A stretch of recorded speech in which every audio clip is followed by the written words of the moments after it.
Good morning, chat. Why am I so tall today? Come back down here. Hello.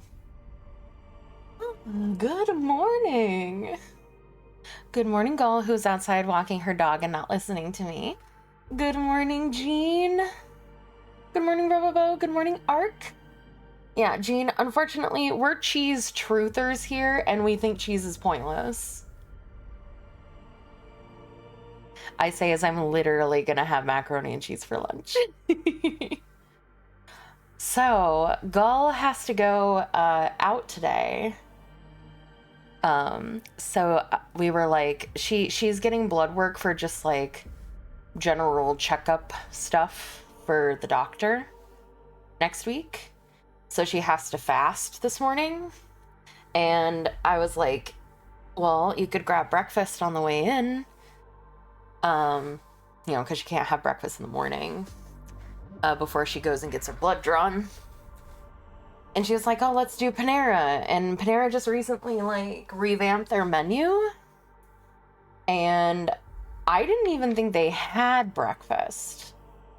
But not only do they have breakfast, they have something that is, I think, either I'm going to hate it or I'm going to love it. I'm not sure which. It is a breakfast sandwich, but on a cinnamon roll. And I'm quite excited for it. So that's what I'm gonna have. I want to say that I was fasting with her, but I didn't. I had a little bit of a breakfast because I wouldn't make it until 11 or whenever she's gonna get home. I would kill and eat you guys for breakfast. So I'm excited for that breakfast sandwich because you guys know my favorite kind of breakfast sandwiches are like the McGriddles and stuff like that. I really love sweet and savory for breakfast. I love breakfast sandwiches with a sweet bread. You know, I like to make my breakfast sandwiches with like cinnamon swirl bread. I like having a little bit of sweet with all my savory. So the fact that they have a cinnamon roll bread breakfast sandwich, and Gull also basically had a perfect breakfast sandwich. She loves steak and eggs, and so we'll pretty much always get like a steak egg breakfast sandwich or something like that. And they had it was called a steak and wake, which it was just steak, I say in gigantic quotation marks, egg cheese on a ciabatta. It's like, ooh, that sounds good for her. Because like one of her favorite breakfasts is the steak and egg bagel from McDonald's. I hate that breakfast sandwich. The steak is so flavorless. I don't know how she eats it. But, so what did I do yesterday? I recorded the ASMR. It took me a little bit. Gull wrote a very long script this week. It was 22 minutes. Just for the safe for work part. The not safe for work was another 7 minutes. 7 minutes, so it's gonna be a pretty girthy ASMR this week. And so I recorded that, and then I did my absolute best to work on some commissions and failed pretty spectacularly because I don't know what it was yesterday. I just was so distracted by everything in the universe. Everything in the universe distracted me yesterday. I was finding myself scrolling Twitter and just like doing anything but what I needed to do. As Amber ruins things behind me. I got about halfway through one of Sierra's audios. But to be fair, in my defense, I did wake up at 3 a.m. and I did work for 3 hours and I did finish a commission in the morning. So It's not like I did nothing yesterday. And I got approval to complete it, like mark it as complete. And I got a very nice message from the VTubers manager, whom I don't know if I can talk about their name or who they are, but they said, okay, thank you so much for this. You were a great pick for this job. I hope we're able to do more work together in the future. Which, you love to hear that. I worked really hard on that one because, I mean, I work really hard on all of them, but I feel like the commissioned ones, like, I work hard on mine, of course, but I feel like with the commissioned ones, I put in like maybe 10% more effort. Like, I try to go above and beyond with like little sound cues and stuff because I want them to be happy with it. So the fact that they were happy and that they said that I was a great pick for the job and that they want to work with me again is like, yay! I'm so excited.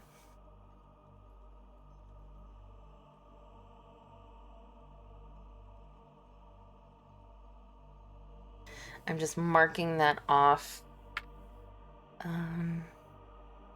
Safe for work preview to be used on social media.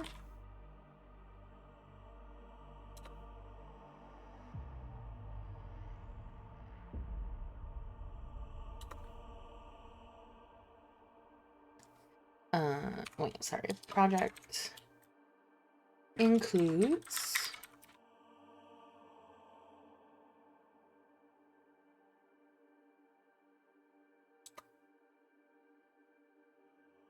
if desired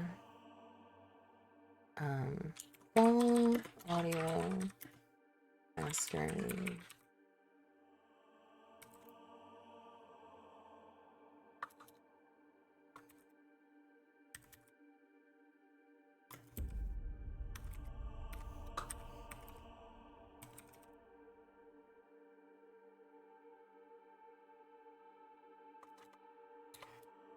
Note that all sounds used are taken from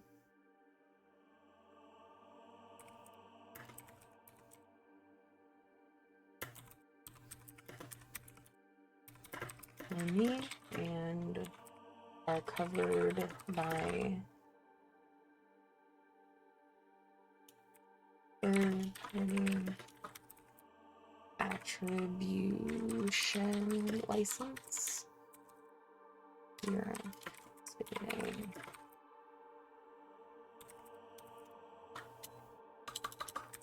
Item allows the audio to be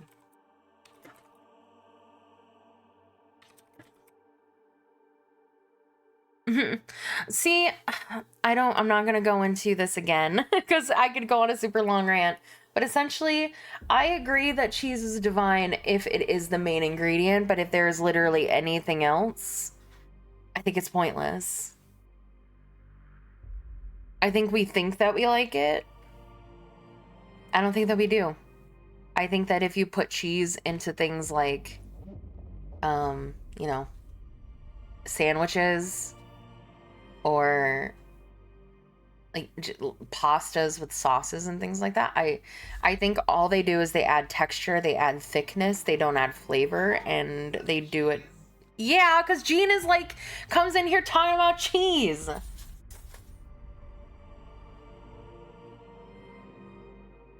Cheese sushi?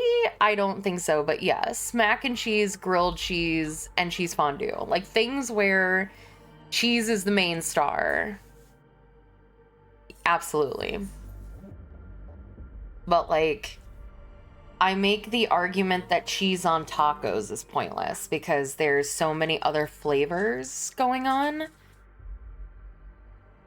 I grilled my cheese? Not recently. We do actually have a grilled cheese in the HelloFresh box. Just like cheese, nothing else. No.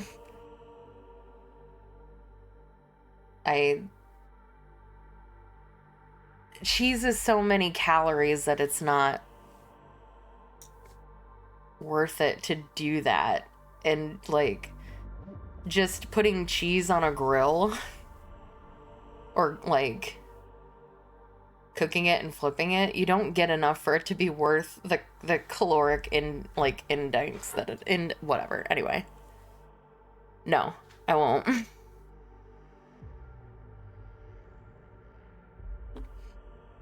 The 130 calories for that isn't worth it.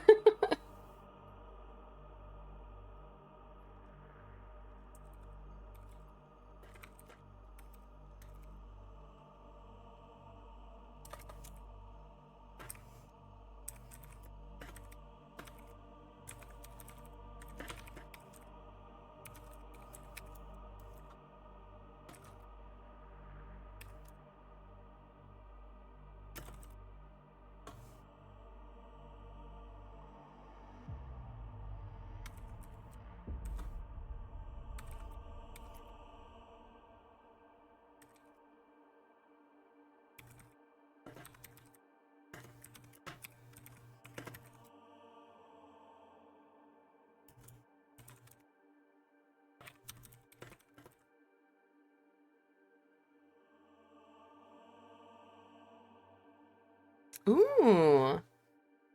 Yeah, I plan to get back into Minecraft once Rogue Trader is finished, at least once a week. I think I want to have like Minecraft Mondays. Because we did Cobblemon and like I can't play multiple instances of Minecraft at the same time.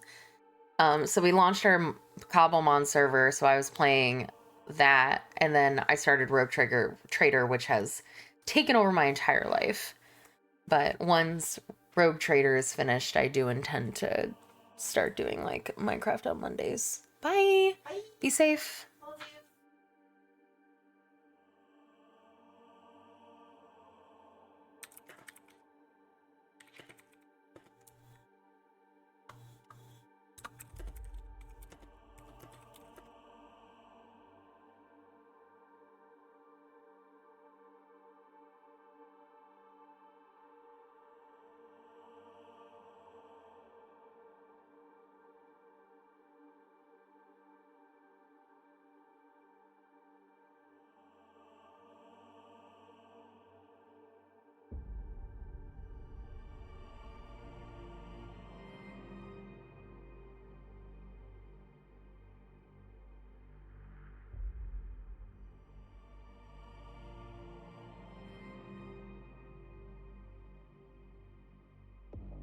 Oh?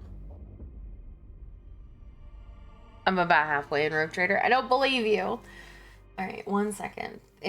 I need to remember that I need to actually add that to my terms and conditions. Terms of service.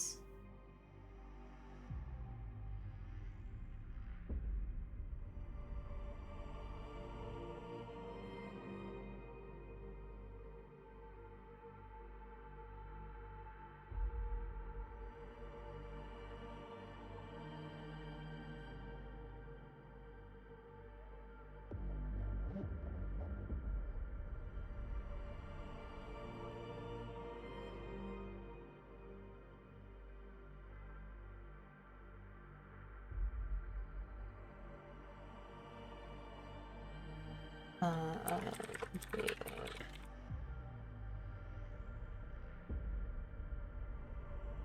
To either provide me with a link to a YouTube video of the completed work, or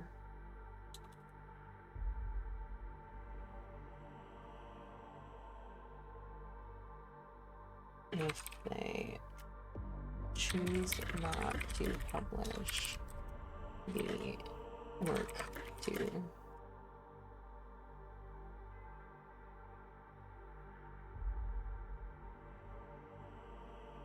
such as for NSFW permissions or voice marks. How far do you think I am? I feel like I'm like 65%, because I feel like hey Crunch, I feel like I really put a lot of time into clearing the map, which I won't have to do later. So what I think will happen is I've spent like, since I've cleared the map, I will eventually hit that spot where I don't have to spend the time charting courses, and whenever I get like a rumor or whatever, I can just go there, and that will, you know, cut into the time of completion. So I think like chapter 3 and 4 will be significantly quicker than chapter 2, because I've done the 4 work, if that makes sense.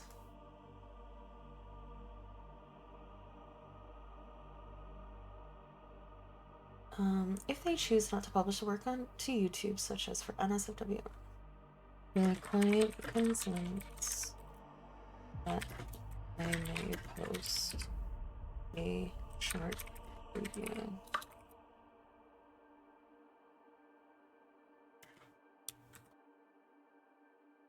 Less than 2 minutes to my showcase.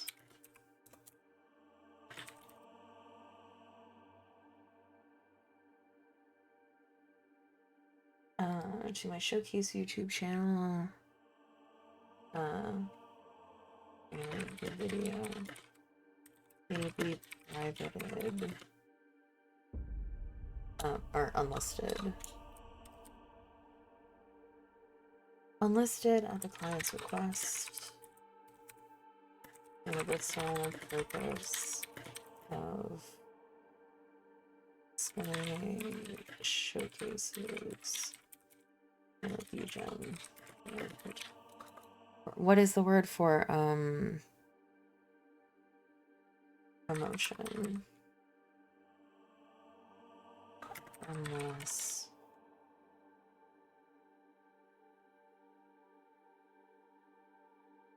oh yeah.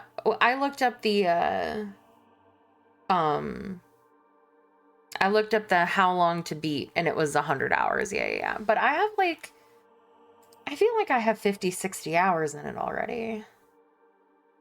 I'm on part 12, and I've usually played about 5 hours per part, so I feel like I have to be close to 50 hours.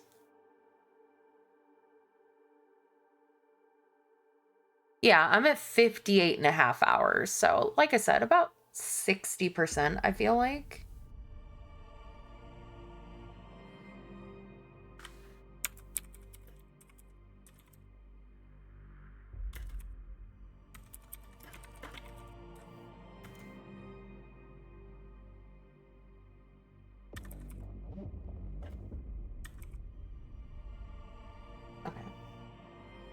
Sorry, I'm updating my terms of service.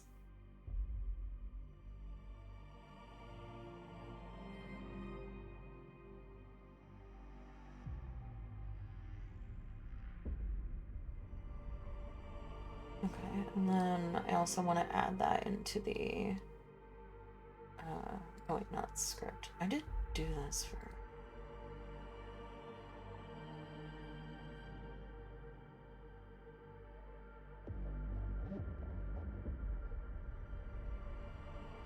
Save, publish, and then request form. Then please indicate which service you would like to be contacted through. Reference and files.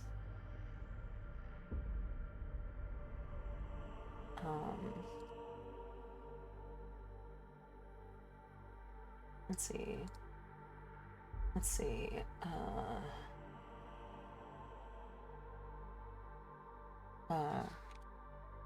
Will you be uploading this video?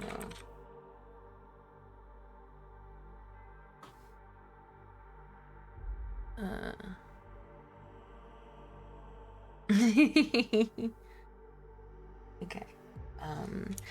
I require Uploading this video to YouTube. I require either the client uploads a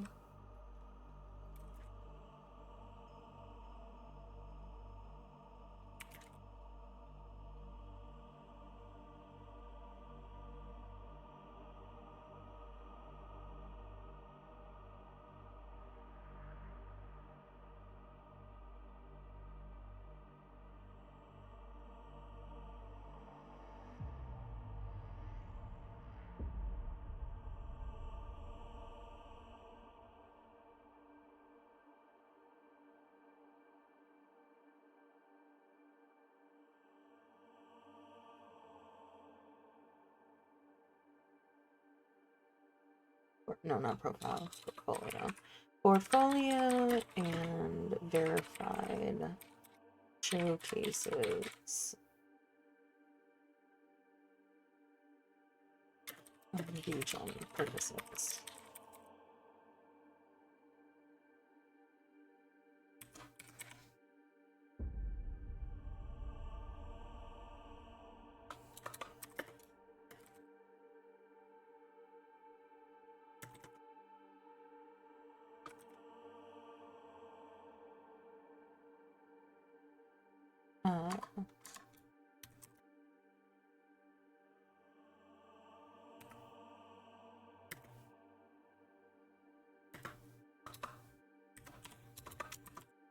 To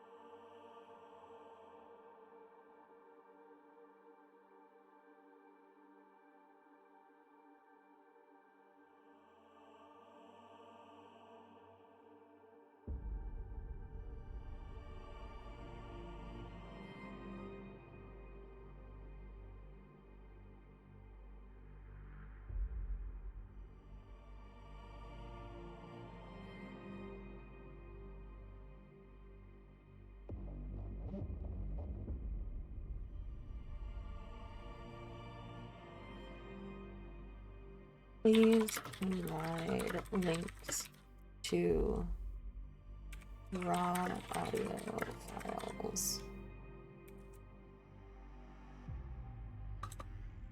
and script if provided. Also, please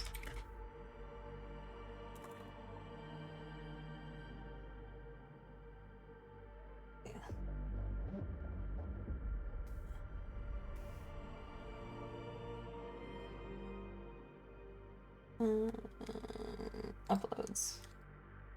Please provide an image to use as the backdrop for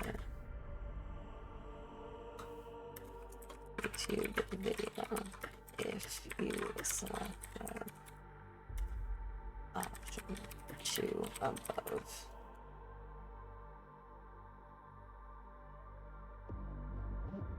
Okay, and then this needs to be required. All right, let me go back through this real quick. These images may be contacted through referencing images. May I stream? Will you be uploading this video to YouTube, or this audio to YouTube, I should say? Pick a number. Any number?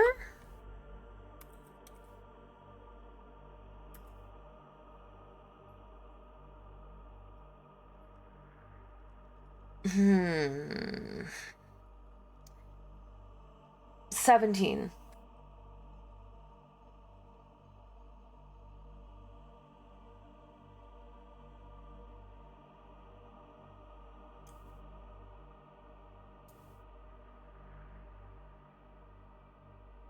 Yes, I'm sure.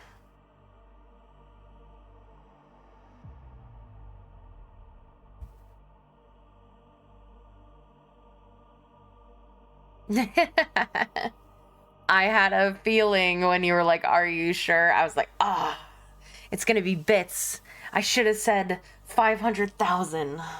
Thank you so much for the 17 bits. Have a good night. Thank you.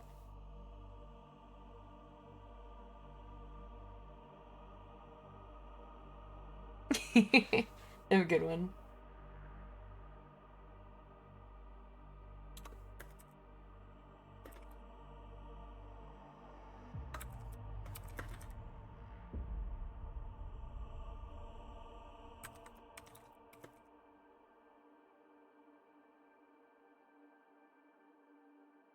Aw, thanks. Okay. Should publish that. And then I think it's the request form that's the terms of service. So I think that's all good.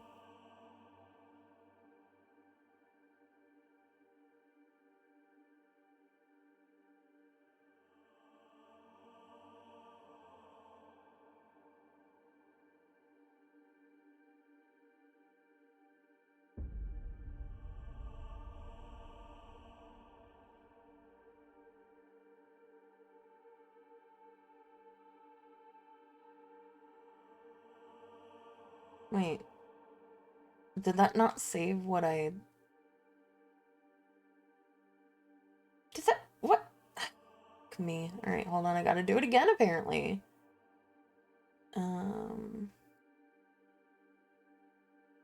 Please... Why did that not save? Is this because I moved? Please provide... raw audio files and written script, if applicable.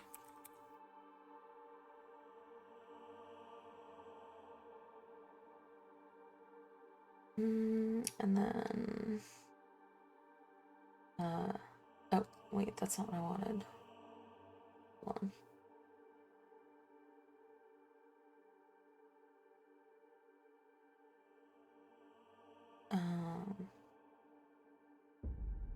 This is choices. Oh my god, I can't believe I have to do this again. Ooh, have some, enjoy your grilled cheese with no bread, weirdo. Sorry, I literally finished the, like, updating my request form for VGen to indicate I needed some additional things, and then I guess I never hit save, so I have to do it again. Will you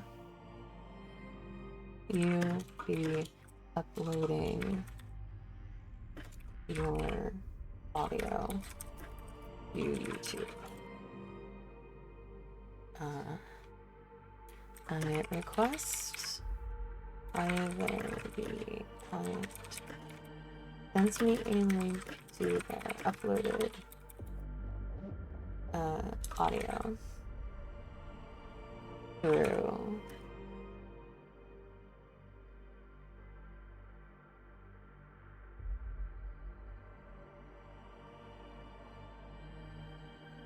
for portfolio and verified showcases for VGen.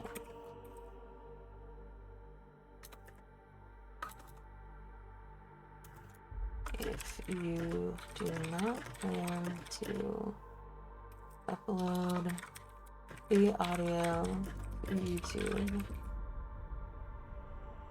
in the case of Patreon, or like I should say NSFW content or voice packs,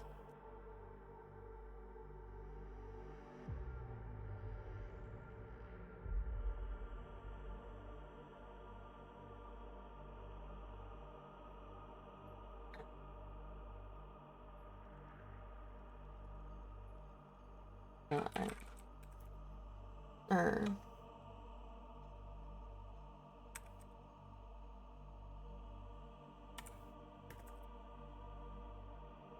under 2-minute video online.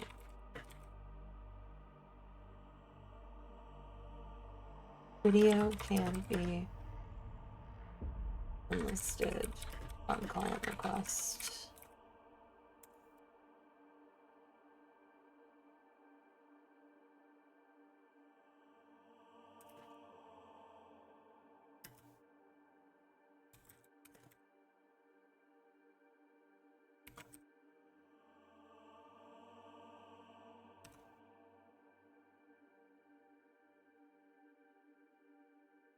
Okay.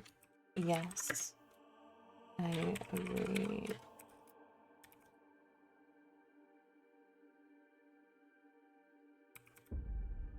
To the artist. Once published publicly.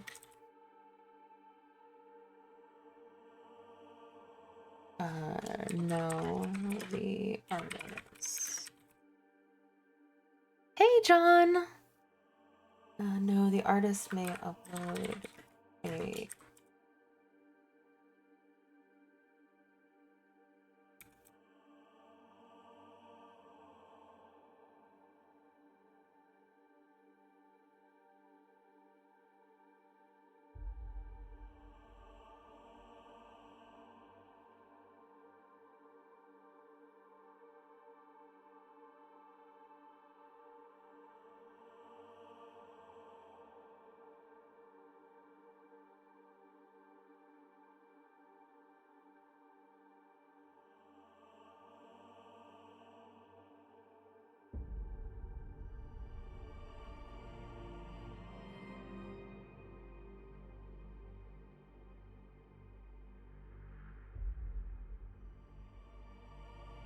Then upload.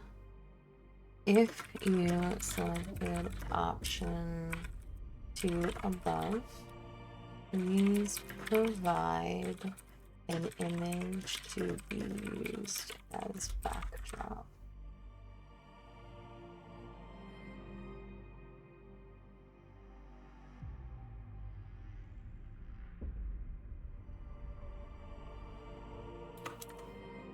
Okay.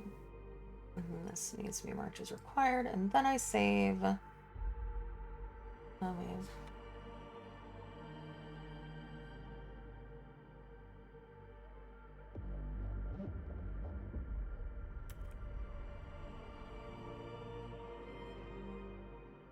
Okay.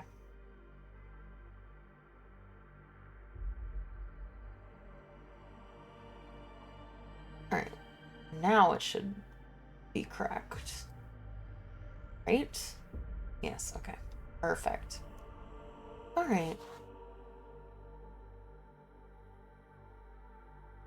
So yeah, indicate which service you'd like to contact me through, references and files. Will you be uploading your audio to YouTube?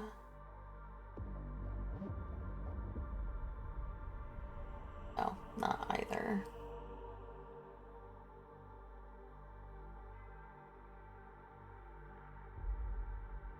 And then that needs to be just one. Okay.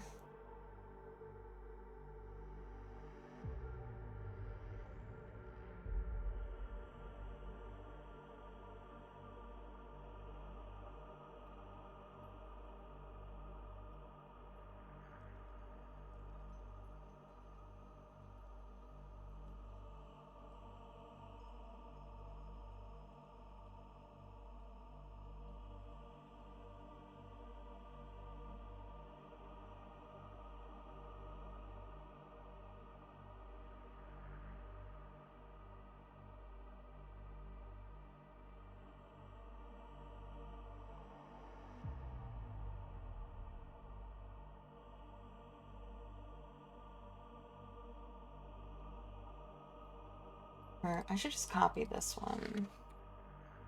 And then add this as a no.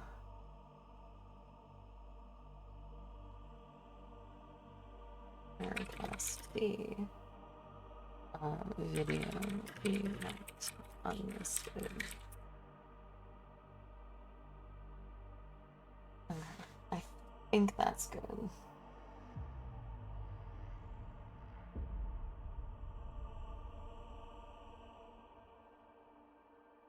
Okay, save.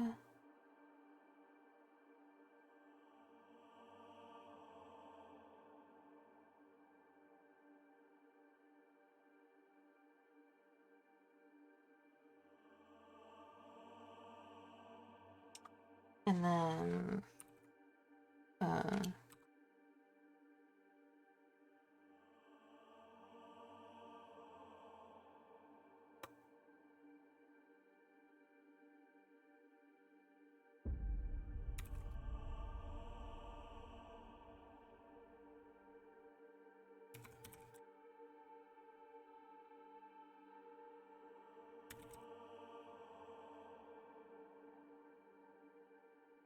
The client can provide me with a YouTube video from their own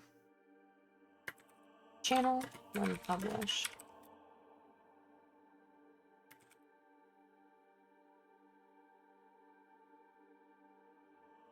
Or I will upload.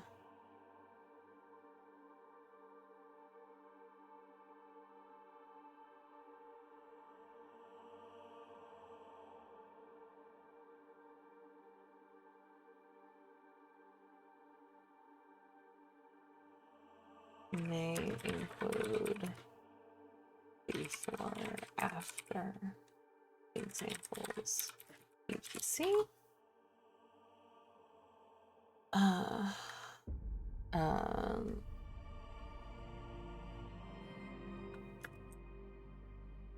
On my showcases channel. The video may be marked as unlisted on request of the client. No additional fee. If the client requires no video fee.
And an example, a $10 commission with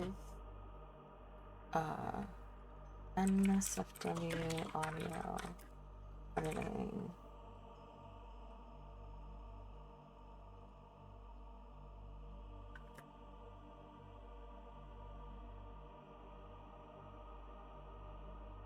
It's yes. It's $5 NSFW plus $10 NDA.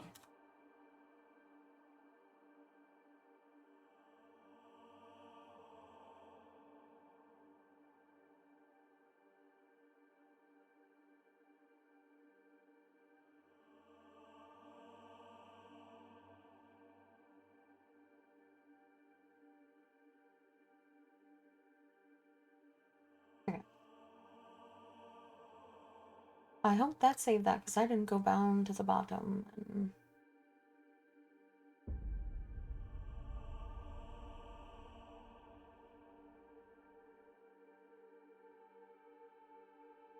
Okay, it did. Cool.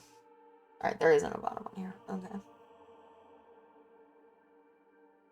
Alright. Sorry about that. I know that was probably a really boring first hour, but I was never going to remember to do that if I didn't do it today, so... Alright, we're done. With all that, we can now war some hammers. So sorry, everyone. I know, like I said, that was probably really dull. But I was thinking about that, and I never remember to do that kind of stuff, like update my... Because every time I have a commission, which I'm so grateful that people have been commissioning me, I learned something new about like a thing that I should add onto it. All right. Why am I over here? What are you doing over there? Me? I don't move that much. All right. Warhammer.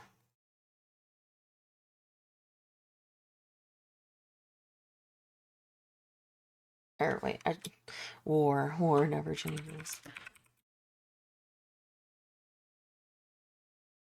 All right.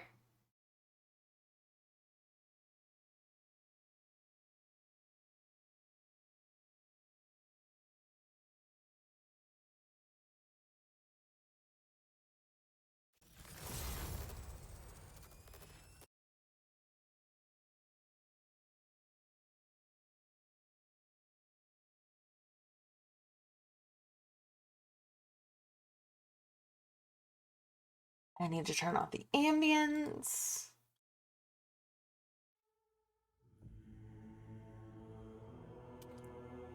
I'm always tempted to grab my controller and hit A. Because I love controllers, but I don't know how you would play this game on a controller.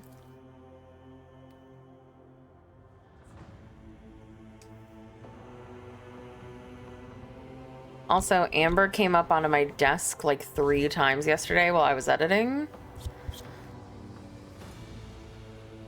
And now I have cat hair all over my pop filter.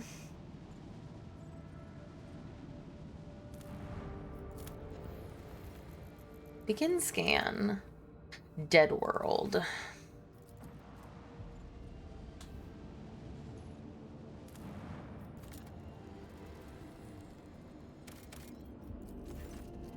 This dwarf planet is marked on the Von Valencius Protectorate charts as Adel and serves as a backup source of water for the inhabitable worlds of the neighboring systems.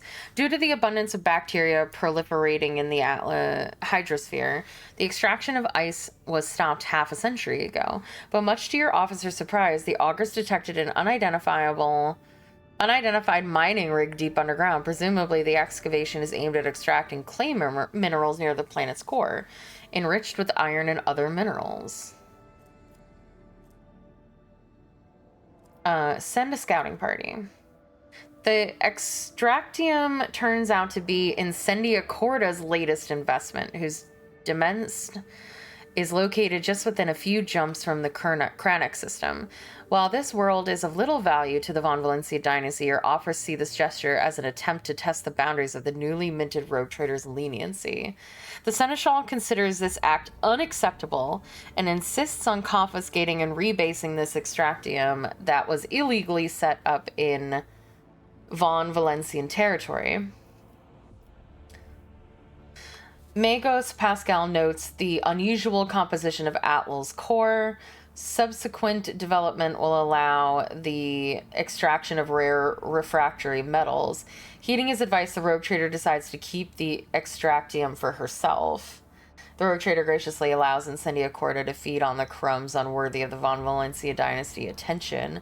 Destroy the extractum. The rogue trader orders to behead everyone on the illegal mining ring and send their heads to Incendia Corda with the very best of wishes.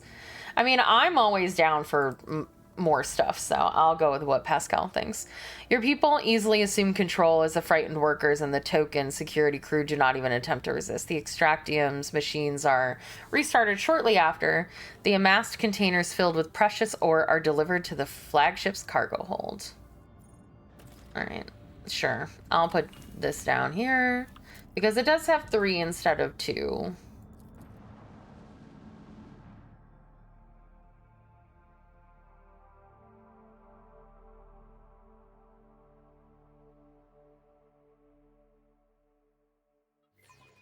This void ship will not be defeated. Really, me first? Where is everyone? Okay, you're down here. Oh, okay. There is one here. Chart a course. There's where you all are. Send them into the cold void. Send their souls to the void. Eviscerate them.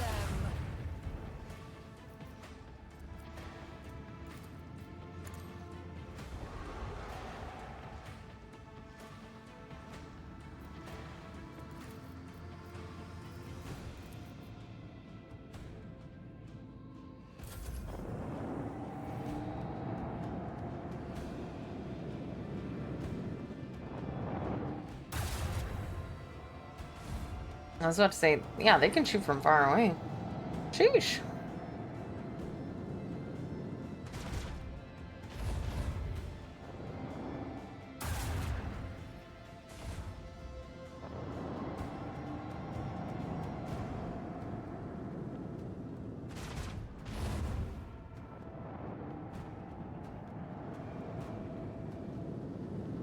I think my torpedo's gonna be able to blow that thing up. But I should use it on a healthy ship.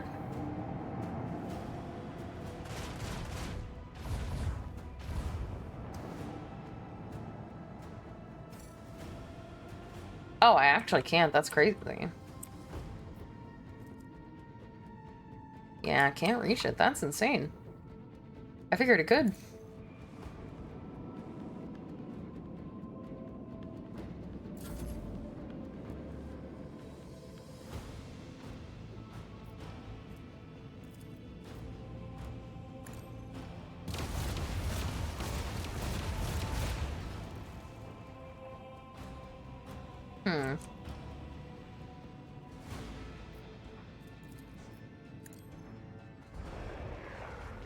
Probably should have shot it first, but no, that's not gonna help, sadly. Oh, I didn't mean to do that. Okay, well, it worked out, thankfully. Unleash our wrath upon my enemies. Let the incandescent beam scorch our enemies. Steer us to our target.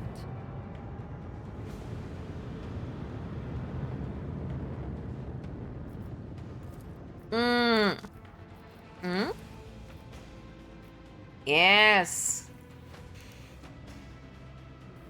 Send them into the cold void.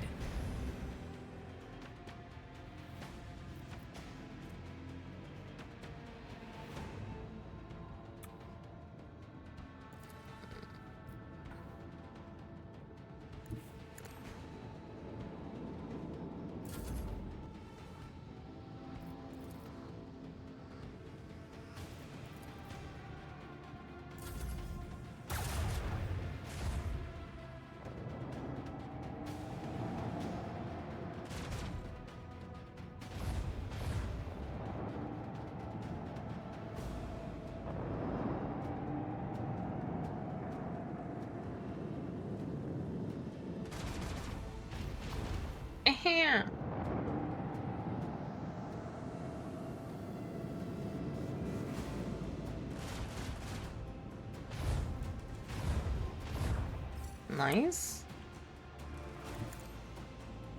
These poor torpedoes.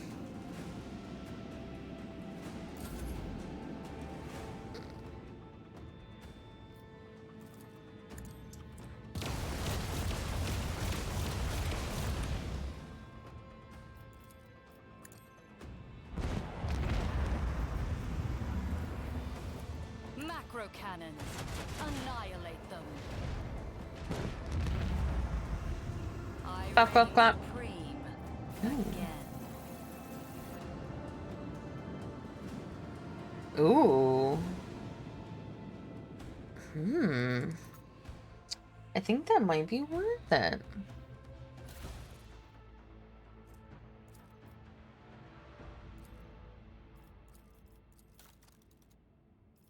Okay, I was told to get boarding party.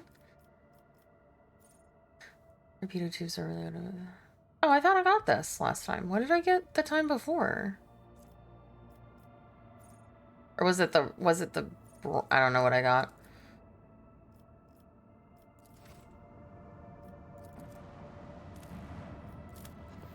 Scan the planet.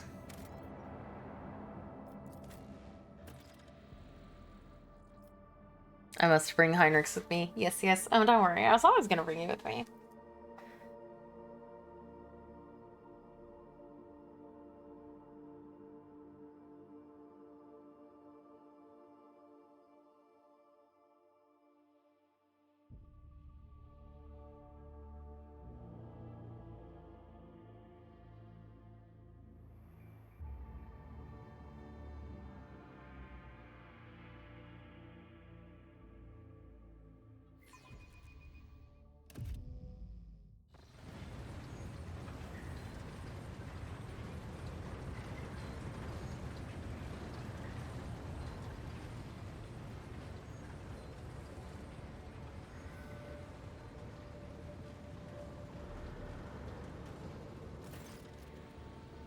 Oh, no voice acting. Heinrichs frowns as his eyes sweep over the manufacturer's dark halls.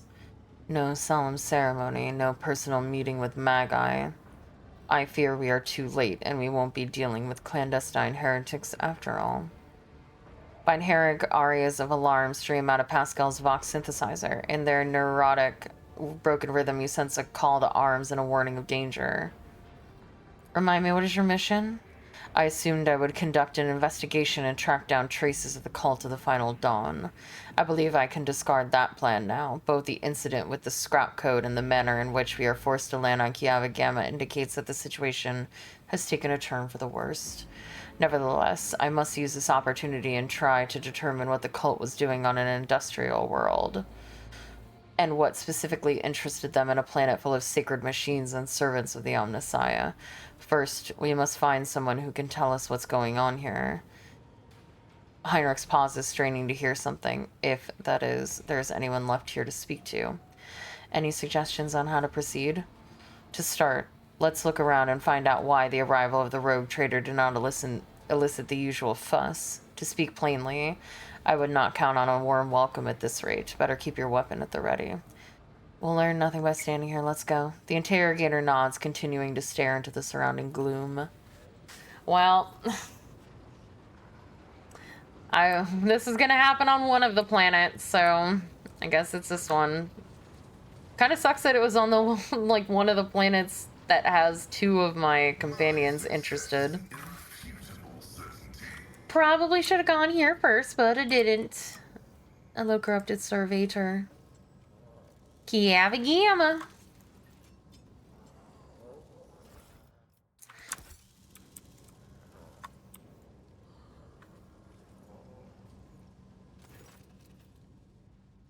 The servitors before you appear as if they are performing some elaborate and confusing dance. Striking strange poses, they rock back and forth with their arms bent at peculiar angles. Upon your approach, one of the servitors jerks and tries to turn in your direction. The rest immediately repeat the motion. The strange scene is complemented by a grating sound, dull clicks just at the edge of your hearing, coming from an unknown source. Erliet glances at the servitors and looks away. Many of the customs of the Monkey are terrible, but some are more insane and disgusting than the rest. I mean, I kind of agree. I think servitors are kind of fucked up. Say nothing. Erliet is lost in thought, seemingly not expecting to hear an answer. Observe the servitor closest to you. Based on a cursory inspection, you conclude that the servitors were designed for precision work on an assembly line, possibly circuit production. The number of high-quality, expensive augments in their bodies greatly exceed basic standards. The servitor's hand moves. It is slowly reaching toward you.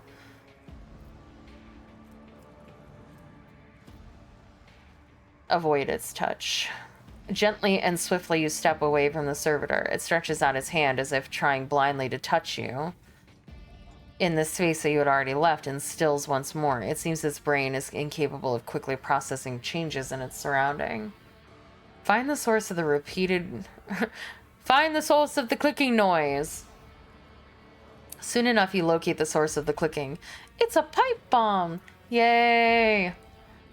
On the back of one of the servitors, a tumor oozing with murky ichor is growing straight through the augments. The relay is coated in inflamed tissue or blocked, hence the reason for the persistent clicking. A mutation in the servitor.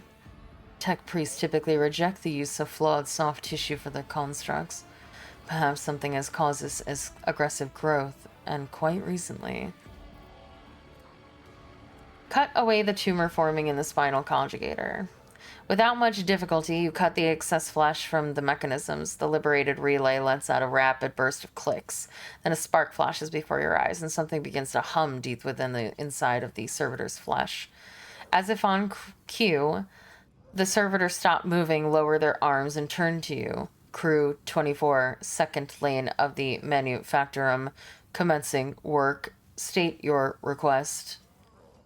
The servitor addressing you is looking past you, and the voice is coming from the box built into its throat. Follow your default programming?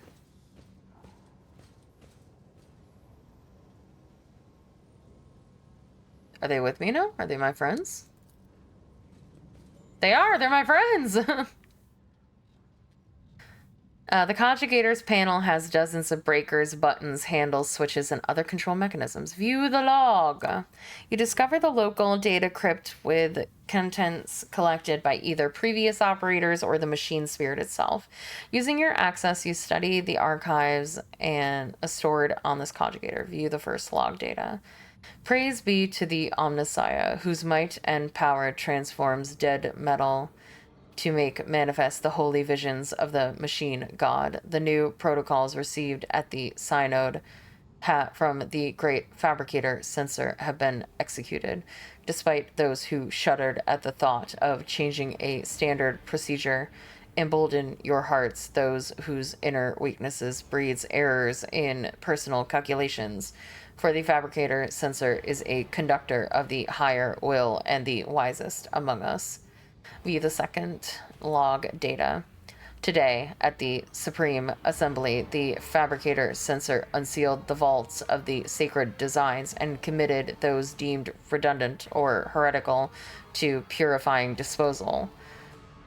Today, dozens of standard procedures were lost to be replaced by new ones, which the fabricator censor will deliver to those who demonstrate the greatest devotion to serving the truth. But the data banks contain no notion of truth. Could there have been, may the all-knowing one, the gracious keeper, forgive me, an error in the fabricator censor's calculations? And he meant to say, serving the quest for knowledge? View the third log, which is hidden by the protection of the machine spirit. Your knowledge of machine spirits is sufficient to trick the system and subdue it to your will. A false query, a crafty manipulation of the controls, and you get what you want. The instrumental terminals have already been replaced, and the material delivery systems are being prepared for divine transformation. The execution of the new procedure has been delayed, for there are some in our ranks who doubt the words of the fabricator censor and his votaries. And there are some who are not susceptible to the enhancement protocol that carries our tech comrades to enlightenment. May the deliverers of fate be merciful to them. Inaction is death, and I must be returning to our great work. Praise be to the truth that will reveal the path to the knowledge shrouded in darkness.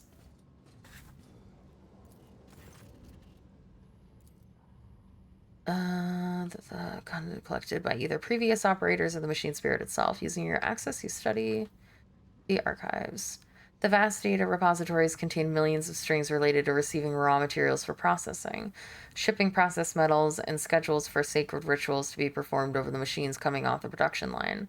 The manufactorum once operated like one gargantuan well-oiled mechanism. The last record is from 2 months ago. Okay.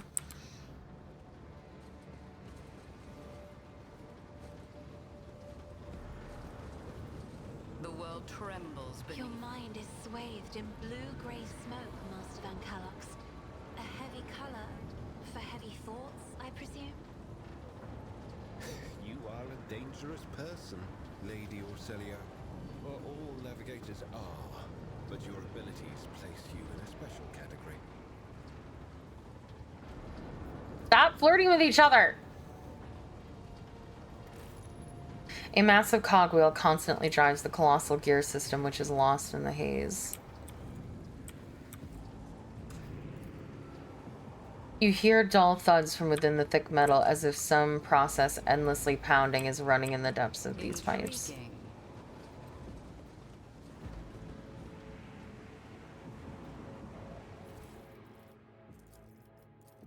The 16 Universal Laws, the Mysteries, a tome containing revelations of the Omnissiah, recorded in special binaric dialect. Only a member of the cult mechanics with the key to this cipher may partake in the wisdom of the machine god.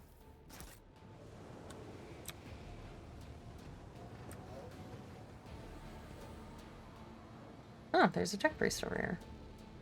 Hello? Are you our friend? The lumps protruding from under the tech priest's bedraggled, red-robed hint at the... Oh, bedraggled, I guess? That's... Anyway. Hint at the mechanisms implanted in its body. You see his haggard and sickly face under the archaic respirator medic. I... A click, a clank, a barely audible hiss, and only then the tech priest Vox finishes the word. Identification. Request denied. Pascal turns to you, his visor gleaming crimson, registering anomalous behavior within this servant's organics and an invalid noosphere response.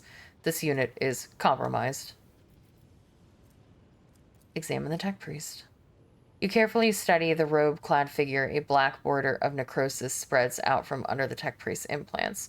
For some reason, his body is rejecting the true flesh. A moment later, you recognize the dominant smell in the bouquet of scents permeating the air around the tech priest, the stench of rotten meat. Who are you? The tech priest clicks his relay. Magos Kustos of the Machine Sanctum, Tier 2-0. Identification.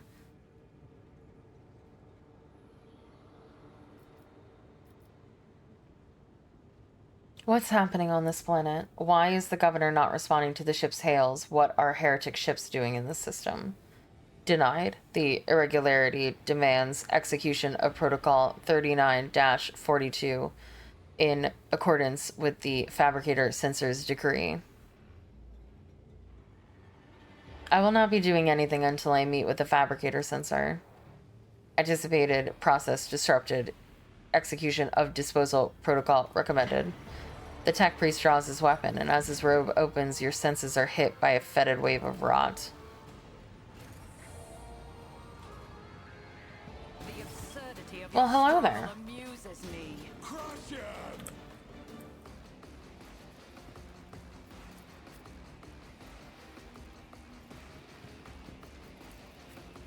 Well, hello there.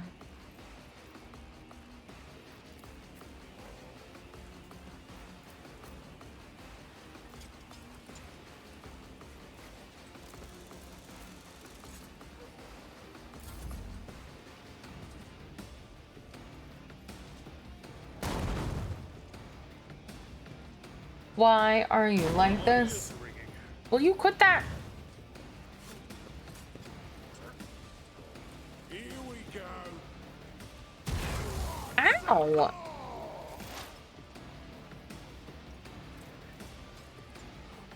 I am not your Xenos pet, monkey. If it serves your cause. If I must.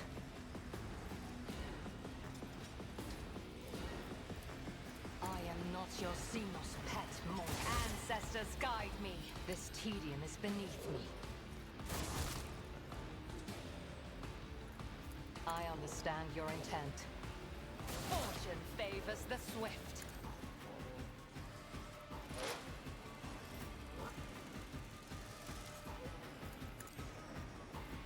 You serve me. No guidance. Purpose guides me. One step closer. I will triumph. Ruin beckons.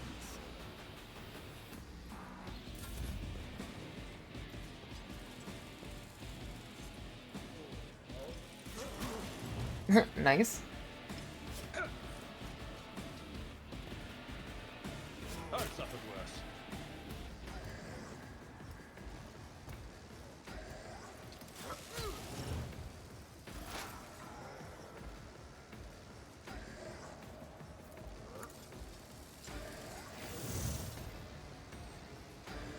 Cogitation failed. Request approved.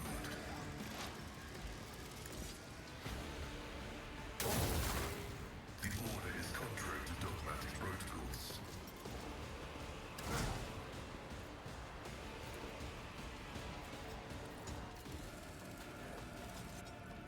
Why not?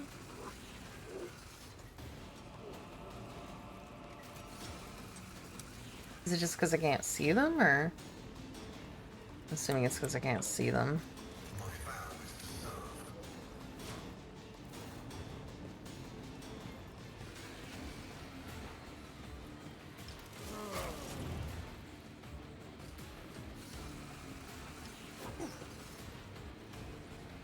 My servitors are better than your servitors.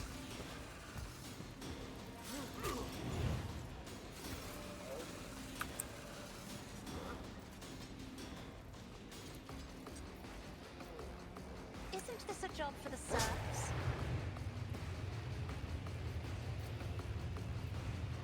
I'm not accustomed to being ordered around. I'm sorry, why? Sir? What? Where are you going? Sir? Come back? What?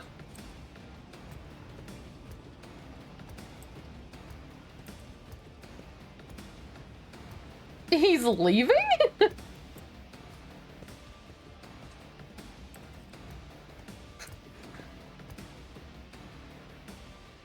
Oh my god, that's so annoying. We're gonna have to run across the fucking map to go kill him. Oh my god. Isn't this a job for the demands? Emperor, give me strength. Yeah? You're gonna come back now? Alright, dude, whatever.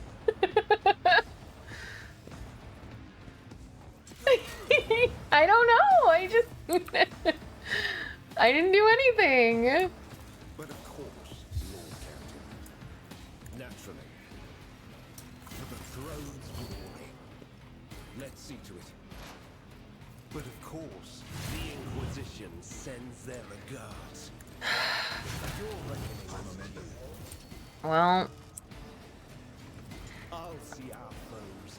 I guess I'll send Heinrichs after him. Get me a target.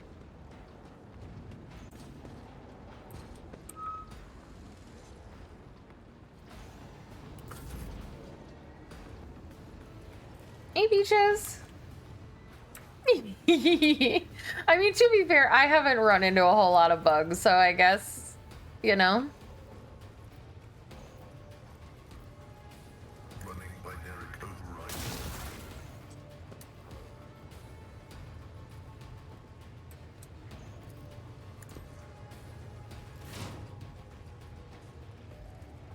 override. It's a feature. Victory is imminent. Momentum.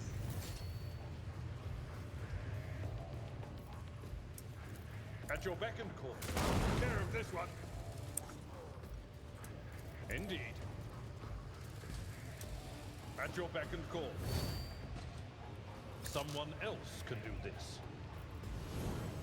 No matter the cost. My place is at the fort. I will do my gray hair sure had.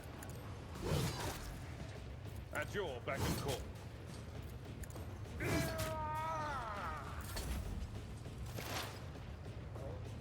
I'll deal death with my hands. Hopefully I can reach him so I can... Oh, he's too far away.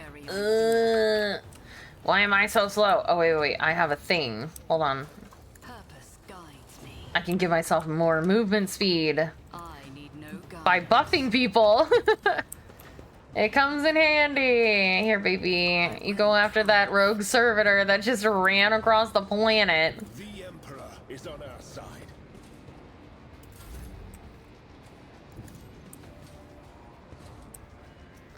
This is beneath me. Sag. Through chaos I stride. Oh my god, all the servitors are gonna go.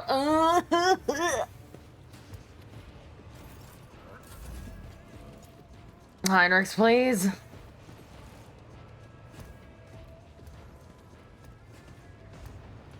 Pain and duty go hand in hand. What? Wait.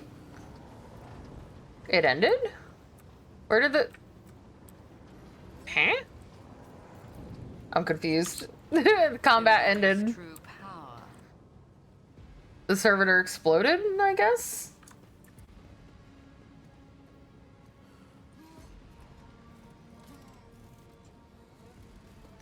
This game is weird.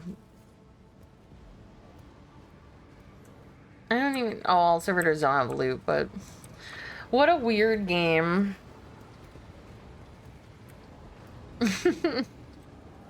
Just decided nope.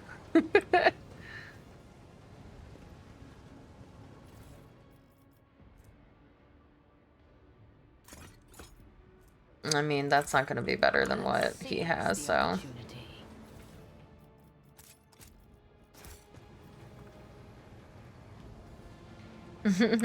Yes. Up! Uppies! Oh, okay. I don't really know what that means then.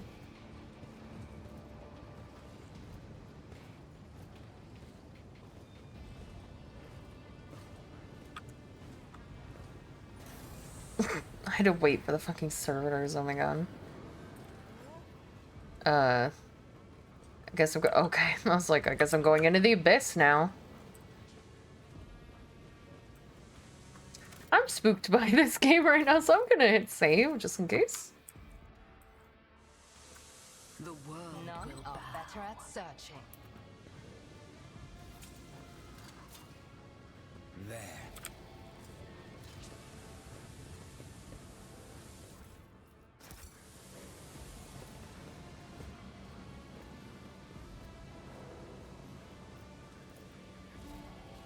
What? Hello? Can I please?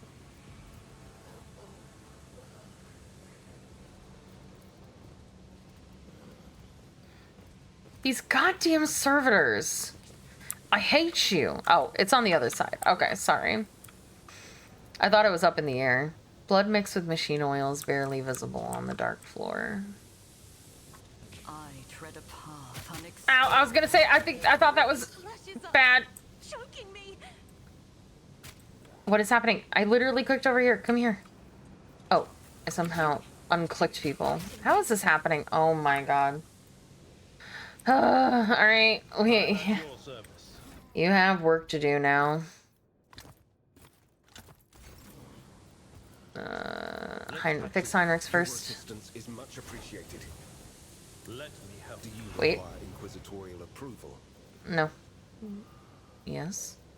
Your seneschal is always there. I needed that. This wound will make a fine scar. I'm grateful. Let me help. Integrity factor. Just rehealed the ship. It's okay. I've got 68 medkits. Like,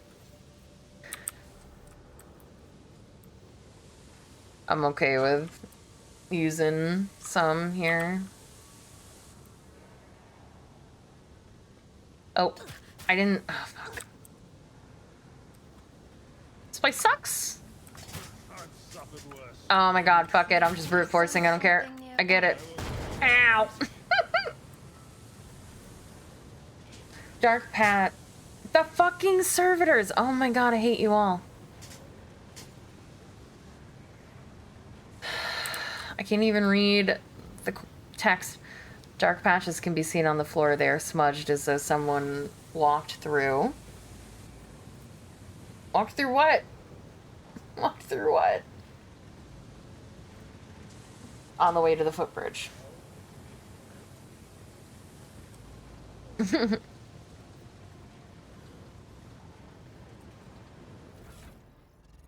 Not you. We are the spearhead of the Imperium. You have my thanks.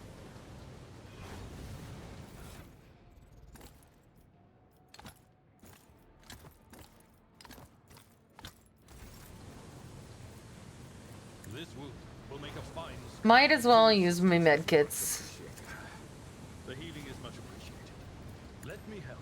Your technology is limited, but I am grateful. Rude. Embrace true power.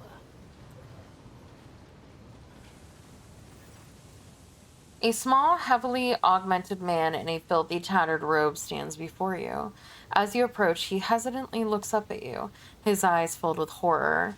A portable inscriber with a keyboard hangs from the straps at his front, and you can see his detached cerebral conjugator peeking out from under his hood. You have nothing to fear from us. Deus Mechanicus. The tech priest decides to take a better look at you, after which he lets out a ragged breath and manages to subdue his shaking. He heard our prayers. I thought I was alone in the kingdom of madness and depravity. Please save me.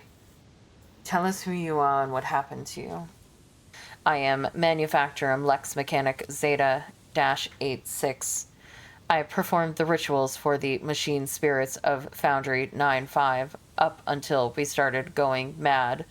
Priests devoted to the Omnissiah suddenly started praising the dawn of something or other. They stopped the belts, and then they desecrated the visages of the sacred machines with unholy symbols. Some of them resisted, the others grabbed them, tied them up, and then they turned their implants to heresy. I saw the madman, my former tech comrades, deliberately connect those poor souls to corrupted conjugators.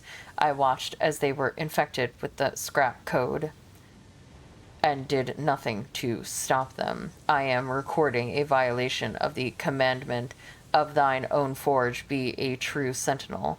Apostate Zeta-86. Your accesses are hereby revoked. Proceed with your report. The icy rumble coming from Pascal's Vox causes the Lex Mechanic to lower his head in fear and contrition. I can read, I swear. How did you manage to avoid the same fate? I didn't avoid it. They performed the same procedure on me. I felt the touch of unholy code. I allowed it to control me. I abandoned my sacred post and followed one of the traitors, serving his will and gathering all the data from his blasphemous experiments. I was driven by an unholy impulse coming from the depths of my auxiliary conjugator, where the code had lodged itself. Before I found a way to throw off the compulsion, I witnessed horrifying heresy, the extraction of true flesh and its decomposition on altars, perverse procedures that resulted in herotechnical abominations. I even accompanied a fallen Magos to the fabricator censor himself and attended the unholy mass he led personally. It was a wicked ritual full of willful deviations and blatant inaccuracies, all to create an ungodly monster in the name of the final dawn. You don't act like the other priests who were infected with the corruption. The Lex Mechanic gestures at the wires and connectors spilling out from under his hood. Praised the gifts of the Omnissiah, I managed to disconnect my external conjugator, which I used for primary data processing. The machine is corrupted. The scrap code is locked inside it like a beast in a cage. But anyone who tries to look inside will fall victim to the heretical program. My primitive brain has been marked by corruption. I still see their silhouettes, hear the interference. I sense the malfunctions in my augmetics. But I was still saved from the great sacrifice. Oh, blessed are the workings of the Omnissiah and his benediction that shelters the weak from evil. Heinrich tenses ever so slightly at the Lex mechanic's words. You see his hand casually stray to the handle of his weapon, but the interrogator is in no hurry to act. You mentioned a monster. Is that some kind of weapon? No. No. Not those constructs that are melted down in furnaces and sent into the depths of the manufactorum. It is some kind of semblance of a cogitator, a nightmarish parody of a sacred machine, powered not by the Omnissiah's grace, but by the unholy spirit and life force of the unfortunates imprisoned on the lower levels. I don't know much, except that the fabricator censor saw the machine as special. It was special to him and to the crazies who defiled the Omnissiah's abode with their obscene blasphemy. For the final ritual, he even called upon one of the Astartes heretics who arrived at the manufactorum after the start of the uprising.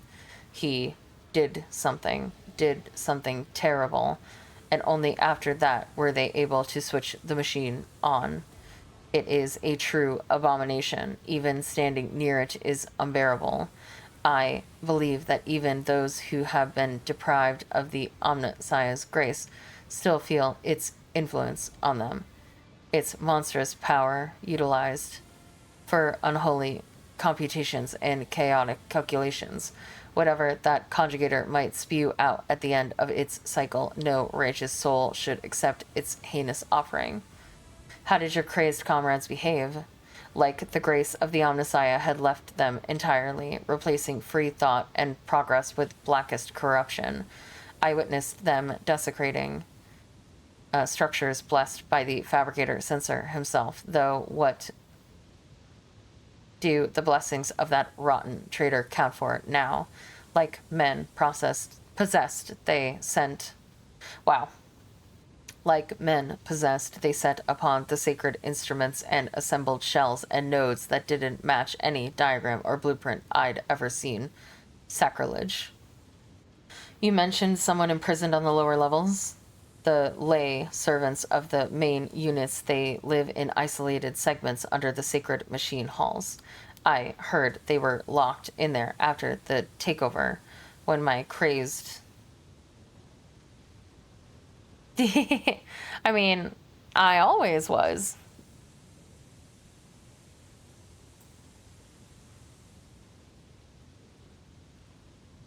I just zoomed in.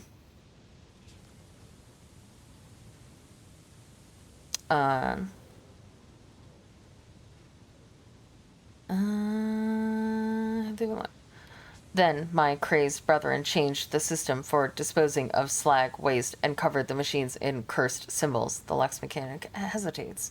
After they started the conjugator, they dragged the survivors out of the segments under the machine halls.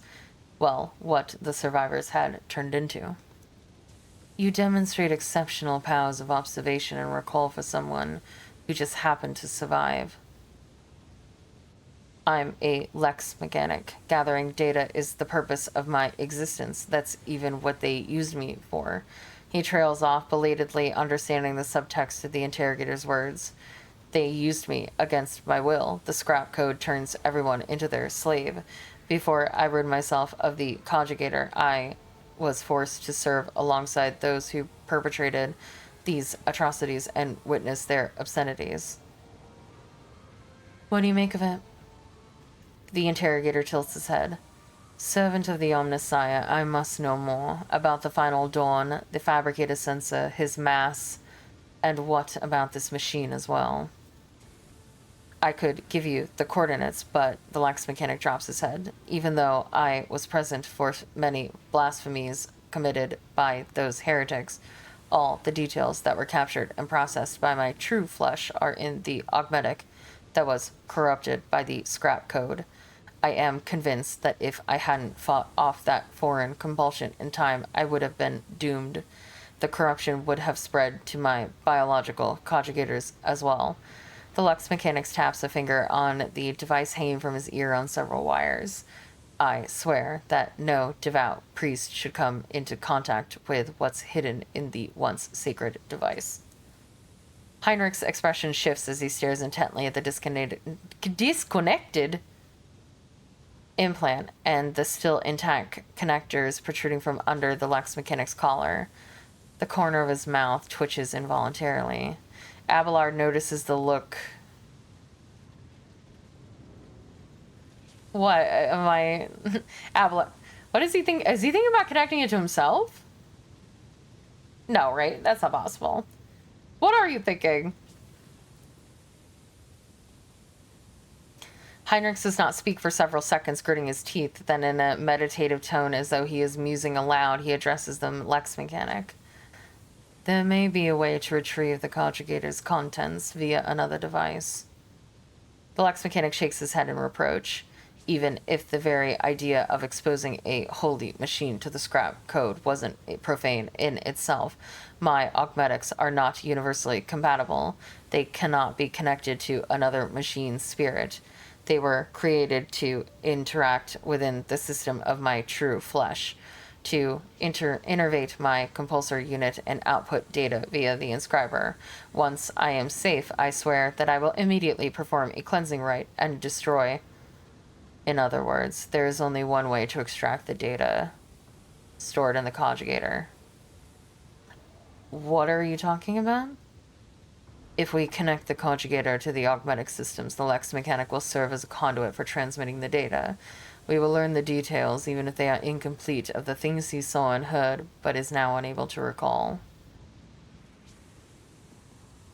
The Lex Mechanic, who has been listening to your discussion in puzzlement, finally understands what is going to happen to him, and he begins to back away in fear.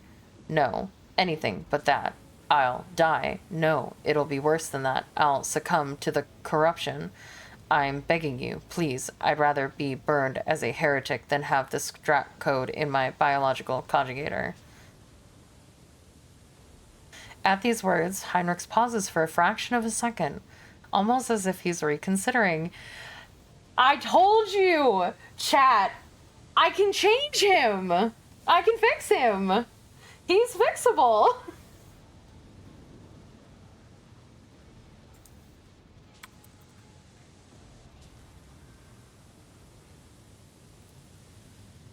He has a heart in there somewhere.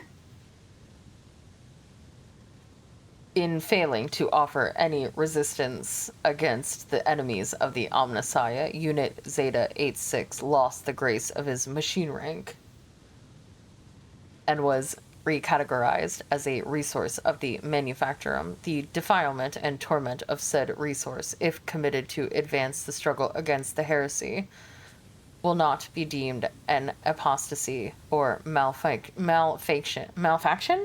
against a living soul. Upon expiry of the unit's utility, disposal is recommended. Iliad watches the scene unfold with something that can be described as fascination, practically spellbound. How easily you commit your kin to a demise worse than death. She glances at Pascal. And how swift you are ready to dismiss them as an object.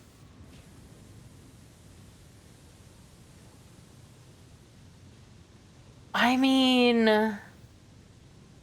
I'm personally willing to sacrifice because I think that the data is worth it.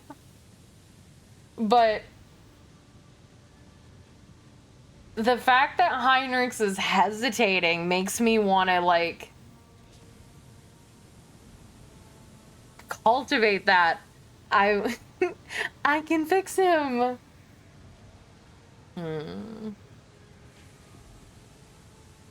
I will think upon this conundrum and I will be right back.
Ah.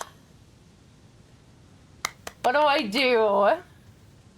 Do I cultivate ruthless, cold Heinrichs that I love so much?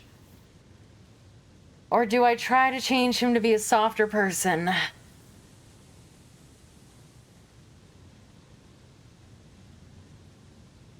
Well, I like him as much if he turns into a big softie. Oh no, what do I do?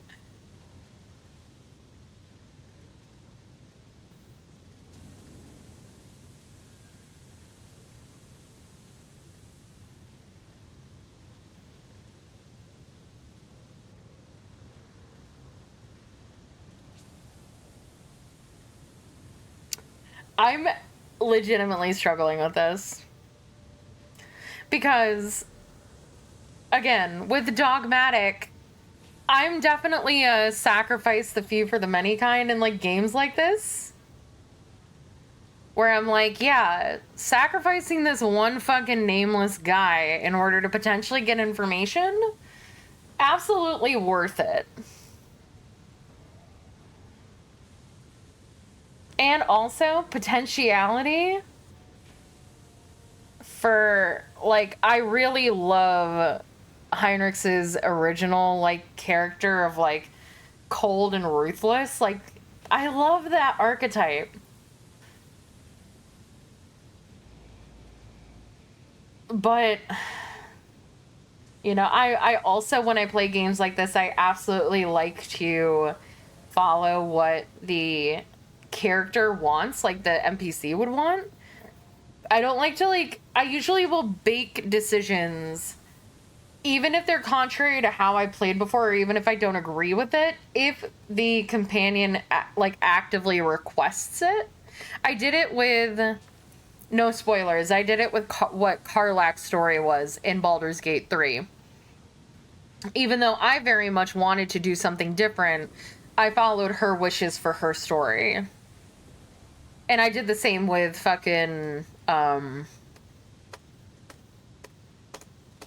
think I also did the same thing with, Asterion as well. And neither of them turned out particularly well for me.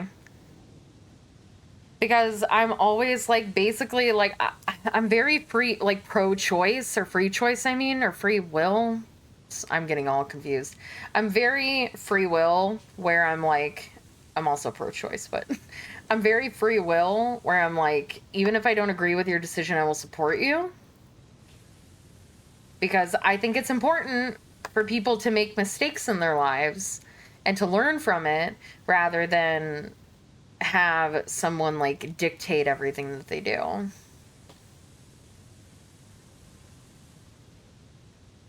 All right, fine. I'm going with, I've talked myself into it. I talked myself into it. I'll go with what Heinrich wants to do, even if he's going to turn into a big softie and I'm not going to like him anymore. Heinrich, stop. The leaders of the cult would never discuss anything of importance in front of witnesses. Leave the poor man alone.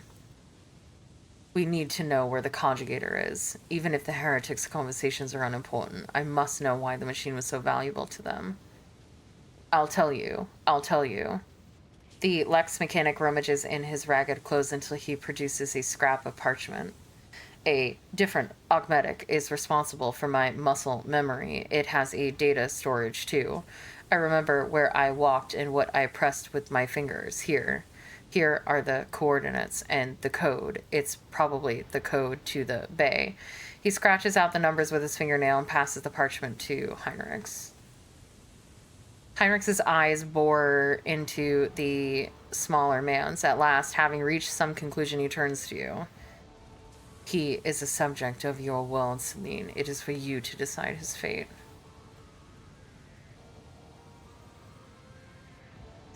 He will be taken to my ship. After the cleansing rites, a place will be found for him there.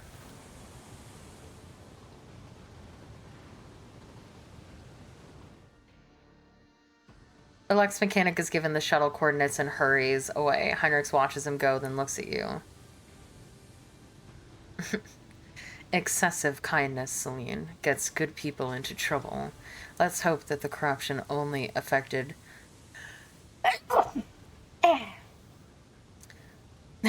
Excuse me. The disconnected augmentic and not his soul. Come on, we need to find this conjugator. Alright.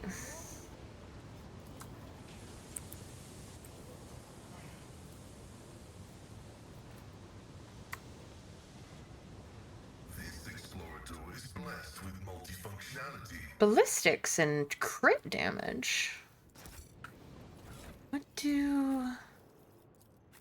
You don't even have gloves. Here.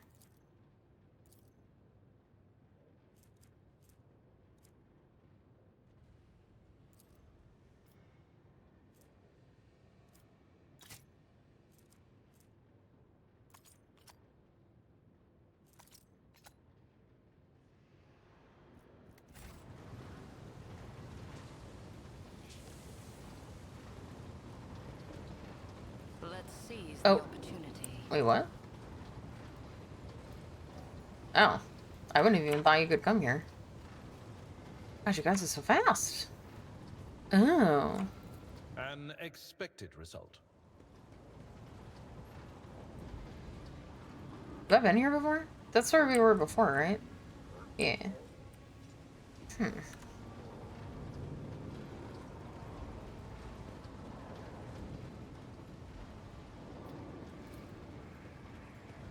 Ugh.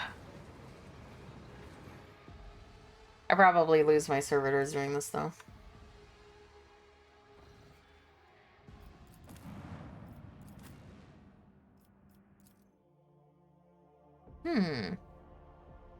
Now I'm a little confused as to where to go, though. Hopefully the map will give me some idea.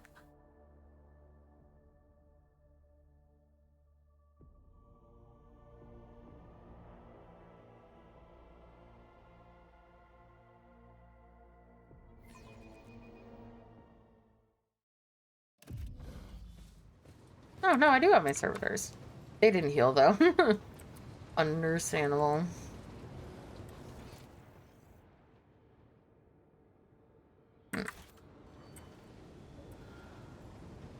Powers unseen uncover my path. What a shame. Your efforts amuse me. What do you mean? We have 100%. Easily done. How did we fail a 100% chance? What? Huh.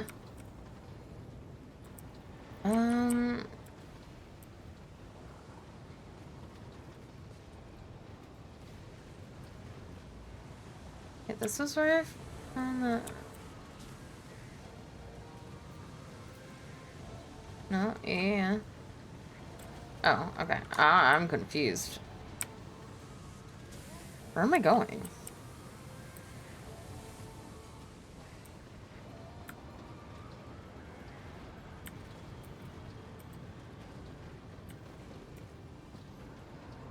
The world will bow.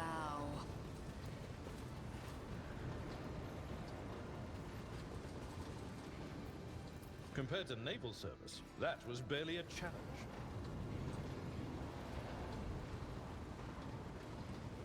Yeah, I've been here, right? Yeah, so the what? Where am I supposed to be going? House of the Servitors.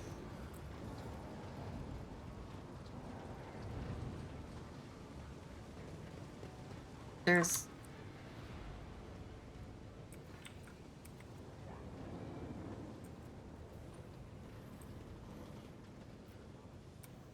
Oh, there's a thing up there. Okay. I don't think I ever clicked on that thing. Experience? Nothing matters more. I think.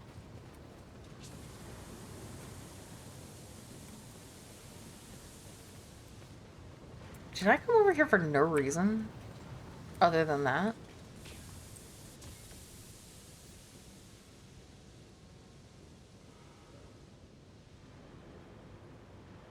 Oh, now I'm confused. I thought I saw something. Like here. Alright, well I guess I have to go here. Don't hurt me. Ah! Scorn the pain. Sorry, everyone.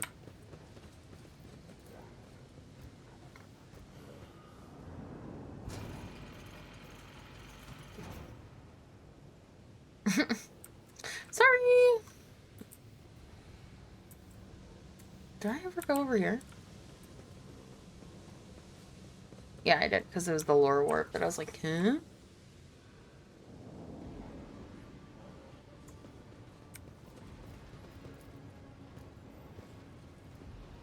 Come on, you conjugators, let's go. Or your servitors, I mean. Conjugators are the other things.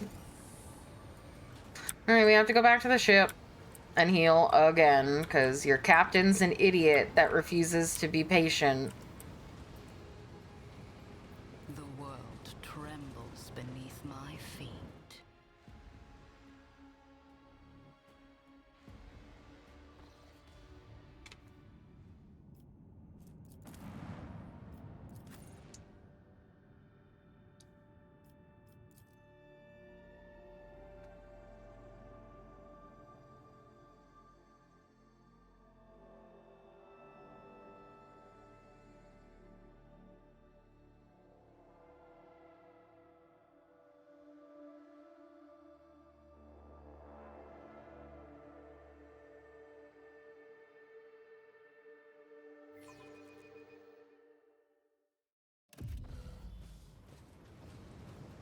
Okay.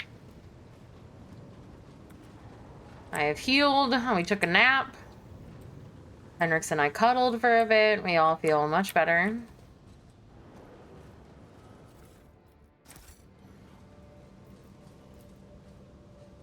The screen of this conjugator shows the scrolling line of the repeating technolingua. Staring at the obscure symbols gives you a headache. Watch your steps. Ooh. Ooh. Don't I have that? Oh, the mystery's in the warning. Okay.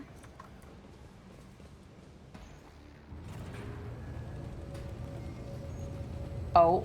I don't like it. No. Why would you do that to yourself? Ew. He turned himself into a drider. What an asshole. Heinrich, kill it. The massive Magos clad in ritual garb lets out a binaric trill and turns to you. From beneath the deep hood of his mantle, two dimly lit eye implants gaze out at you. You hear another binaric tirade, this time clearly addressed at you.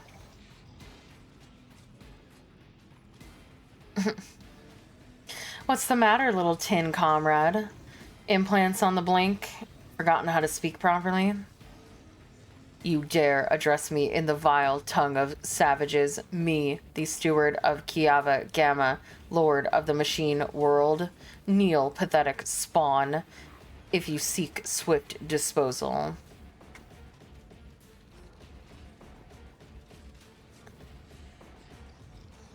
You propose that I, the rogue traitor of the Von Valencius line, kneel before you?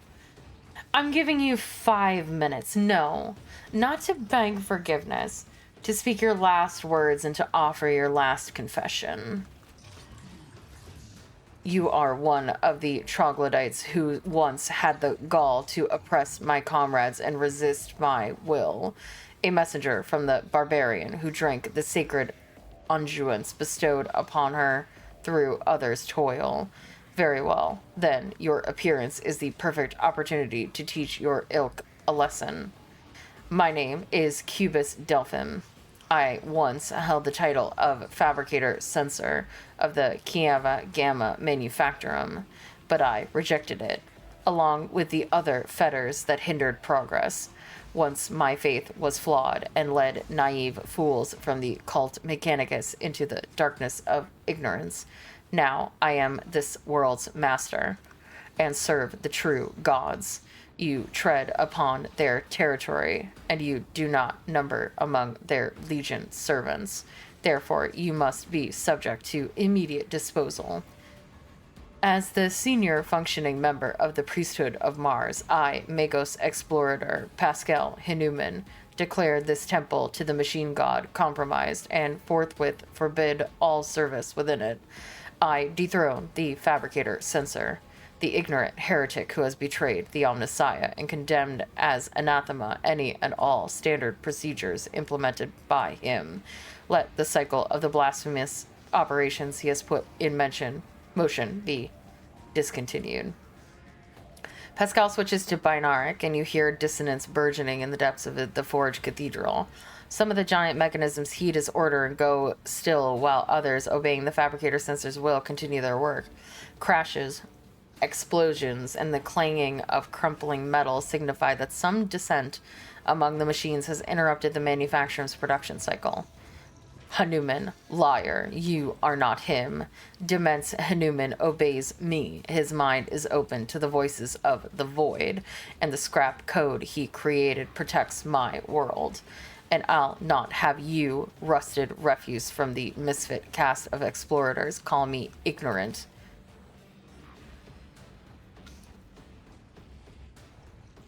This statement is false. Your regalia have been revoked. You have been deemed defective and will be eliminated.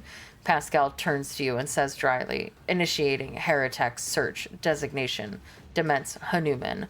I wish to execute the retribution procedure. What did you do to the governor of Kiava Gamma? Is he alive?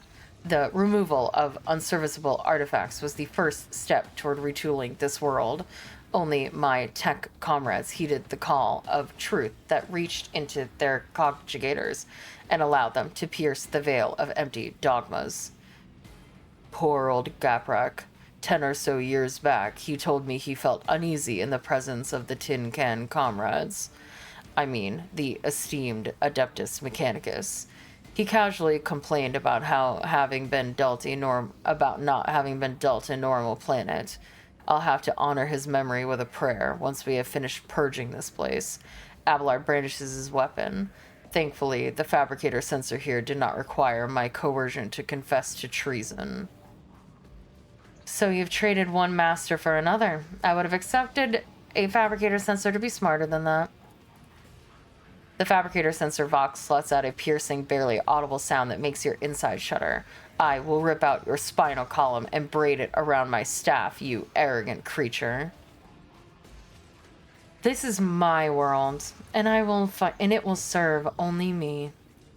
Even a cursory analysis of the data shows that the probability of this outcome is negligible. You, like your predecessor, are but an artifact of certain calculations, one that requires minimal resources to revise.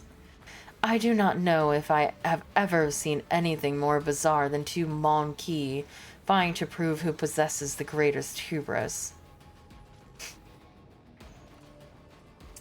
Hold on. Ba-da-ba-ba-ba-ba-ba. I need to look at Panera because I forgot about drinks.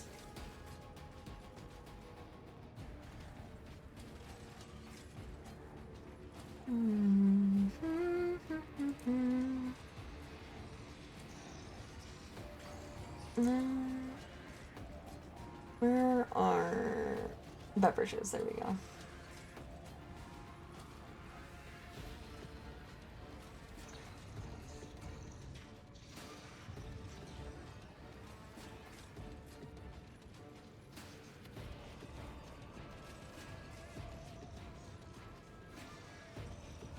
Can't remember if I liked the lemonade the last time I got it.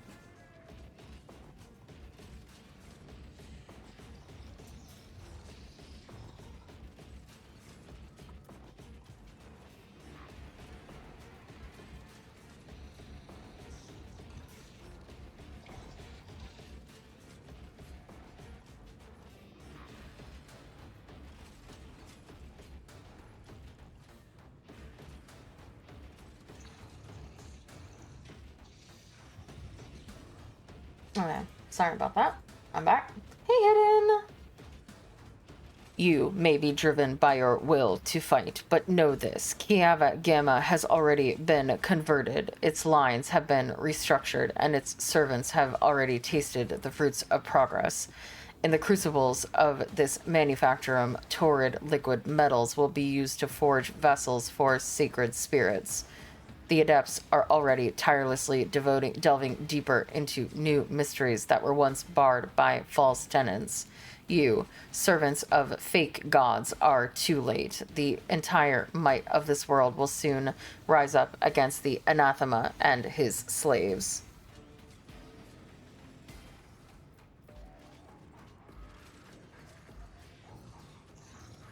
Check the chronometer. Your 5 minutes have passed. I hereby sentence you to death, and I will be the one to carry it out. Comrades, purge the manufacturum of any random variables. I must prepare for the culmination of our great work.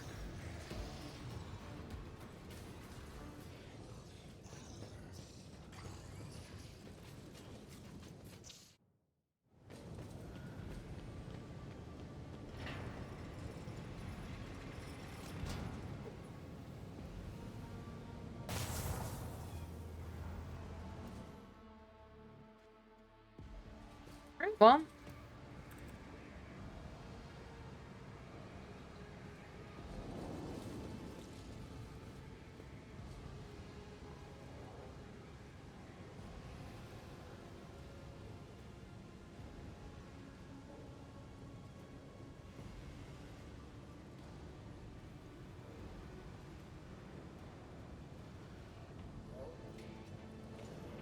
Your struggles Oh. are in vain. oh, we're already fighting. Okay. The girlies are fighting.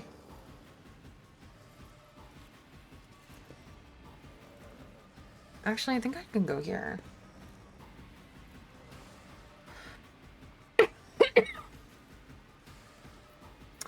Alright, so I will. Oh, I won't go over there. I could go here though.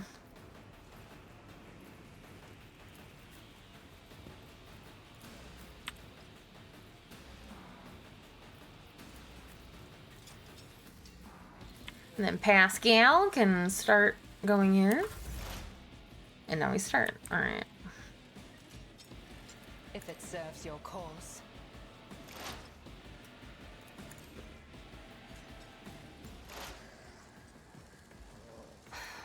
If I must. What do you mean if you must? I'm literally trying to save your If it life. serves your cause.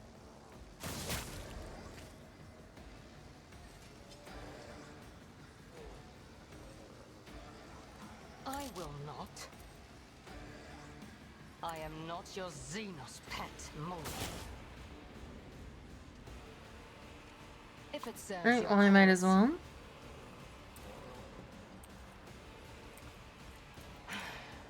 If I must.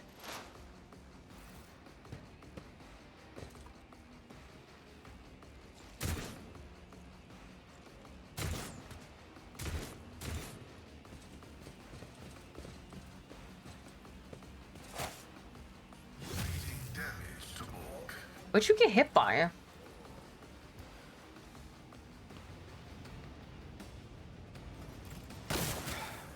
Just a minor setback.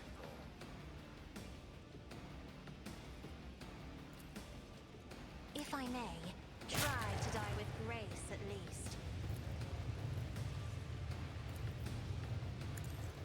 Emperor, deliver us! Me, as duty demands.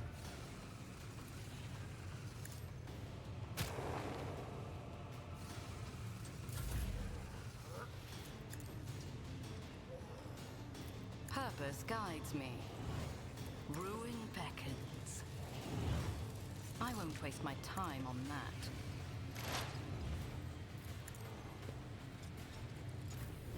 Momentum. I won't object to it. Holy terror! Damn. Smite your enemies!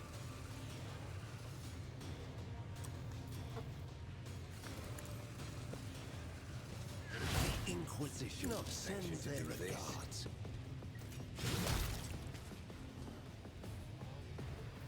Someone's death wish is mine to grant. I'll go this way. We'll go this way.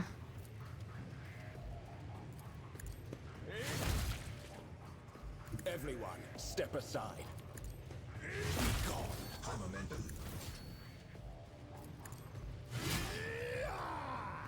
For the throne of holy terror, smite your enemies. I literally never buffed myself. And I have given him so many buffs that I can just chase after him. I love it. I love that I get 2 MP every time I buff. Amidst the carnage, I find So he doesn't run away from me anymore. I mean, he still runs away, but you know. whispers, guide my hand. It's not that I can't follow him anymore. Let's see to it. I'm done with this one. But of course, Lord Captain. I'll put my psychic abilities to use. I won't object to it. Naturally. Be gone. More trouble than it's worth. Let's see to it. No, I'm not stalking him. I'm helping him. Inquisition sends their He wouldn't be able to do this without me. He can run, but he can't get away.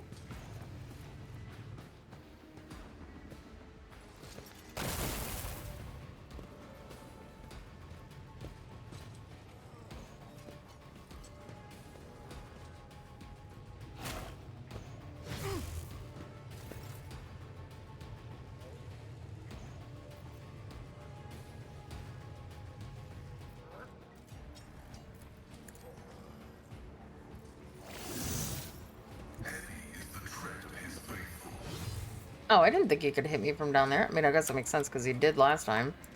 The undesired power comprehends all.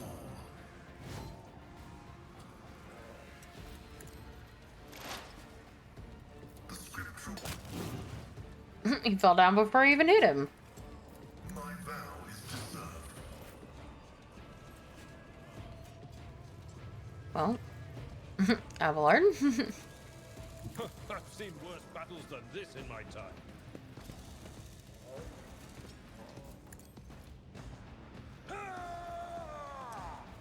Indeed. It will be done. I'm not interested. What? I didn't ask you to move. Why did you walk? I'm pissed. I'd rather not.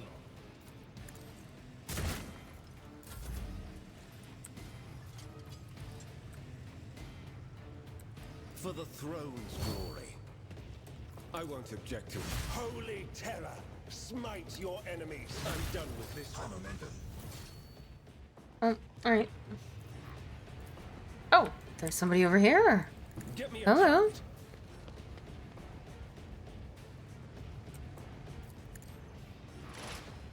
Oh, I only have my charge shit. Alas, no. Let's see to it.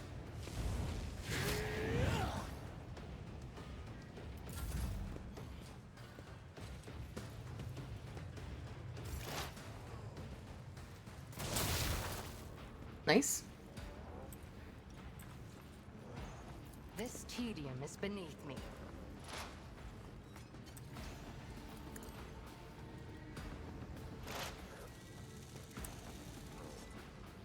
I understand your intent. Nodders. It serves your cause. I hear you moving no more. Oh, there's somebody over here. What are you doing over here, buddy? Swift and It's kind of annoying. none are better at searching. I don't think I can. Yeah. You cannot force me, Elantak. Damn it. As the tactical imperative dictates. You're very annoying, sir.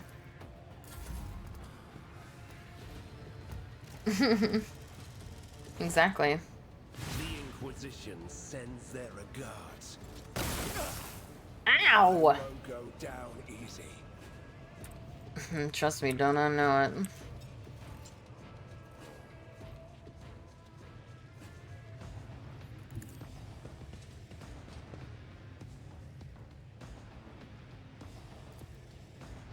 Isn't this a job for the serfs?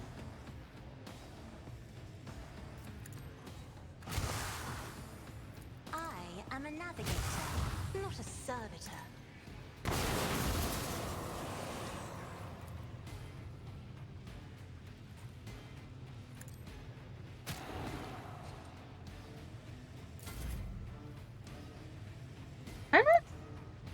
Sow the seeds of discord. Stop running away from me. One step closer. I reject the very idea. I can't see it? Are you... excuse me. I'm so sorry. Apparently I can't peek around this Guidance. thing, so, you know. Purpose guides me. I won't do that.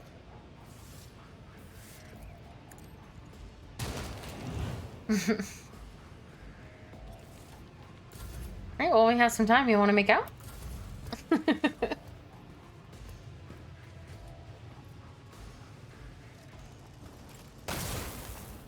Ow!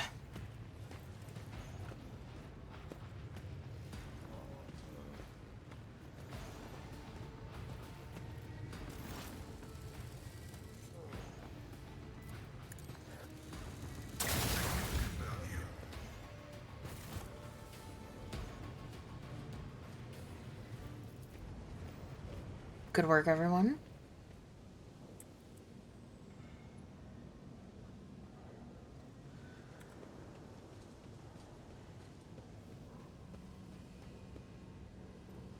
The Inquisition taught me many things.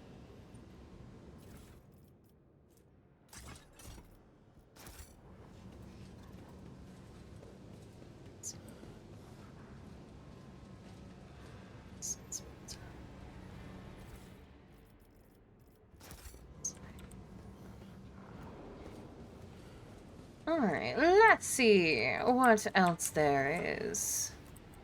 My camera would quit being crazy. Alright, I can... Ruinous favor prevails. The marks of chaos to draw your eye and strike terror in you at the same time.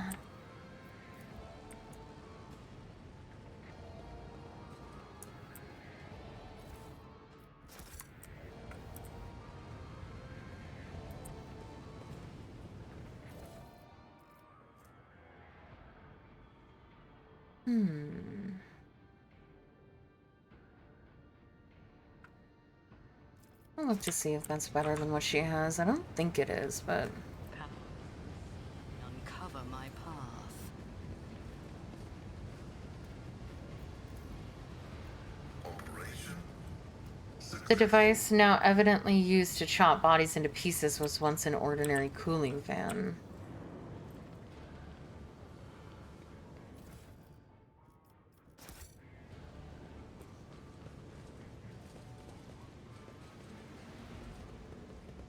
Okay, let's get this door open.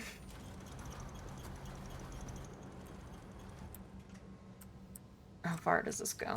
Pretty far.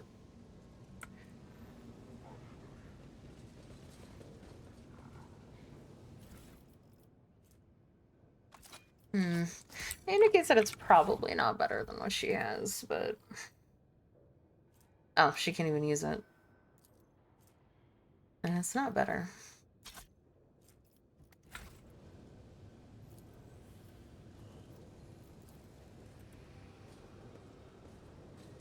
The machine guard grants me insight.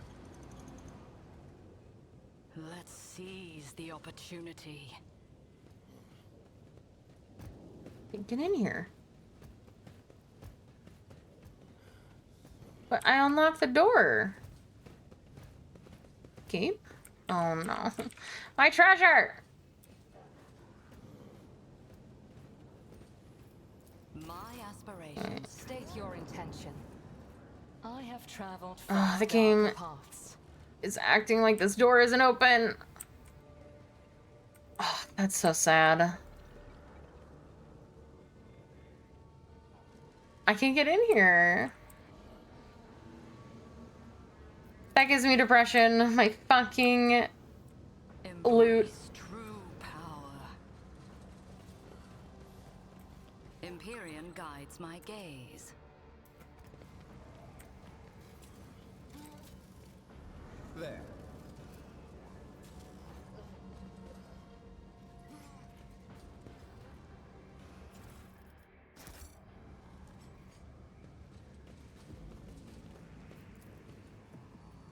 The screen of this conjugator shows a scrolling line of repeating technolingua, staring at a blah blah blah. Oh, wait, wait, wait. Can I get in this way? Is this that same room? There's a second way. Oh, you're right. Because I don't want to use my only melted charge, so I will save and load.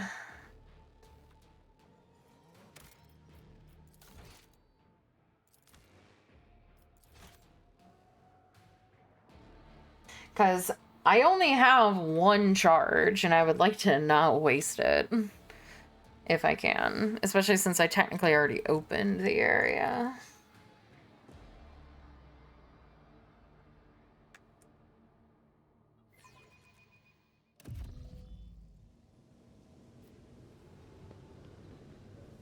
Doesn't look like it, because it's...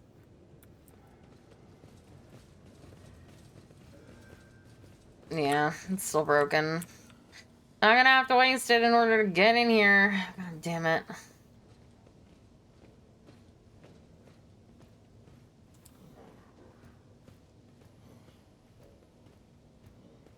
That was a problem for you. An expected result. Pissed.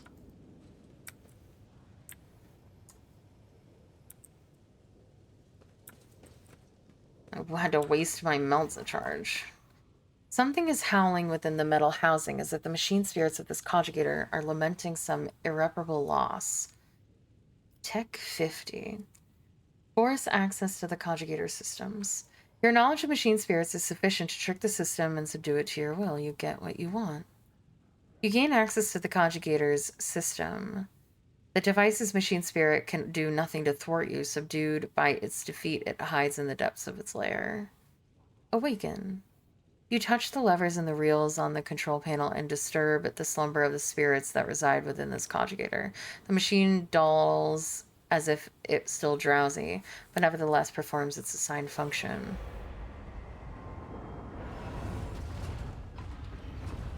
Jesus! It's a fucking hazard! The conjugator is silent, awaiting new commands.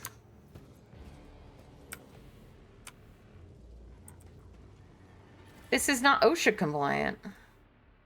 Melta Ultima.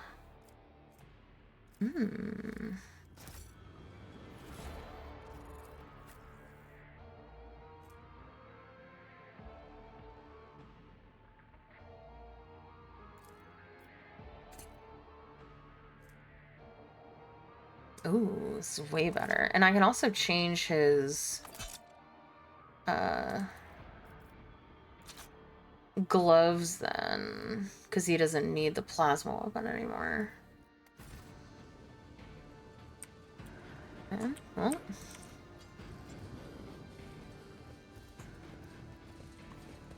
What did that do? Oh, what did it open the door? I tread a path unexplored. Got it. Okay. So that did something. Oh, can we get in? Or something, maybe? Oh, or it stopped the way from being blocked, okay. A revelation was sent to me. I don't think that's true, but... The Inquisition taught me many things.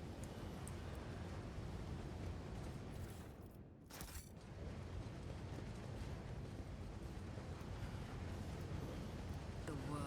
Oh, no, trembles okay, beneath that didn't my do that. feet. Okay, so, let's see.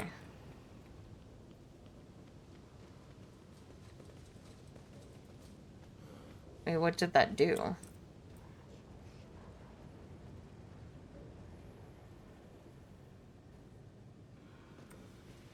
What?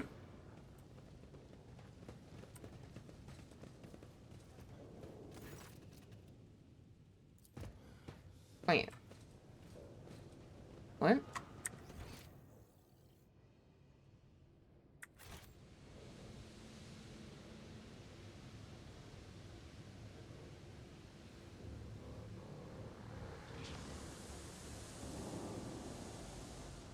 I'm confused.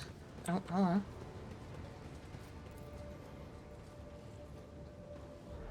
Oh my god, conjugators, please! Or, I keep calling them conjugators. Servitors! Please! They're so slow. Hey, Salary! Intriguing.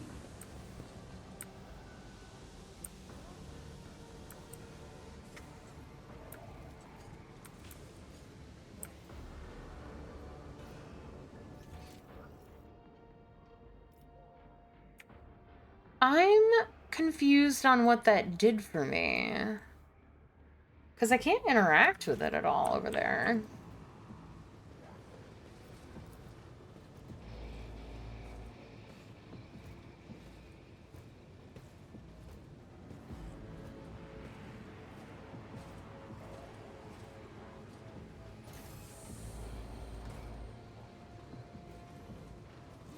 The world will bow.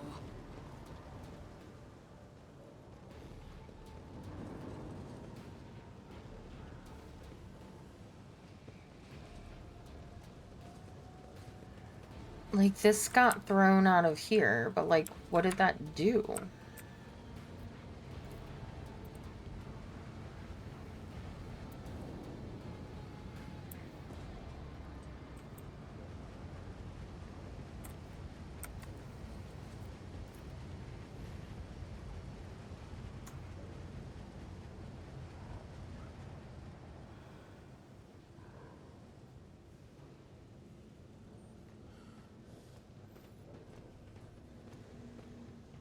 Powers unseen uncover my path.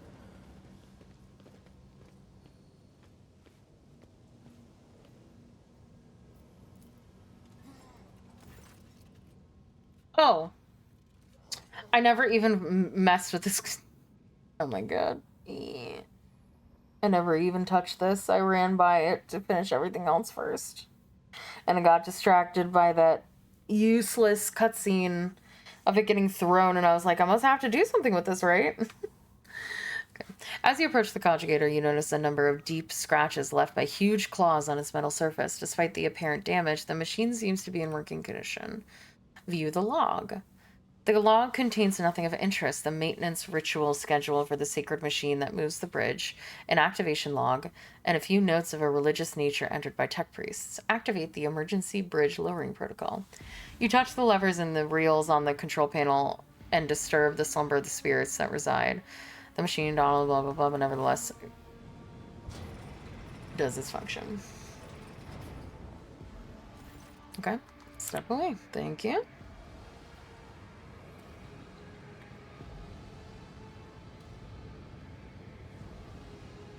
Let's seize the opportunity. Keep a sharp eye.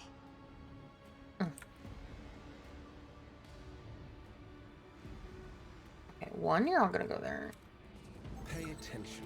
Oh, no, no, no, timers! Oh, what are you doing? Innocence proves nothing. Oh, God.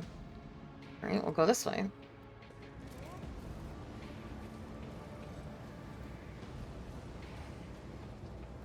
Do I detect doubt in your voice? No. Easily done. Look, over there. Why are you That was a problem for you. the way that you are? There. Easily done. Oh my god, you give me a heart attack. I'm just trying to keep you alive, man.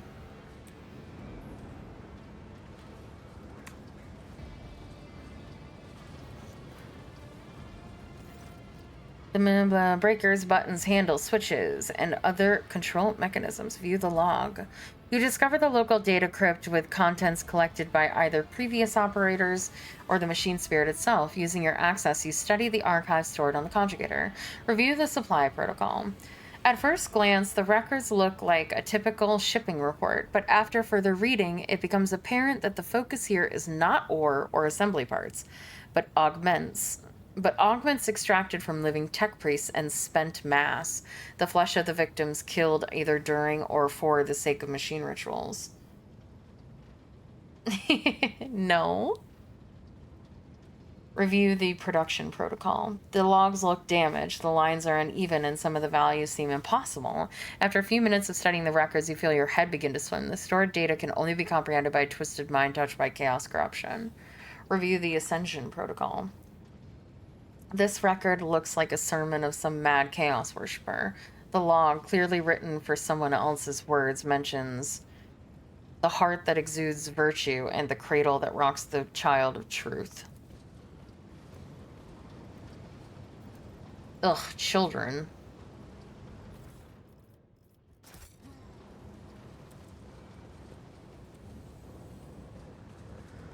The world trembles beneath my feet.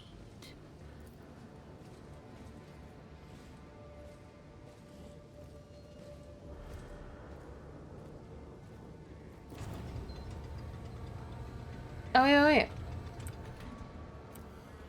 What if I wanted to go over there?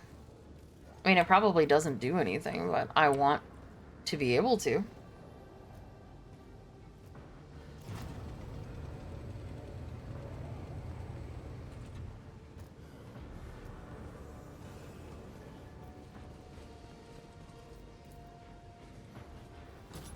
The systems accept the access codes, the clanging of moving bolts to the inside. Oh, wait. I don't want to go there. I'm not ready.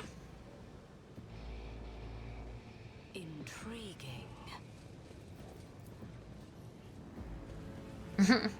I can't proceed to the main story yet. Oh my god, why? Every time. The worst thing I ever did was bring these fucking servitors with me.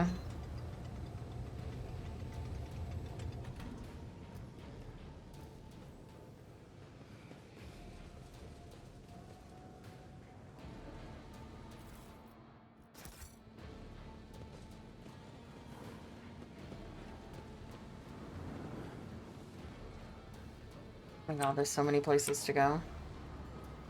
I sense something nearby. How are you supposed to get around this? Oh, I guess you go to these. No, these stairs are blocked. I have a stupid idea. Everybody come over here. Well, I don't care if the conjugators are there. My ancestors speak of stars long forgotten and worlds long. What a shame that you Dope. lack the capacity to understand even a single note. What are you talking about? Will bow. The Inquisition taught me many Nice. things. And we leveled from that.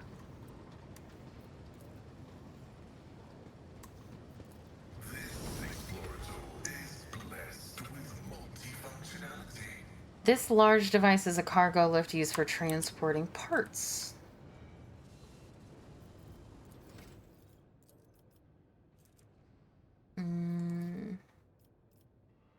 Intelligence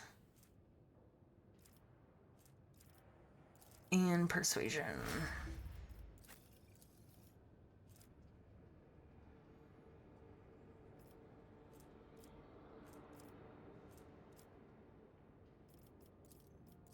Demolition for you. Weapon skill.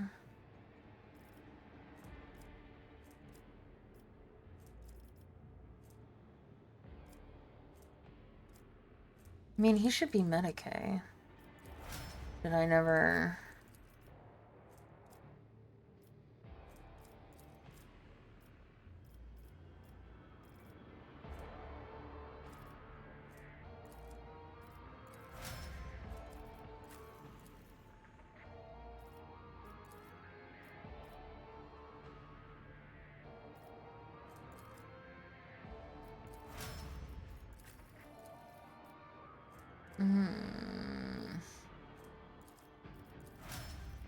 Xenos law.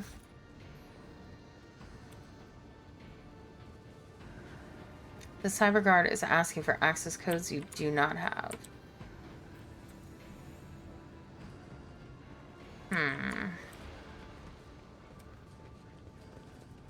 Master Van Calox, Your silence oozes dark crimson. You may hide your rage from others, but not from my gaze.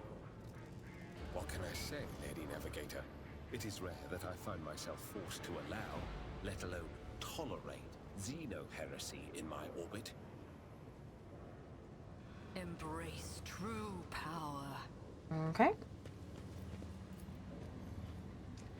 A desecrated altar to the Omnissiah. The purity seals have been torn off. The data slates have been with sacred code shattered, and some of the teeth on the gear ordnance broken off.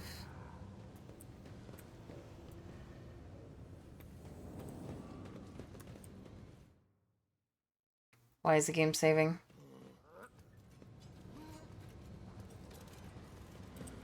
Watch your steps. Oh.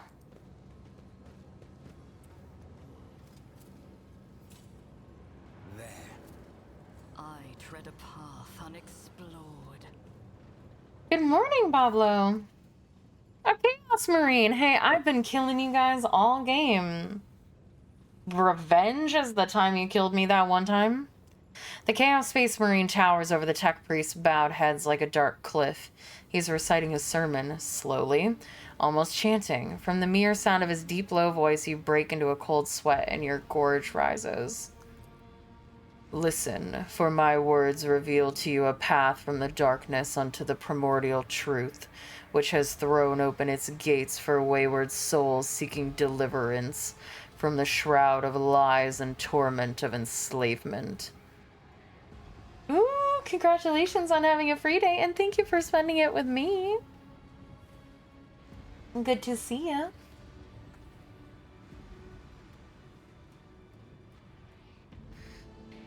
Your minds have shed the bonds of the dogma that has guided you into the abyss. Accept now the hope granted to you by the greatest of the word bearers. Heinrichs hisses through gritted teeth. I knew our meeting on Rykad Minoris wouldn't be the last, but to run into this anathema here. Kiava Gamma did not merely succumb to heresy, Celine. Your world is in the clutches of the greatest evil known to the Imperium.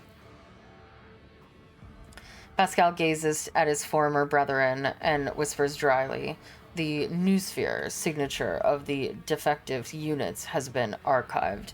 In accordance with the sacred commandments, I will tolerate no heresy, and hereby sentence you to categorical disposal without redemption. Listen to the sermon. The Chaos Space Marine does not seem to notice you. His gaze is focused on his flock, who are hanging on his every word. Those living a lie will not see the truth until they have renounced the false gods. Only through your faith does the reign of those corpse worms hold, worms that devour your very body, wrecking weak souls, gnawing at your eyes and ears so that you do not turn them toward the true masters. Your world, a foundry in the realm of corpses, was given the honor of serving as the crucible of the oncoming victory, and we, the word bearers, shall be at the tip of it, as well as those of you who can overcome the slander of the false idols. The incinerating fires of Kiava Gamma will birth weapons whose advance heralds the coming of a new age.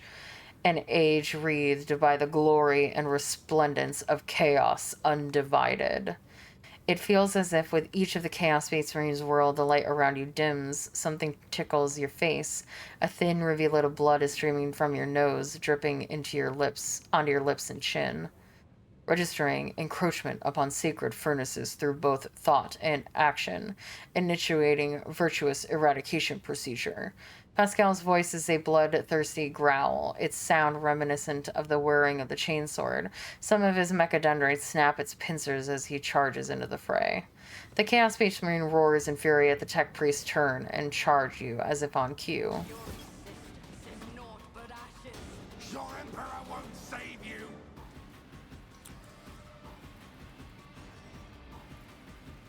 Hashtag not my emperor. These fucking servitors are in my way.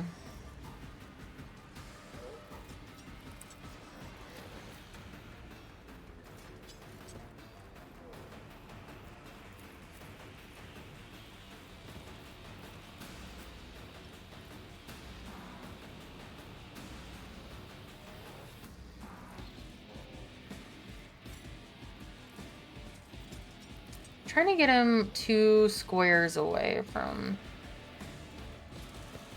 Wait, why is it... Alright, whatever. Request approved.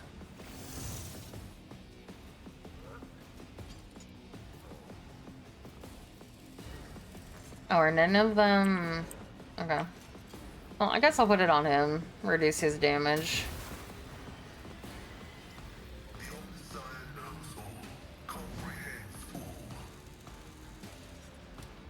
Request approved. Oh, I forgot I have a new ability, so... Or I have a new weapon, I mean. Replace the Sister of Battle? I haven't had Argenta in my party in like 30 hours. Like, I replaced her ages ago. I'm pretty sure I replaced her when Heinrich showed up.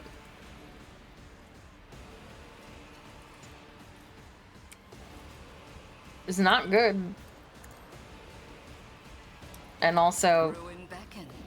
I just don't really care for like hyper religious characters, which it's the world, I get it, but I need no guidance.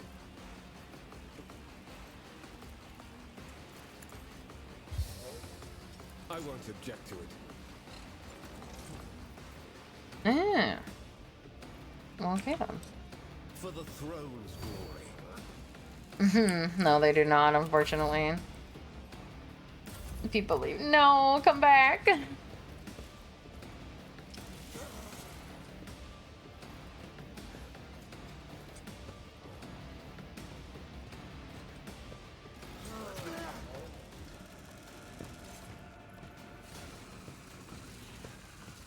It's either the buff armored lady with a big bolter or the angry dude.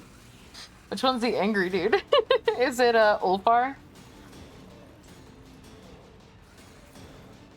Okay, I can't see him apparently. I am not your Xenos pet monkey. If it serves your cause. Heinrichs. Oh, okay, got it. Oh, 100% Heinrichs all day.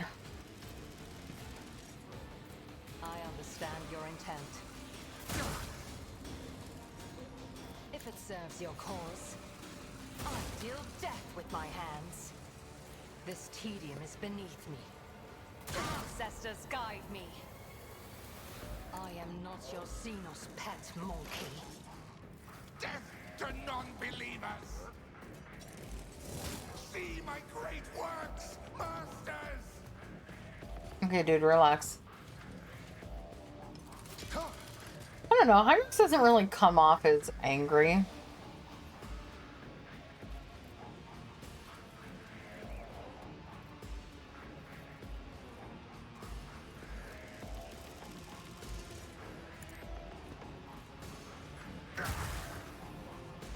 If I may. How dare you?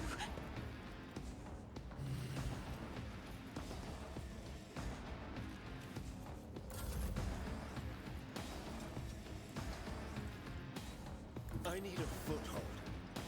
These fucking servitors. Object to it. But of course, Lord Captain. Naturally. Nothing stands against me. I won't object. I'm amended.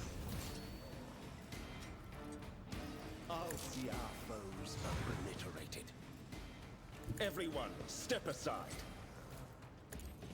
Nothing stands against me. Only terror. Smite your enemies. Be gone. No, you are funny. I was just saying that I don't think Heinrichs is very angry. He's definitely cold and calculated, for sure. At your beck and call. Which I love. I will do my duty.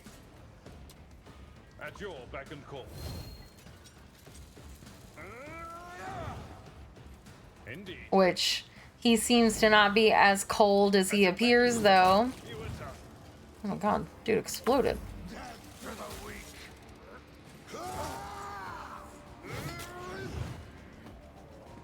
my way!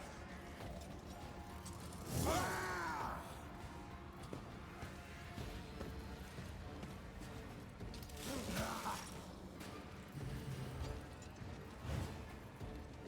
Please don't shoot me. Okay.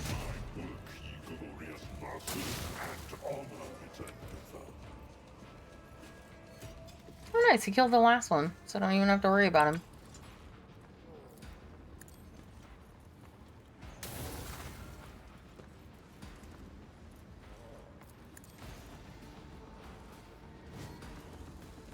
Request approved.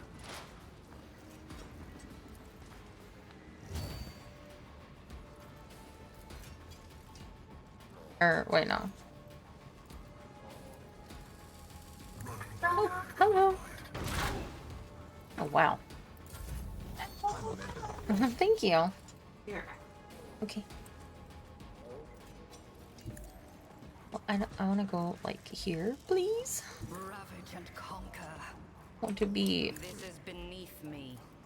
I will triumph. Ruin beckons.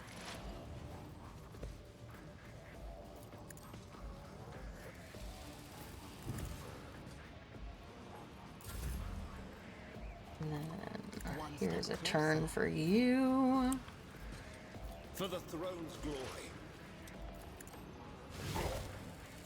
I won't object. And then here's another turn for you. Mercy found in my heart. I'm done with this one. Oh god. I'm sorry, you put your what and where now? Like I said, these Chaos Marines just a bunch of... Oh. I'm so sorry. I thought the combat was over. Is on our side. I thought you were dead, sir. But of course, holy terror, smite your...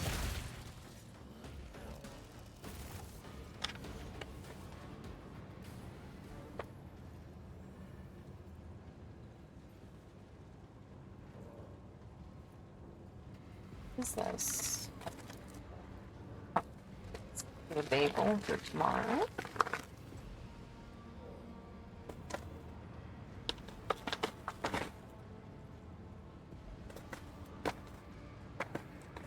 Bum bum bum bum bum. What is in my hands? This is a ciabatta cheesesteak. That's go.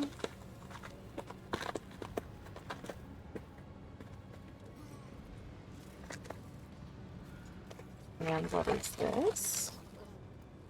Hand Gull's other sandwich. Alright, I managed to somehow pull out all 3 of Gull's items from the bag.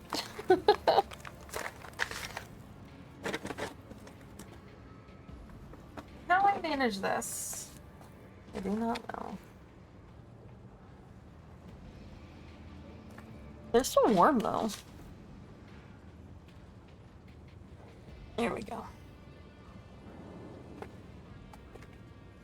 It's a new era at Panetta. Market. Alliteration.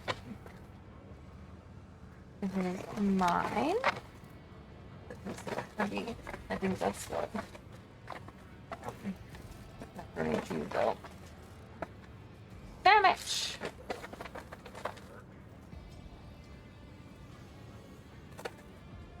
Oh. And her chips. Here.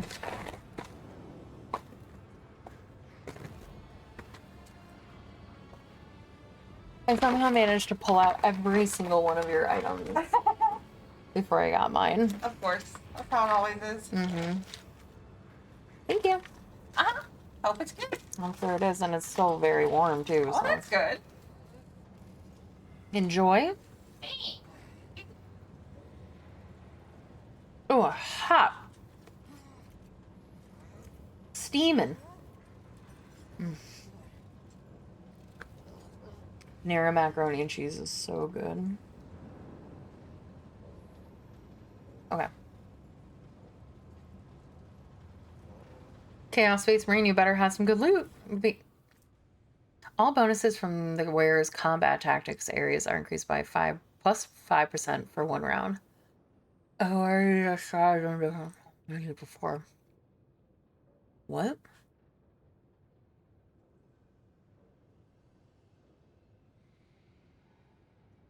I don't even know what that means.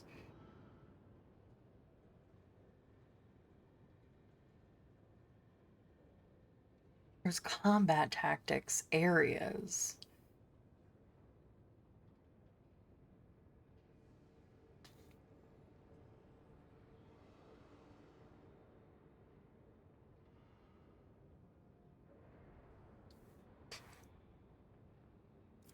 I don't know what that means, what's going in the cargo.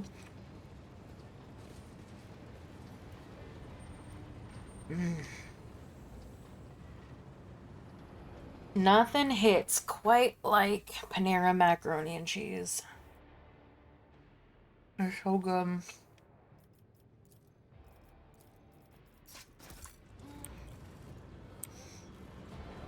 Okay, I definitely wasn't done exploring here though. The world trembles beneath my feet.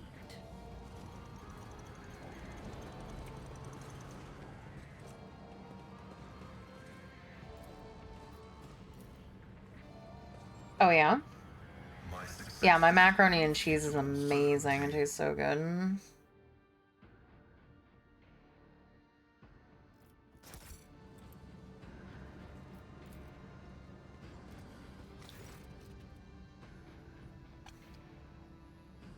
Bring my Elect 2 to the scanner. Several lumens light up on the panel. You hear distinct clicks, and the Cochidator goes quiet, clearly having fulfilled its purpose. Ooh, secrets.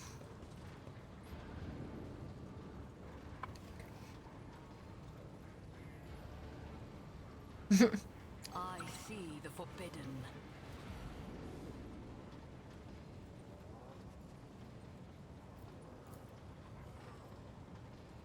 The door's pneumatic actuators have obviously failed and can now only be opened manually by finding a suitable valve.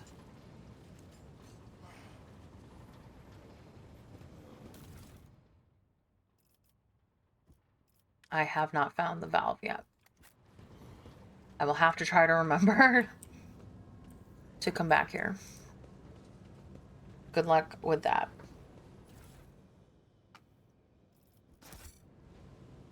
I'm sure I'll recognize it when, oh, wait, never mind.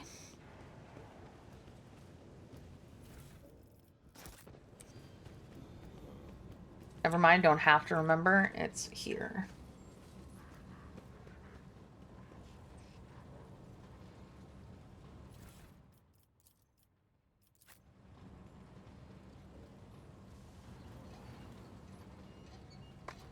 Why am I doing this? Henrik, you're standing right there. Ooh, sandwich does look good.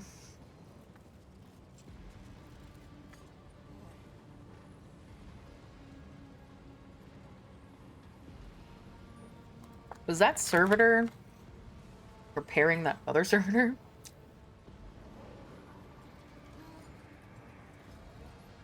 The None world are better will at bow. searching.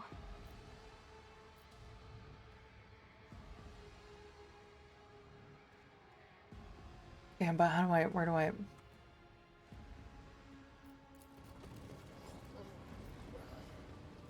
What is it, rogue trader?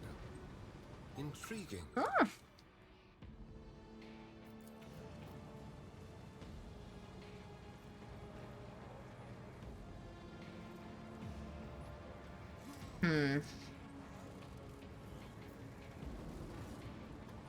I can't click on them.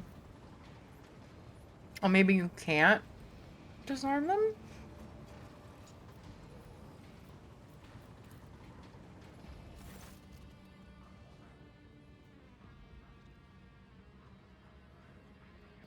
The towering furnace wreathed in scarlet light fills you with awe. As you approach, the heavy thrum of ancient servo motors erupts from the machine depths, along with the crackling binaric undertones. Input the code to disable the traps. The furnace responds with a short binaric signal that evokes the mechanical rustling of unseen switches. Input the code to disable the gas supply. Blah, blah, blah, blah, blah. Request Theodora's data. Ooh. Oh, this was the hidden cache on Kavagama. Oh. Rumbling builds up in the bowels of the furnace, growing stronger apace with the sound of ancient motors. The rumble is echoed by the screeching of metal gears and the clanging of an unknown mechanism. Slowly, almost hesitantly, the creation of the Adeptus Mechanicus disgorges a data bank engraved with the coat of arms of House von Valencia.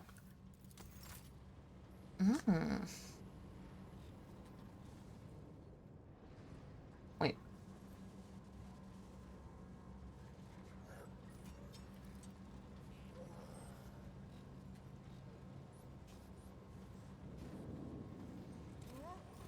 Okay, it did turn these off. Okay. The thick layer of dust is a telltale sign that this place has had very few visitors. Despite that, you can see faint footprints that were left by whomever came here last.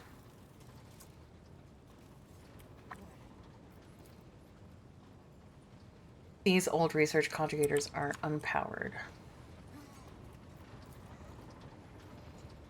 The device, which bears an odd resemblance to both a conjugator and a furnace, reacts to your presence with a faint blink of its lights and an inscrutable binary signal.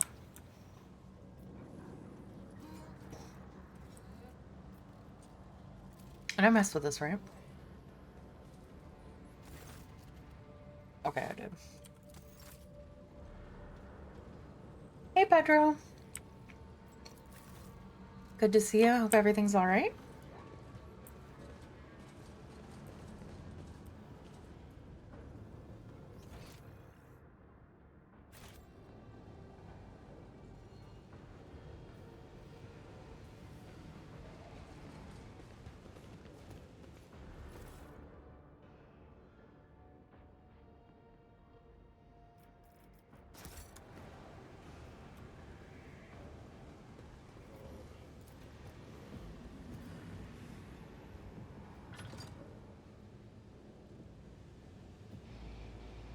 What did that do?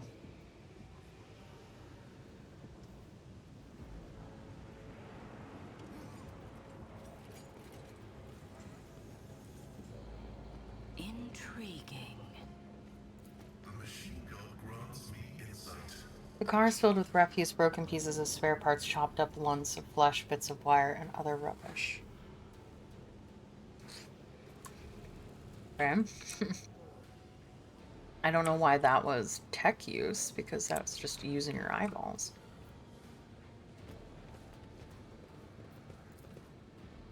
Nothing's impossible for this old officer. Oh. Not my Okay. worst Oh. day.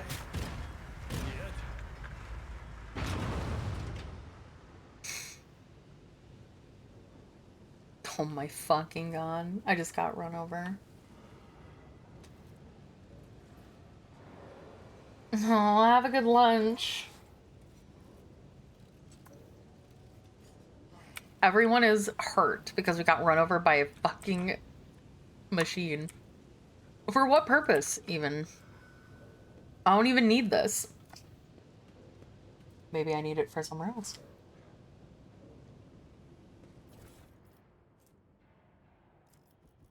What could I possibly need this for? Alright, well, hold on to it, I guess. Hello. Oh, hello. Where's your, Oh, this is not the same person, okay. The tech priest tears himself away from the reading his data slate and looks up to you. His respiratory augmetics is missing. Instead, the lower half of his face is covered in a deathly pale artificial flesh. You take note of the multitude of fresh augmetics attached to his head. They seem to have been inserted haphazardly, and pus is seeping from the untreated wounds. I heard your footsteps in the void. You are von Valencius, are you not? Pascal exchanges a series of binaric signals with the tech priest before saying menacingly, initiating arrest procedure. This unit is using a fabricated identification code, which constitutes a grade 4 transgression. Identify yourself?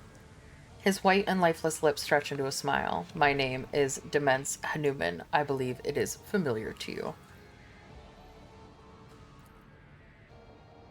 This statement is false.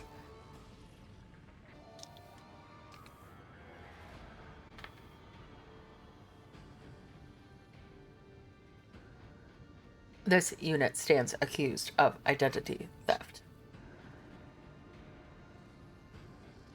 which could have been prevented using this game's sponsor, Aura.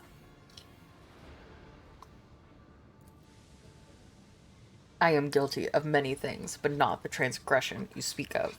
I have stolen nothing from you, my tech comrade, unlike many others who have indeed robbed you.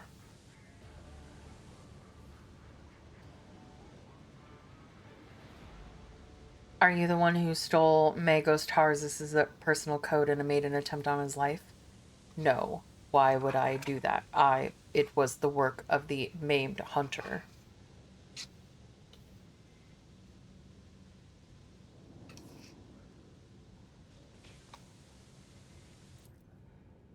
Term not recognized. Is this a specialized term used by your branch of tech heresy? It is simply a name that fits him.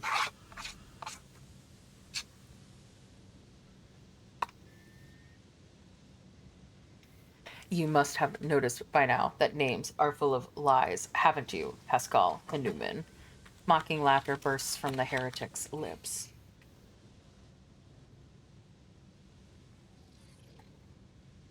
I'm giving you a chance to explain why you're using a name of another.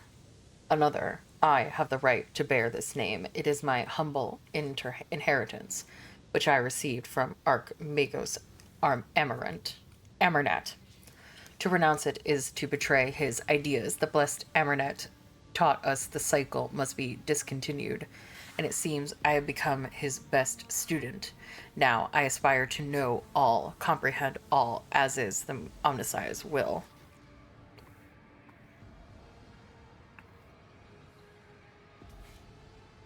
Blasphemy. Should you continue these sacrilegious mentions of sacred litanies and heretical perversions of the blessed Amernat's philosophy, you will be destroyed.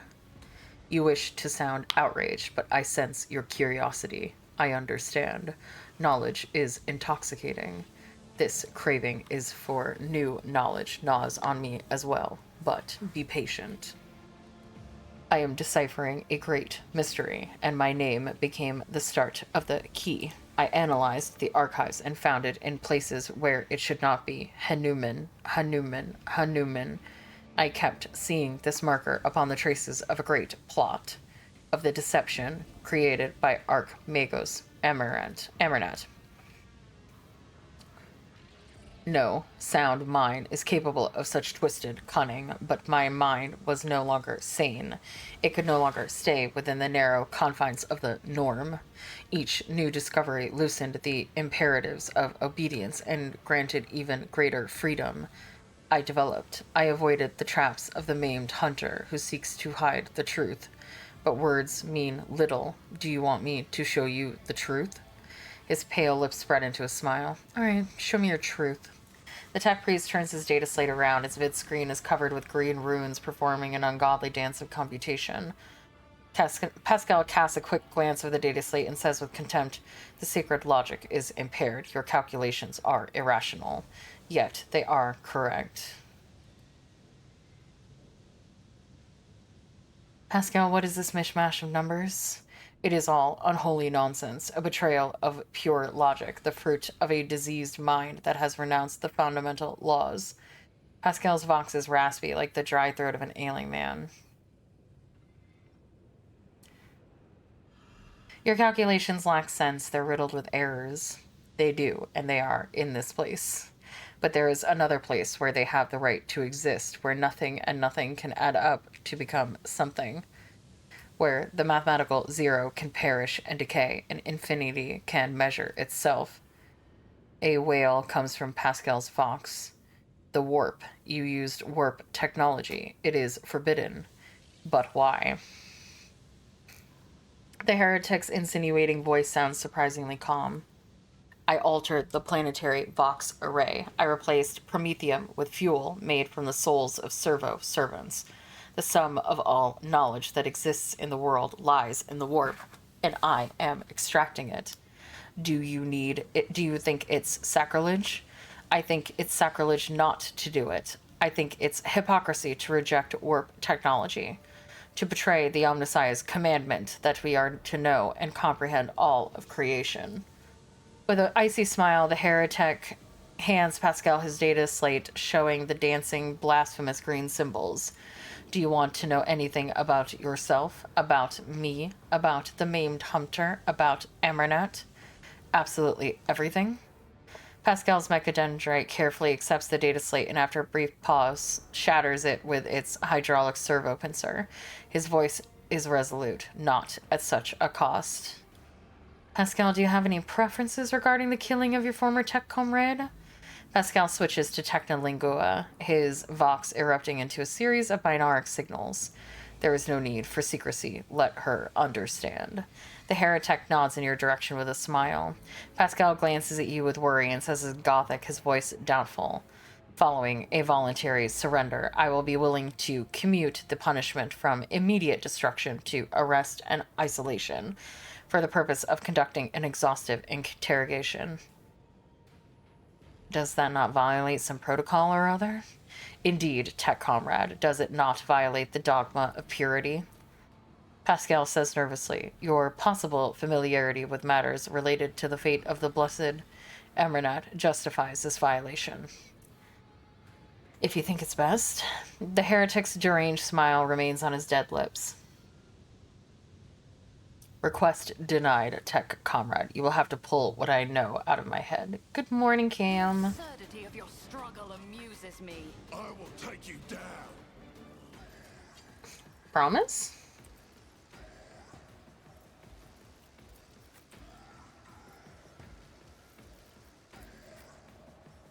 Oh my god, Heinrich's, why are you all the way over there? How did that happen?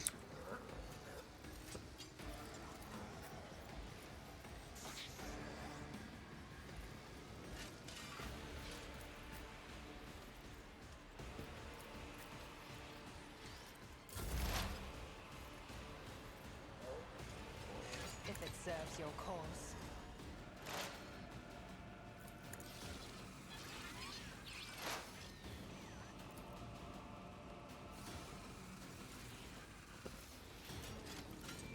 I am not your Xenos pet, Monty.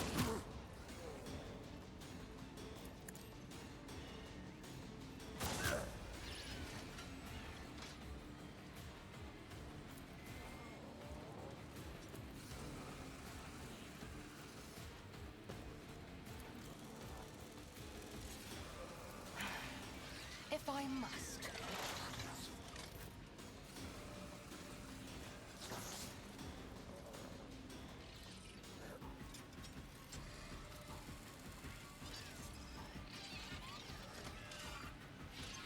Because he's trying to learn warp information. And that's, like, heretical. That's why we must kill this guy. Let's see to it.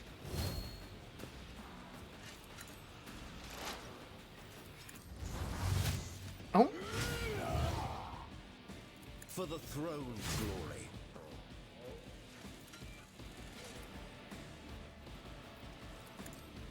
Nothing stands against me. I don't know. I don't even know who that is. Holy terror, smite your enemies.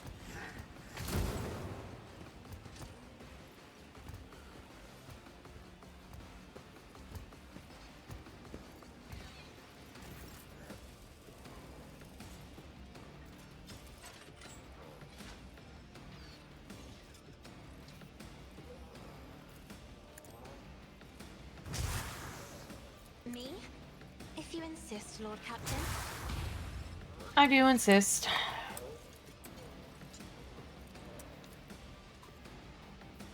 I'm not accustomed to being ordered around.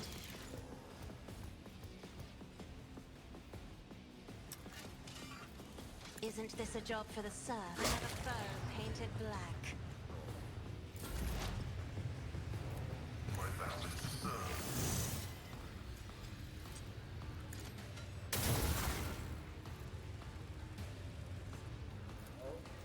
Request approved. The scriptural prognosis is favorable.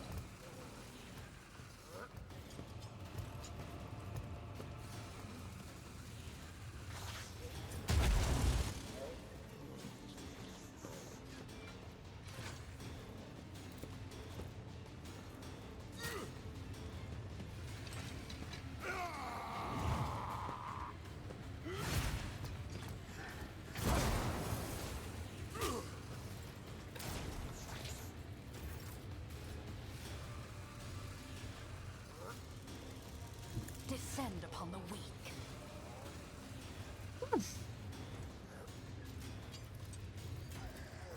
I need no guidance. Oh, no, no. Ah, Amidst the carnage, I didn't mean to do that on Abelard.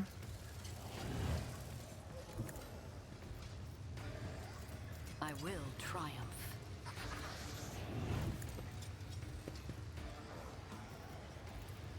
Ruin beckons.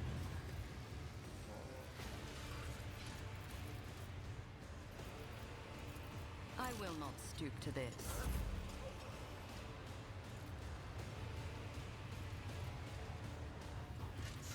Tried and tested tactics are the best ones.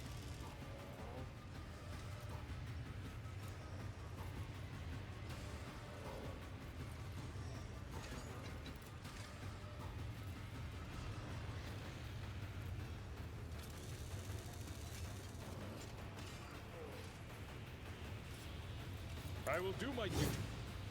Okay, me. Victory is imminent. At your beck and call. What?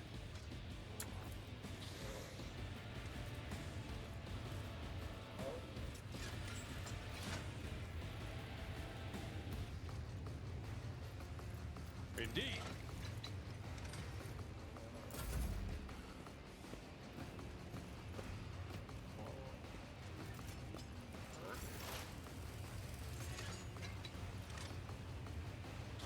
She didn't shoot what's his face.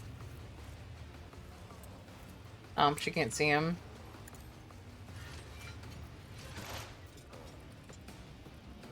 Unfortunate.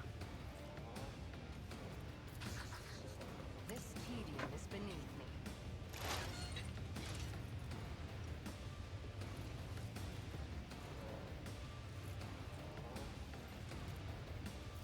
If it serves your cause. Fortune favors the swift. No weakness is hidden from my sight. Another soul slips beyond the veil. I deal death with my hands.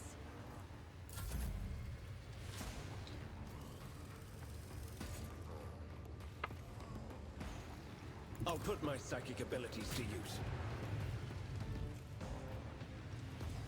Let's see to it. I won't object to it. Nothing stands against me to do this.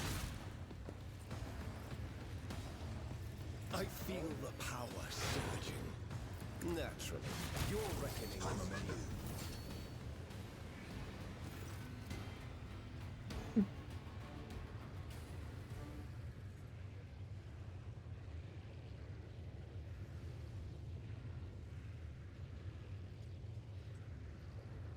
I took a big bite of cookie.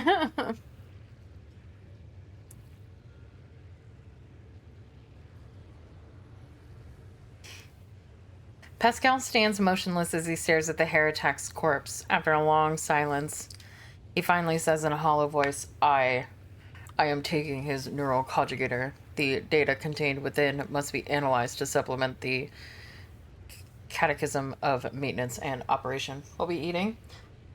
Gala had to go and get some blood for blood testing for just like regular doctor stuff.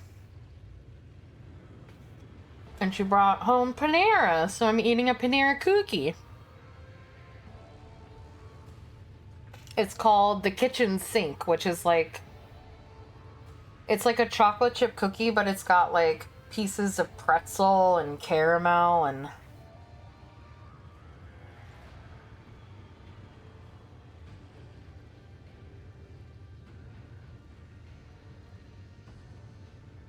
Do you intend to pull that thing out of his head? Oh, wait, no.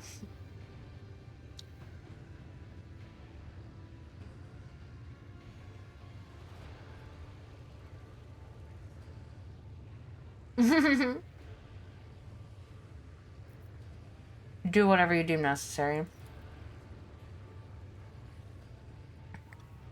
Pascal leans over the corpse, activating the sampling tool in one of his mechadendrites, and plunges it into the tangle of augmetics covering the heretic's skull.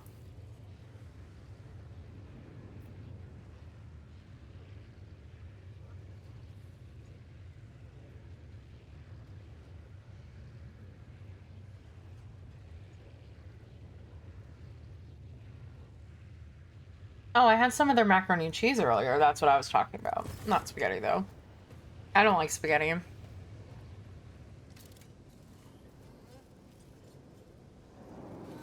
The noodles, for some reason, weird me out. I don't know why.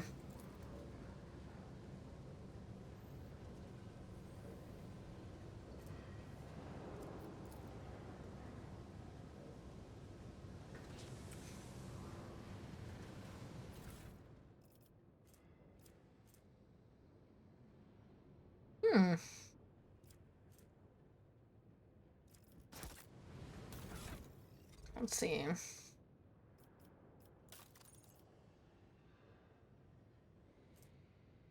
Data bank from...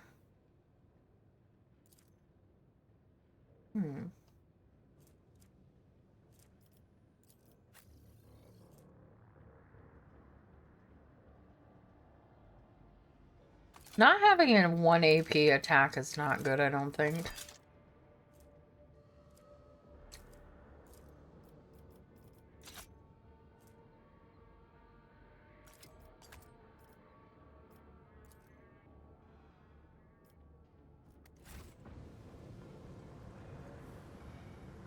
Alright, let's see.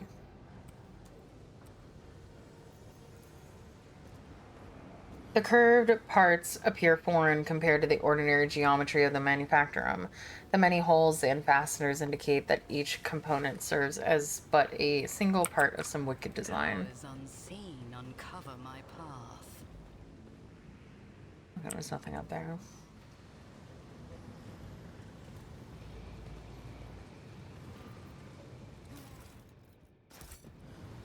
Collect all.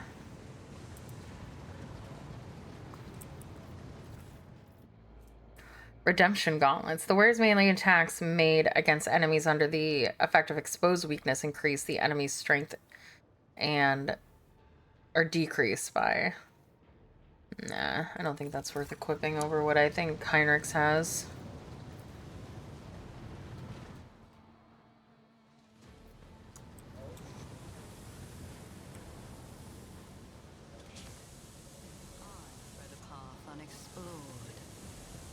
Blow it up. Predictable. The vats, which were previously used to store fuel oil, have been turned into reservoirs for blood.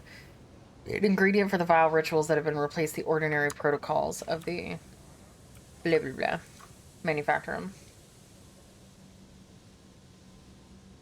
Excuse me, by the way.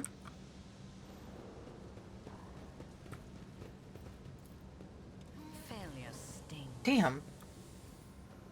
I'm a failure. The world trembles beneath my feet.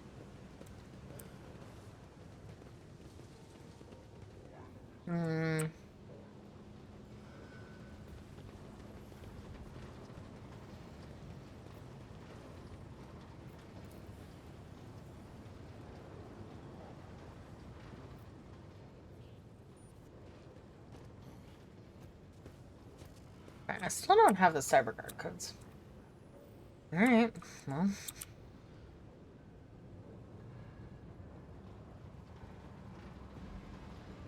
I think this was where the Chaos Space Marine was, but...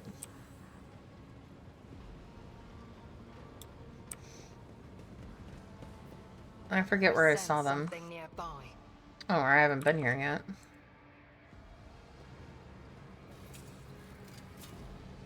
Easily done. Where was the Chaos Space Marine then? Because there... What? Oh, that's fine. I'm not going that way.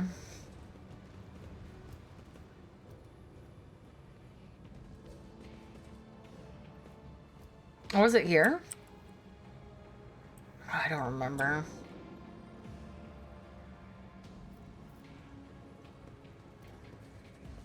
There was like a... Oh, I lifted... Oh, it was this. Okay. I was looking for this. Because I remembered, I was like, oh, I lifted the thing, but I wasn't ready yet, so...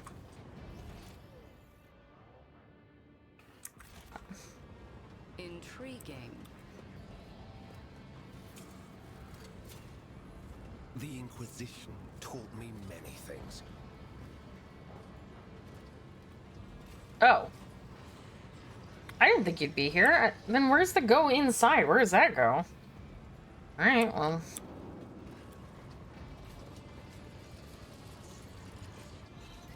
Save. Oops.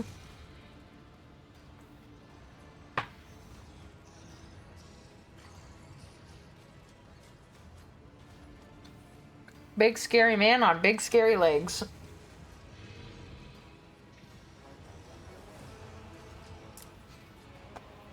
Upon noticing you, Cubus Delphine straightens. You hear the clanging and groaning of metal as if the pistons and bearings of the fabricator sensor's augmented body have fused together.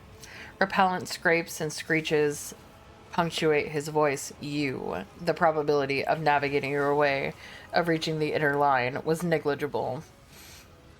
The primordial truth guards me and my work. Then why is it that this variable has yet to be eliminated?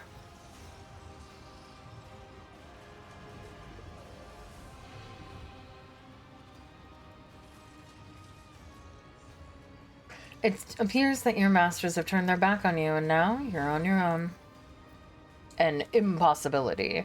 I am not a variable that can be extracted from the process without acutely affecting the probability of its succession realization. The fabricator sensor freezes. Possibly a stress test. Unexpected.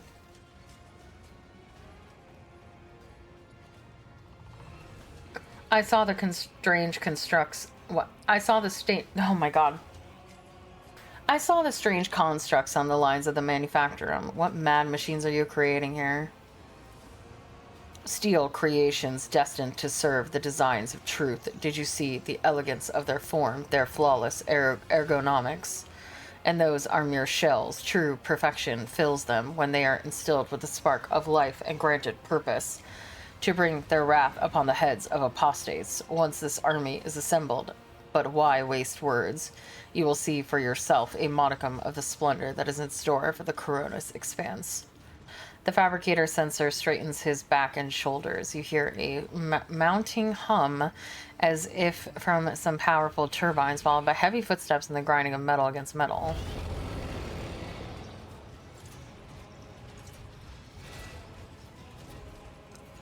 Yeah, we've seen this thing already, haven't we? Alright. I feel like we fought one of these things once already. No, I wanted to eat! The fabricator sensor lets out a binaric trill. Witness the weapon designed to carry the glory of the great gods into the darkness of the Coronis expanse. My shepherd has sent me one of his iron angels so that its very presence may instill faith and awe in the hearts of his flock. Accept the greatness of the primordial truth united with the might of the new Kiava Gamma and perish.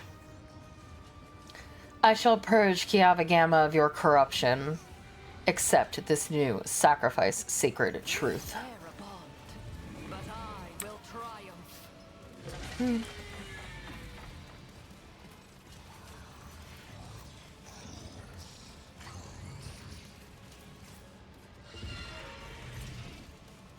I'll put him over here. Ooh. Ooh. Welp. I'm sure it'll be fine.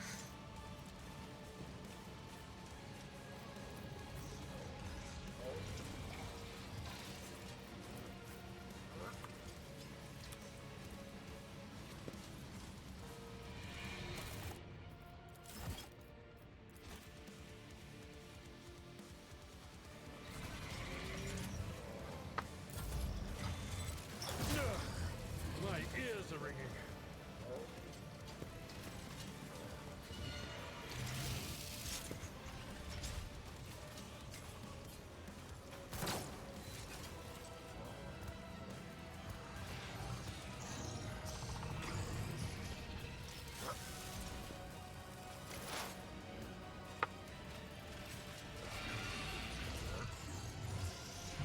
Oh boy. I understand your intent. Stop trying, monkey.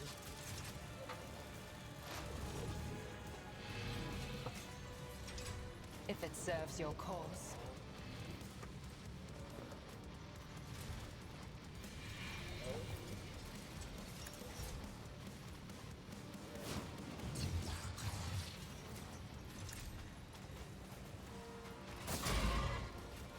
This tedium is beneath me.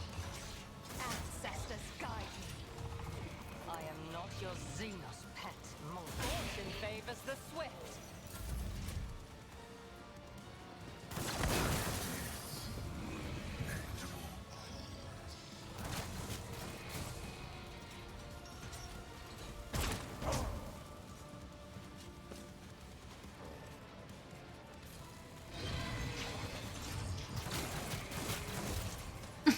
Okay.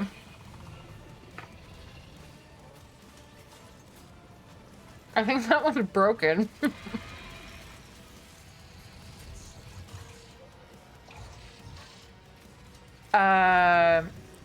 Potentially. Be careful not to cross my gaze.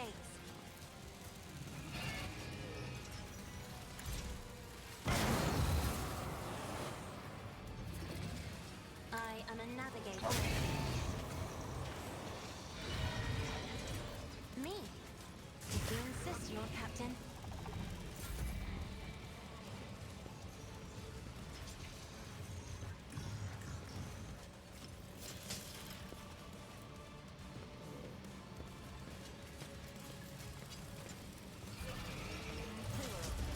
No, he's gonna kill Steel. Damn. Focus, Valkyrie. Focus. I need a foothold. For the throne's glory. But of course, Captain. I'm dumb. Let's see to it.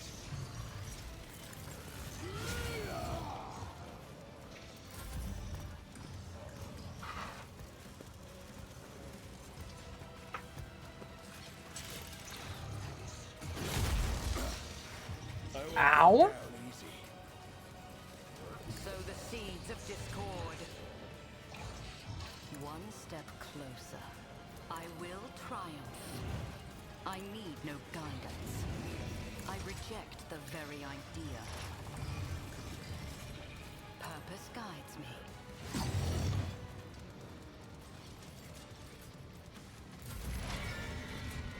The Omnissiah knows. Comprehend. Request approved. My vows. Request denied.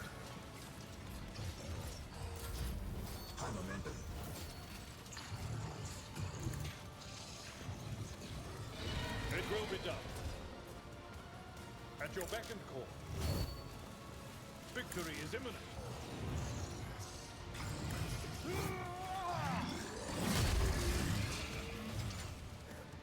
Okay.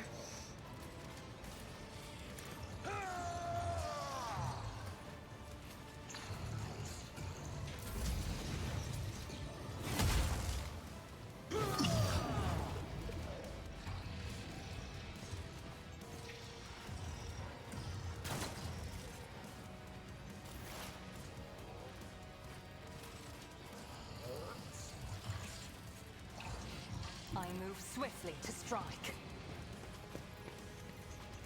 I understand your intent. If it serves your cause. If I must.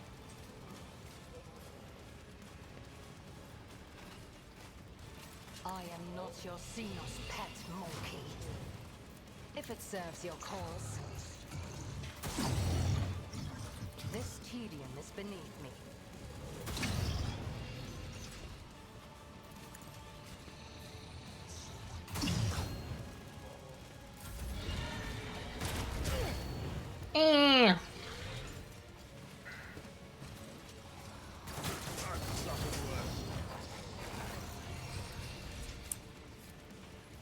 Isn't this a job for the serfs? If I may? Help me, Lord Captain! I'm not accustomed as duty demands. I'll show you why navigators are feared. I won't object to it. Let's see to it. Holy terror, smite be gone. That's annoying. Oh, wait, never mind. Oh. Throne take you. I'm done with this. Oh, still another one? Where? Oh my god. Someone's death wish is mine to grant. For the throne's glory. Be gone.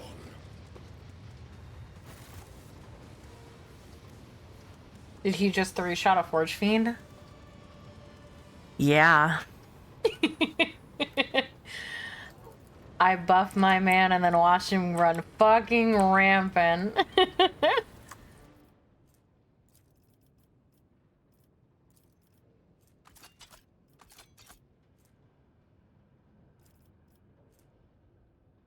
Ooh.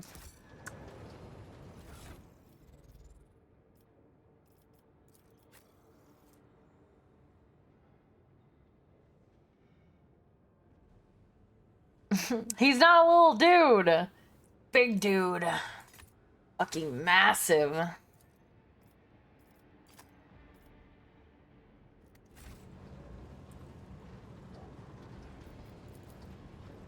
And he did it with broken ribs, too.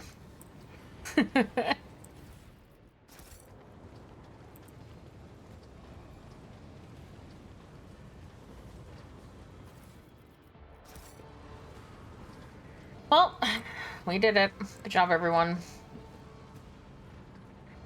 I want to go figure out what that inside was, though. There was like... It was like the inside. Go to the inside. The inside of what?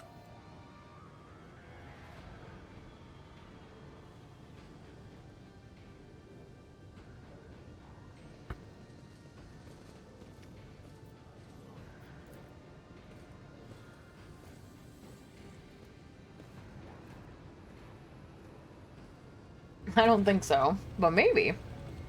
Also, all of our servitors survived too. Powers unseen uncover my path.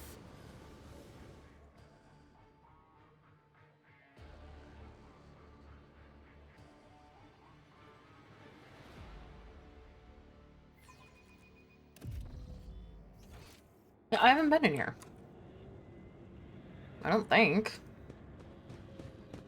Oh, that doesn't look good.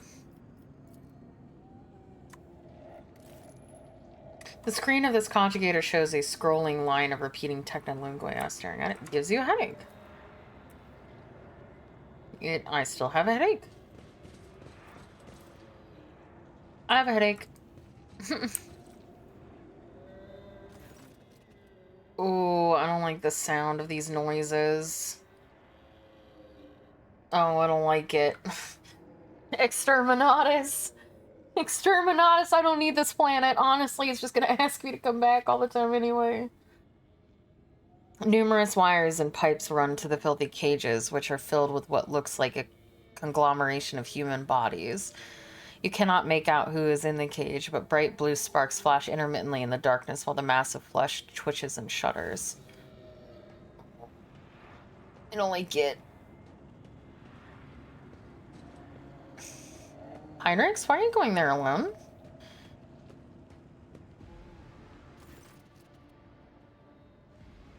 Heinrichs casts a scrutinizing eye over one of the cages before withdrawing his weapon and approaching to examine what lies inside. Careful, Heinrichs. Look at it. Heinrichs gestures towards the cage closest to you. Through the metal bars, you see it truly is a pile of human bodies, or something that used to be. The monstrously deformed bodies have fused together in places, while others were severed using saws and knives, leaving wounds seeping pus and slime. Wounds that are agglutinating and sprouting tendons. Rods connected to wires that run to a nearby conjugator bristle across the flesh. One of the human heads turns to you. Mercy. Oh yeah, I'm in agreement. Let's kill it.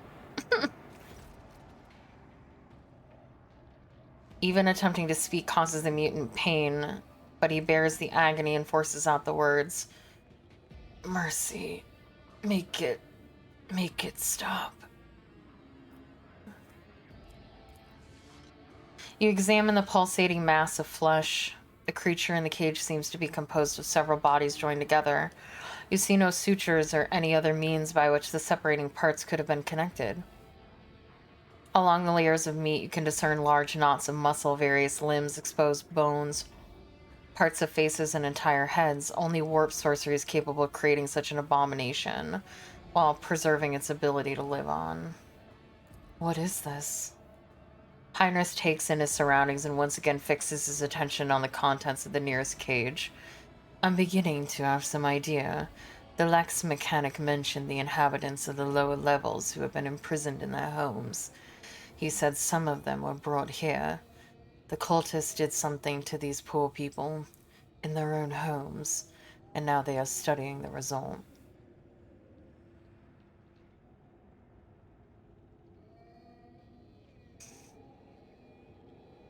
Have you ever seen anything like this before? I have seen a great deal of rogue trader. That includes mutations caused by the sorcery of chaos. But what frightens me most is not their repulsive form, but what is hiding beneath it. Heinrich frowns. A human soul in torment. Chaos never forgets to ensure its victims retain the ability to suffer. The Lex mechanic talked about some kind of slag waste disposal and chaos symbols on machines. What are the Archenemy's minions doing to the people of the lower levels? To know the workings of dark sorcery means allowing corruption onto oneself. Heinrich scowls. These are warp mutations, no doubt. Perhaps there is some side effect, but that is why they were brought here, to be connected to senses and conjugators. Even fallen tech priests who have rejected the Omnissiah are driven to be a perverted hunger for knowledge. Why are they hooked up to conjugators? Heinrich carefully studies the screens of the computing machines. Lingua technis, corrupted by the scrap code, I'm sure. It's unlikely we will be able to extract anything of value from their data crypts. Thinking, Heinrich clenches his fists and bites down on a knuckle, and then recoils when the mutant from the nearest cave reaches a hand out to him through the bars.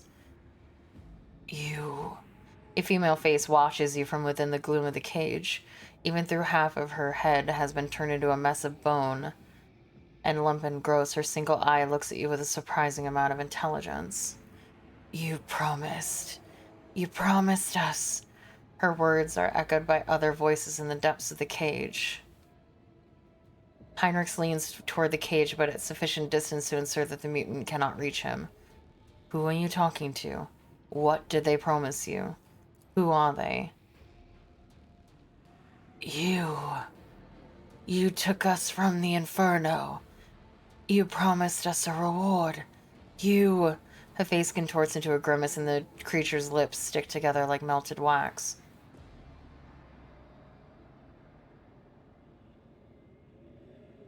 I'll be damned. They can still speak.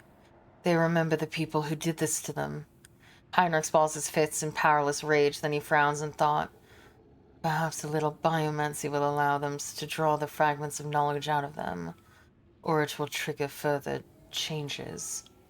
Not missing Pascal's sober interest in proceeding, which he is dutifully recording in a data slate, Abelard arches a brow. Esteemed Magos, these are your comrades. If I may ask, do you feel any compassion for them, or at least regret? Regret for the losses that these poor people represent to the Adeptus Mechanicus? Negative. What I am currently observing is not my tech comrades, but merely their biologically functioning remains fashioned in a specimen of an unnatural perversion of technology. I am under no directives to feel any affinity for such specimens. What do you want to do? My psycho abilities allow me to affect the human body. It is one of the most effective tools to use against individuals who resist questioning. But if you're suggesting that I want to use it, I think you are getting a little ahead of yourself. The effective warp energy will likely lead to an explosive reaction. I do not know the precise mechanism of this mutation. The result could be even more monstrous in its current state. Heinrichs, let it go. You're only prolonging their suffering. Heinrichs nods. I am inclined to relieve their suffering.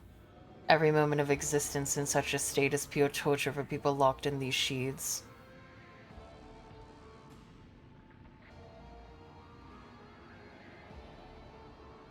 It seems to me your mind is already made up. These people need deliverance from their suffering.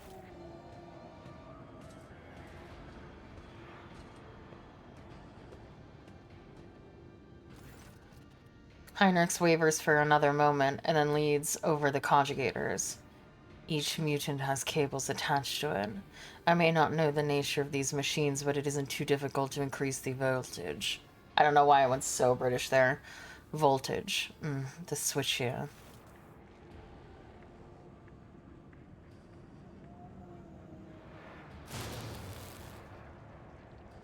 Oh yeah, for sure.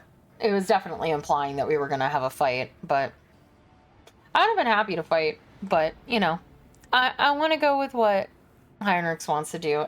And he seems to be a big old softy behind that cold exterior. He doesn't want people to suffer.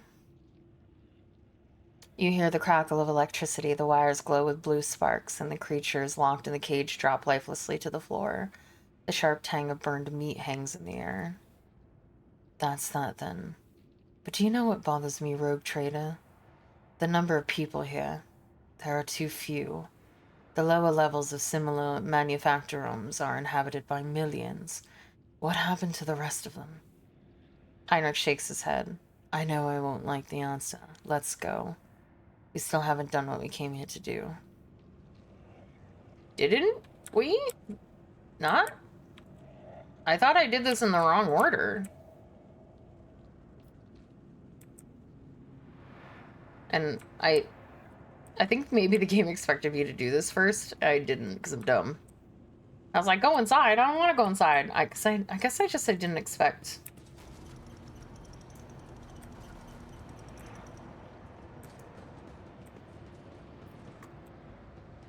Oh, I guess maybe he means we didn't do what we came here to do, which is to get the information that we got from the Lux mechanic, which I think is this. The massive conjugator, because I thought he was saying we didn't do what we came here to do, which was to destroy spider legs, but... Oh, I should have called him Sid from Toy Story. I'm always late on the jokes. The massive conjugator grows out of the metal bulkheads like a grotesque tumor. A hollow roar sounds from deep within the metal housing. Whatever spurred the computer into action, it has enough power to supply a small command center. As soon as your eyes fall upon the conjugator, you feel a tingling in your temples. Every nook, every component of the machine radiates a sense of wrongness, one that is difficult to explain, but no less palpable for that. It is as though the construct itself defies the laws of physics and... I didn't read the last word. Heinrichs makes a warning gesture. His voice, ringing silently with tension, is threaded with disquiet. Stop, Celine. That is a creation of the Ankh enemy. Don't go near it. You have done enough for me and my mission. Don't put yourself at risk now. But you're gonna put yourself at risk? As soon as Heinrichs takes another step towards the conjugator, it emits a deafening shriek like hundreds of metal needles driving into the toughened glass, as though sensing the stranger. Wincing, Heinrichs approaches the control panel and bends down toward the screens. Despite the heat clogging the room, you feel an ice-cold breeze. Heinrichs is clearly using his psycho abilities to try to fend off the pernicious effects of the Chaos artifact. Aww! He's lowering my body temperature so that it's not painful. I love him. The Omnissiah's grace has not touched this object. This mechanism was not desecrated, but born flawed and unnatural. Iron most profane. Pascal unhurriedly produces a data slate. Initiating observation log. Let not fear stand in the path of knowledge. I'm approaching the conjugator.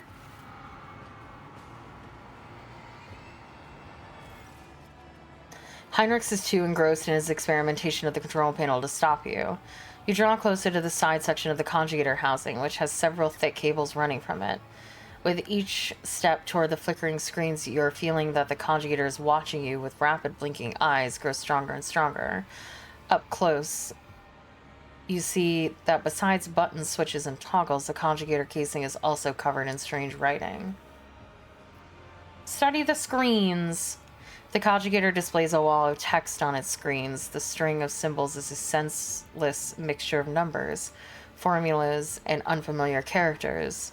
There seems to be no logic to it, and yet there is no doubt that the conjugator is computing calculations on a prodigious scale.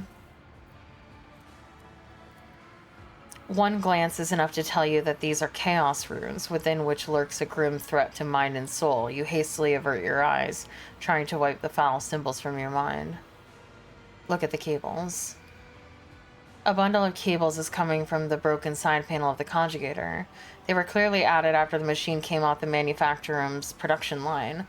The wires snake along the floor and disappear inside a maintenance hatch that leads to somewhere down below. You take a step backward, and suddenly one of the conjugator screens changes color, becoming a bright yellow. Your eyes are helplessly drawn to the bilious hue. You turn sharply away from the screen, and you can almost feel invisible shackles falling away. The realization comes to you a moment later. You are not fighting against your own curiosity, but against someone's malevolent will, which has now lost its hold on you. Keep your distance and wait. A minute passes, then another. You watch Heinrichs examine the conjugator. His eyes scan the screens, his hands darting from reel to lever, sometimes hovering uncertainly over the next switch, which immediately receives a coating of frost. At some point you hear his voice, almost a whisper, barely audible above the clanging, roaring machine. Sacrifices. More and more sacrifices every minute. Heinrichs looks at you. His eyes darker now, appearing almost black in his white face. Hectome determinans. The womb of this cursed machine is down on the lower levels. The auxiliary enumerator controls the system for delivering molten waste under the manufacturer's main building. This conjugator is fueled by the energy harnessed from thousands of people who are flowing beneath our feet as slag waste as we speak. But I cannot even imagine the reason for sacrificing. Oh no, what is it? Aww. That's so cute. You don't need it though. It's not even green. It's yellow.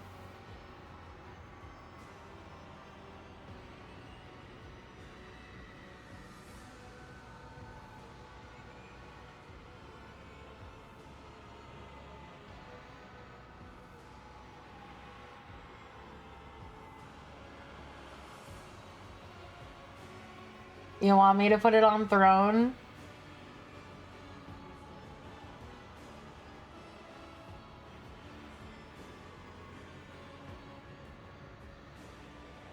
I'll put it on throne. We'll see if somebody bites.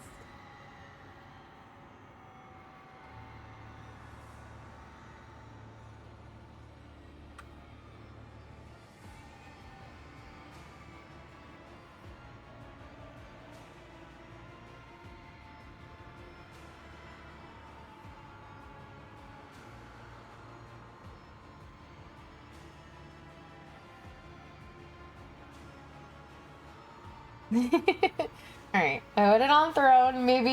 Maybe someone is listening. To fill our house with yet another plushie that we do not need.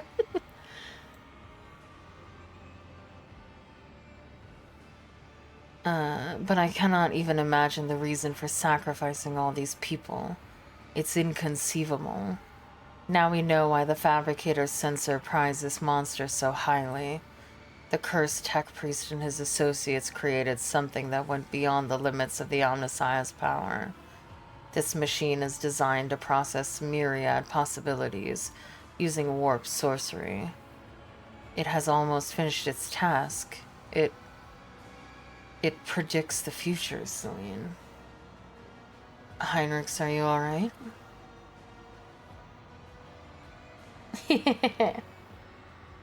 He tries to muster a reassuring smile, but it comes out looking more like a grimace.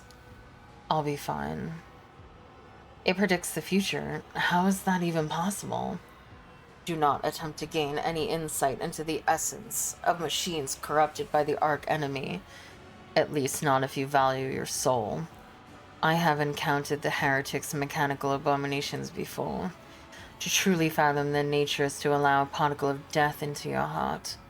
Heinrichs is silent for a few moments, but the fruit they bear, no matter how abhorrent their instruments, the fruit they bear could be useful. You intend to let a creation from beyond the veil do what it was designed to do? Juliet stares at Heinrichs in astonishment. Is it not your calling to protect your kind from the schemes and temptations of Celine Thresh? You cannot understand this, Xenos. Knowing one's enemy is the path toward destroying them. If, in order to prevent countless future calamities, I must perpetuate one of my own, such is my duty to the Golden Throne. Juliet remains silent for a while, her head tilted to one side. Not only do you not keep watch over your kin, you even sacrifice your own souls to your dead god. It is astounding. Heinrich's clouded gaze suddenly clears, and he glares at the conjugator. Oh.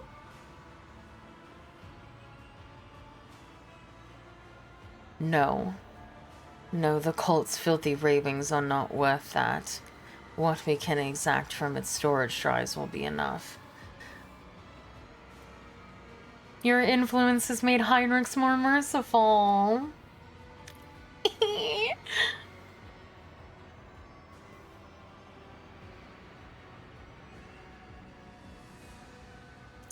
We need to stop the conjugator for the sake of the people who are still alive down there.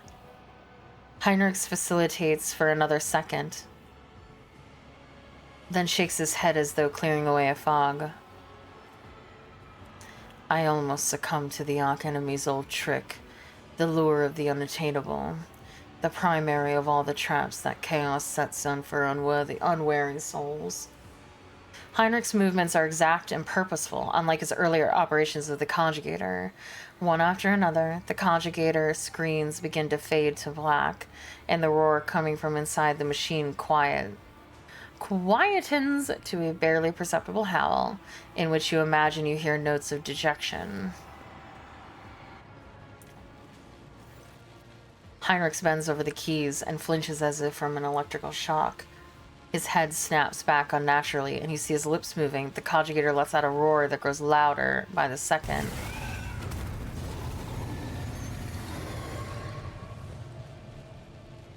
Oh, I thought Eyes is a something happened to him.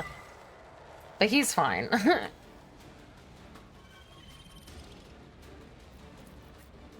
Thank God he's okay. Cool, a demon though.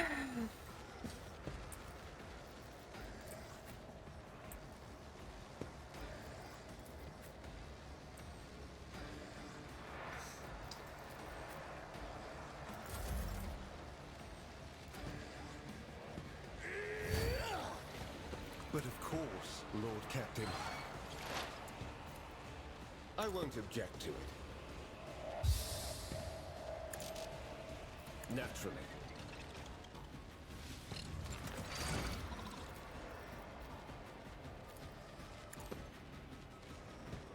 Nothing stands against me.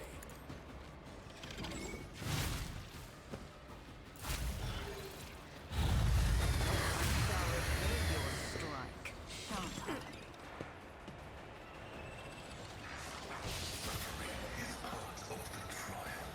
I? There was a demon in the machine. And now we have to kill it. I am not your Xenos pet, monkey. If I must.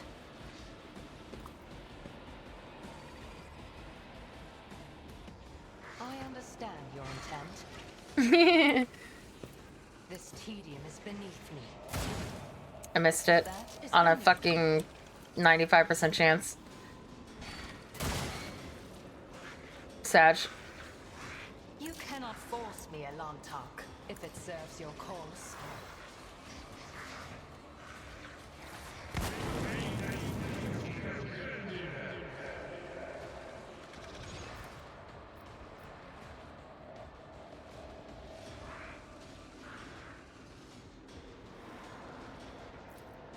I am a navigator, not a servitor.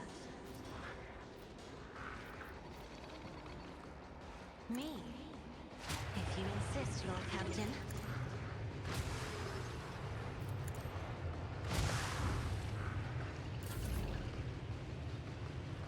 Running binary code. The Omnissiah knows all, comprehends all. Running binary code right. Ruin beckons. Purpose guides me.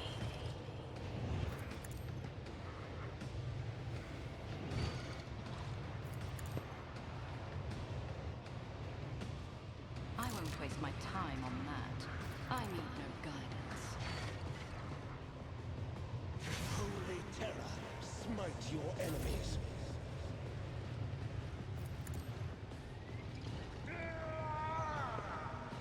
At your beck and call.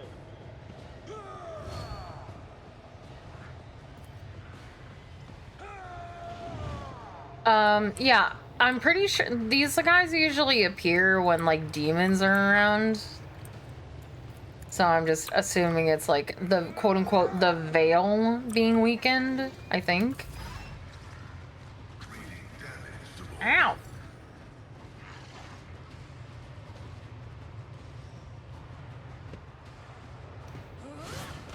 Oh no, I attacked something! Shit. Well, guess we have to restart the game. For the throne's glory. Nothing's ever walked away from me before.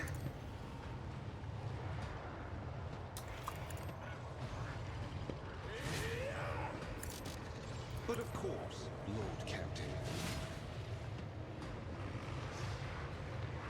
That's awkward.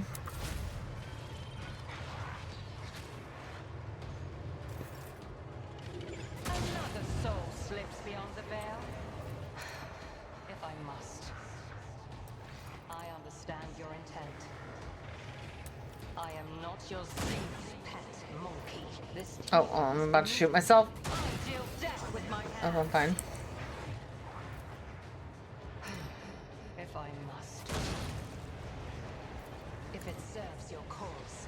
Fortune favors the swift. Brace yourself, Avalon. Oh yeah, for sure, for sure. job for the serfs?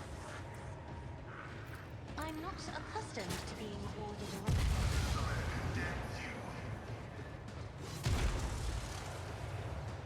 Isn't this a job for the... In the name of House Orcelio, I shall prevail. Everyone, step aside. Let's see to it recon. Is there a reason why I can't walk forward?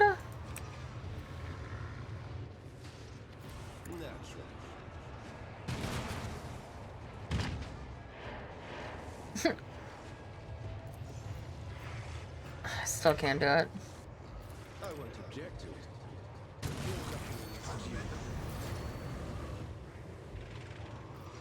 I'll see our foes obliterated.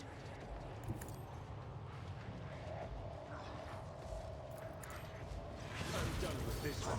The Emperor is on our side. Of course, Lord Captain.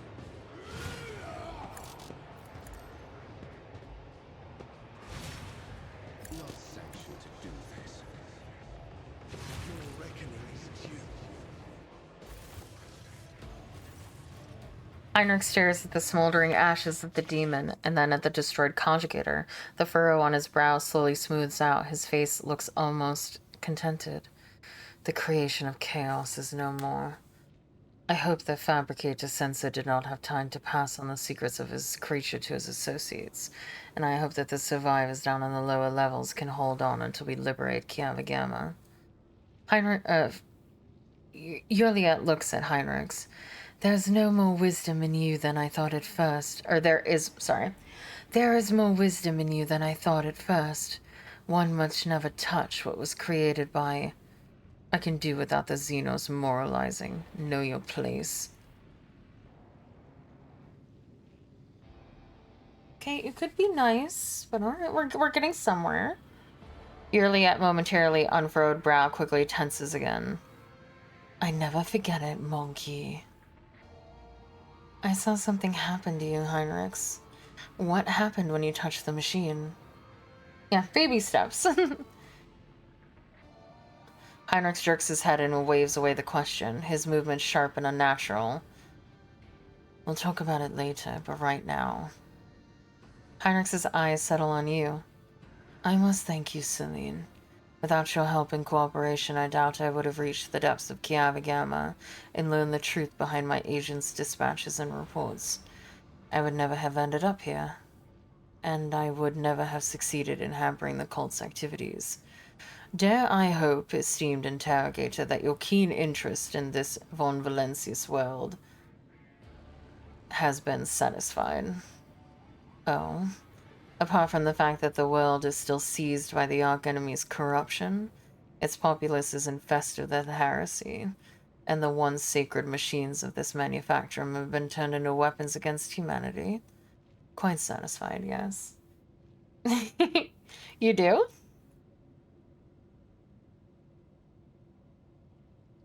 My business on Kiavagama is concluded. It is time to return to the mission that brought you to the industrial world. The only thing I'll ask of you is an audience when we return to the ship. Heinrich bows his head to signal the conversation is over.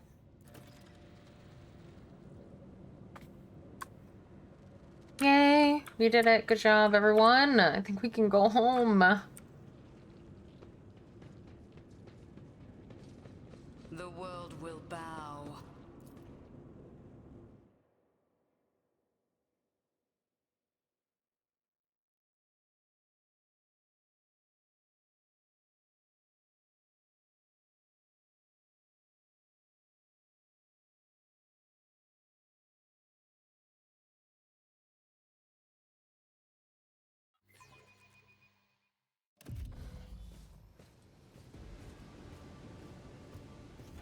Alright, let's get the heck out of here.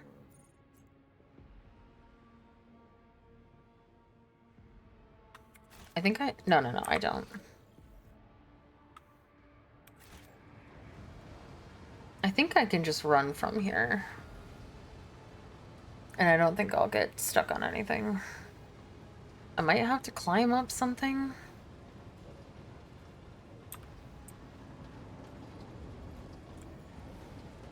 Nope, I'm good. Please don't make me... Oh, the servitors are going a lot faster than I thought they would.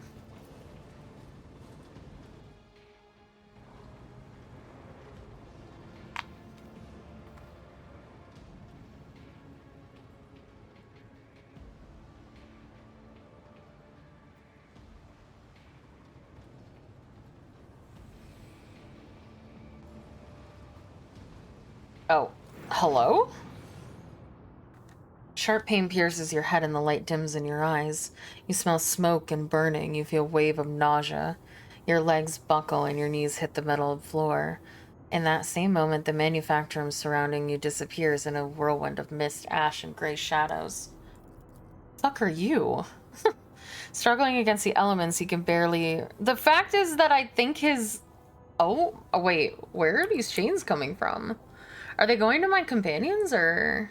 No, they're not. They're going somewhere else. Who are you? I think there was a cool, like, introduction of this person that I missed because the game was bugged. And it, like, panned the camera on the floor. Your eyes sting and burn, but through the tears you see it, a colossal silhouette rising above you. The roaring tempest is unable to shake the mighty figure. Well, there's an ad running, and I think this is going to be super dope, so I will be right back while that's going.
Okay. Try to get a better look at the figure. I fucking hit the wrong button. Sag. I hit 2 instead of 3. I needed to do my awareness test. Where's my last load? What time is it? Did I just slap myself? No. I don't think so. 12:01. Oh. I think it would have saved right before, so actually I am gonna load this. Because I want to do my awareness test. I want to get the one sentence of dialogue in the 10 XP. And maybe it'll actually fix the, maybe I'll actually get to see the cutscene properly. Unlikely, but maybe.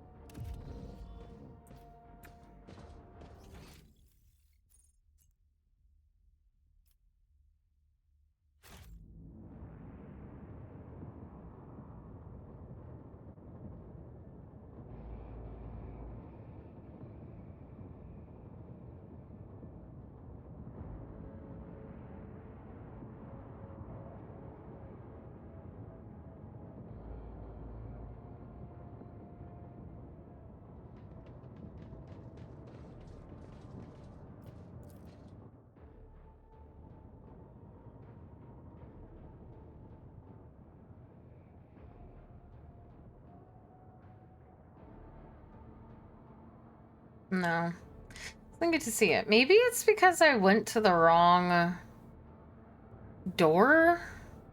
Maybe it expected me to go to the other door? I don't know. You squint and wipe away the tears, and for the moment your vision clears. Before you stands a mighty giant clad in dark power armor, lavishly adorned with bas reliefs of snarling demonic silhouettes and punctured with prayer scrolls. 2 braziers are mounted behind his shoulders, burning with unnatural blue flames and emitting thick black smoke that curls and twists upward like a funnel. Behind the giant, you catch a quick glimpse of a crumpled figure bound in chains. The warrior's inhuman eyes bore into you. Oh god, what kind of voice do I get this guy? I am the master of those who have felled by your hand in the halls of the primordial truth. I am Irulan the Cruel.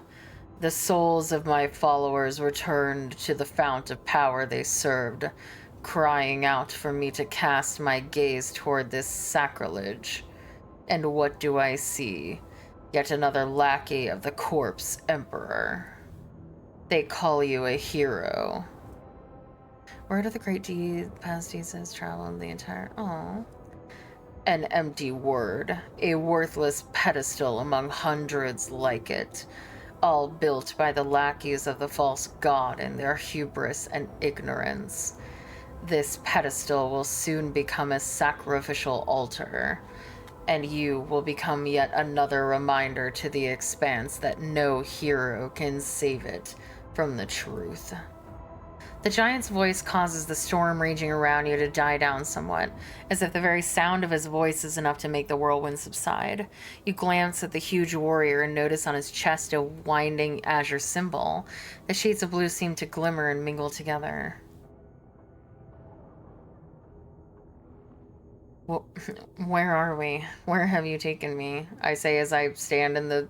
Everything is... Okay. Are we supposed to be somewhere else? This is the bridge that connects our minds, created by the will of my slave, whose fate you should be envying. The psyker is useful enough to me to be left alive. You, less so. I am the sovereign of Kiava Gamma. This is my world, not a dominion of chaos. Oh, clinging to illusions will do you no good. The rituals have already been performed. The mortals are already singing the litanies of the primordial truth, or decorating the sacrificial altars with their flesh. Kiava Gamma, as you call it, is already saturated in the nectar of the truth, a fate that awaits all worlds that would stand in our way. What do you want with me? I want to look upon the one who has disrupted my flock's duties and my master's plans. That warrior from my legion, the fabricator censor. You think of their deaths as a triumph. However, it is but a minor hindrance in our plan. There are other worlds that serve our goals. There are other sources of plasteel and adamantine. Revel in your victory. It will change nothing. Nevertheless, the blood in your veins whispers to the spirits that you warrant a closer look. Yes. You are a descendant of the rogue trader whose warrant Kunrad Voigtvir sought to obtain. By defiling the relic and bending it to himself with the tethers of the Empyrean, he was meant to become my servant, a rogue trader who would do the work of the truth. But then you interfered. Could it be that you wish to gain the true God's favor instead? Do you wish to present the corpse's relic to me and serve the truth? Hear your very blood calling, begging you to submit to me. What would be the point of futile defiance? Well, I don't know if you've seen my kink list, but I'm a 100% brat, so futile defiance is my specialty. Conquering the weakness and pain, straining every muscle in your body, you slowly rise to your feet, straighten, and stare Eurolon straight in the eye. He smiles, but there is no mirth in his eyes, only malicious curiosity, the kind of which one looks at an insect with its wings torn off. This isn't your first time meddling in the deeds of the word bearers. You were there on Rykad Minoris, and so I want to know if you hold in your hands that which is not yours to hold, and you will tell me yourself. He utters a few words in an unknown tongue over his shoulder, and you feel your head being clamped by an unseen vice. The sensation is familiar, for this is not the first time the shadow of the warp has fallen heavily upon you. You close your eyes and cast aside all thought, and your inner horrors cry out and rise against the will of another. A gust of wind sweeps Urlon's figure. Away without a trace, the mist around you begins to dissipate, revealing the dark halls of the manufactorum and leaving behind an oppressive sense of powerlessness. Abelard looks over you worriedly, then sighs in cantankerous relief. That was a close call. For the sake of holy terror, if I had lost a second rogue trader in such a paltry span of time, my only option would have been to shoot myself out of unending shame. Okay, it's not that serious, Abelard. I sensed the presence of another psyker. Someone made contact with you mentally, then tried to harm you with sorcery. I did what I could. You at least appear unharmed. Can you remember what you saw? It was a Chaos Space Marine. One of the traitors of the Imperium? I don't think it was he who touched your mind.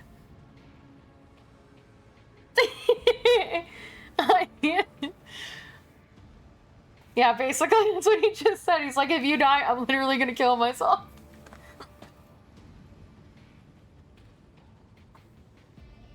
I don't think it was he who touched your mind. I wouldn't have had the strength to go up against a psycho from the ranks of those monsters.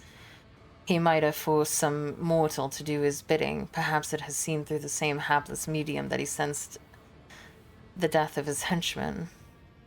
Heinrich looks away and frowns. Such undescribable power, to have reached out to your mind at such a distance.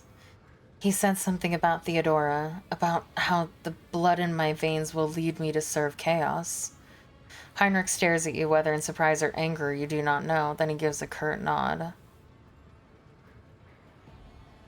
I see. We can theorize later, although I will say, Celine, that his words do not leave much room for interpretation. The manufactorum around you looks the same as it did before the vision. Maybe the shadows have grown a little deeper and darker. You dust yourself off and continue on your journey through the darkness.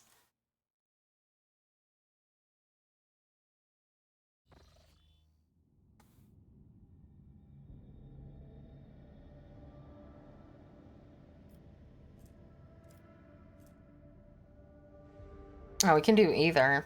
I think we should take the time. The world's industrial heart has fallen to corruption, but numerous faint Vox signals from the periphery indicate the planet's small manufacturing clusters survived without succumbing to the heretics. The sacred machines and hollowed lathes from these abodes have been reverently transported to the safety of the ship's holds. The fate of Kiava Gamma fades, or hangs in the balance, fades. Restore the manufacture the shortest possible time without subjecting the wounded planet to a merciless... Oh, okay, so it's a merciless purge. Yeah, let's be nice to the planet.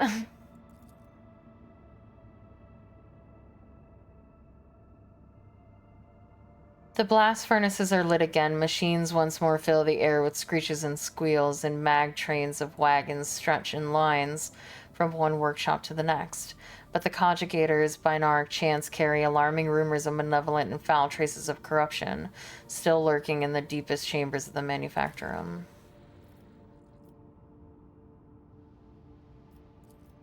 Alright. Let's see. The manufactorums of Kiava Gamma have been damaged and tainted by the procedures of the heretic Delphine. A renowned tech priest, the fugitive aristocrat Barabbas Kilius, is offering to enter the rogue trader service as a planetary steward and restore the world to its former production capacity.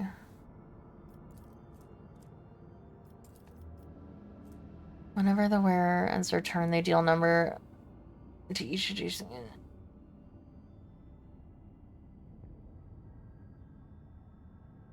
I mean, we don't have any heretics, so. Plasma weapon. That I don't think is any better than what we have right now. Great trials are ahead, and we must steel ourselves to face them. The rogue trader will sign a mutual aid agreement with the quaestors of the Departamento Munitorum. These outstanding theoreticians of warfare will supervise the repurposing of the planet's manufactorums for the production of weapons and military equipment. In the jaws of lathe machines and the wombs of alloy vats, soulless plasteel will take on its highest and most perfect form, that of a weapon.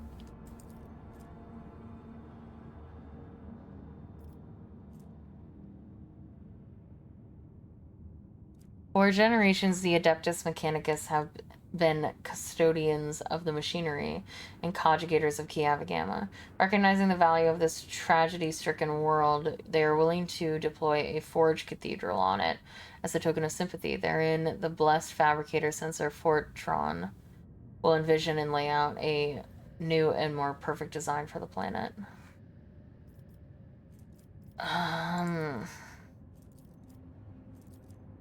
I don't think I literally have any weapons going, so I have to look. No, I have 10. I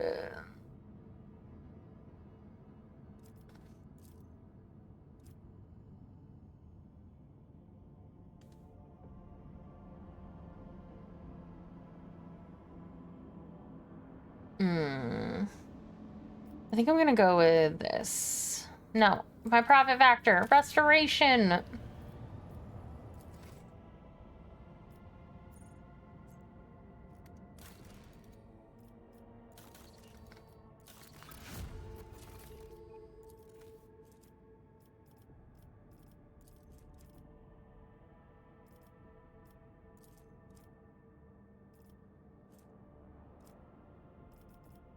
Okay. Can you do anything here?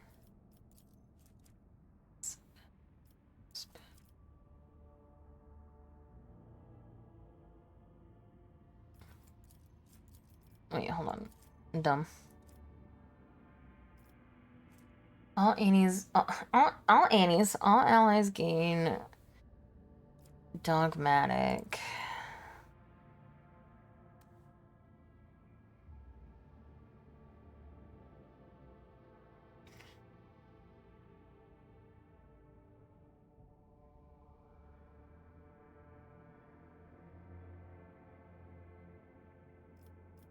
I don't know. Can't do anything here yet. Just literally just. Oh wait, that was Draconis, not.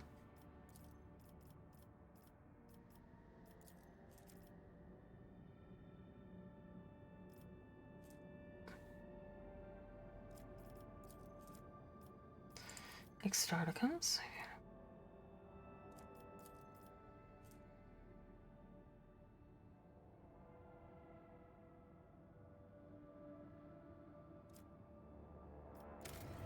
We could do that one. Kiava Gamma. Alright. Okay. Let's get the heck out of here.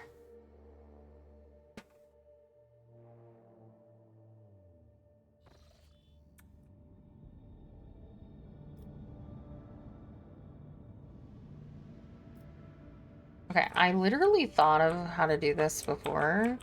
And I think it's we go here.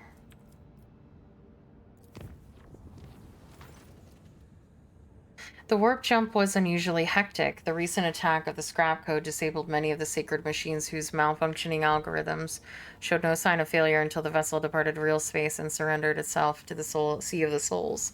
Only the navigator's talent and the tireless vigil of the tech priest saved the void ship from ruin.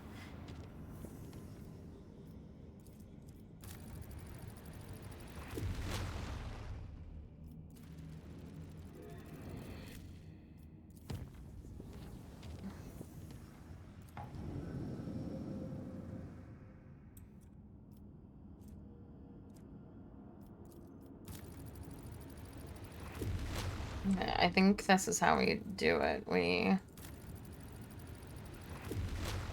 spend the points here to basically make it so we can get to pretty much any of the main worlds safely.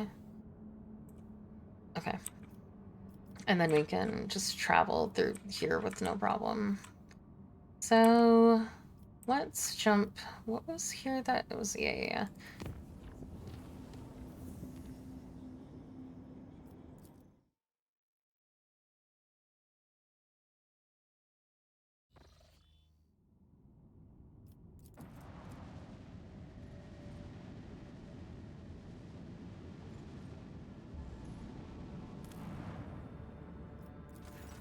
A Void scout ship has arrived in the colony's orbit, having returned from a long expedition. Their hold is filled with trophies and their promethium tanks are nearly empty. Sell fuel to them. The explorers of the unknown paid well for the promethium and departed. Profit factor, yes. Okay. Alright. I think what I want to do is I want to explore the last couple of planets that we have.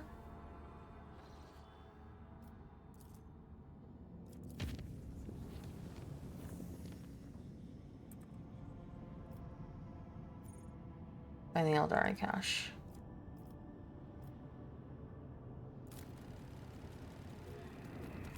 I think I'll make both of these.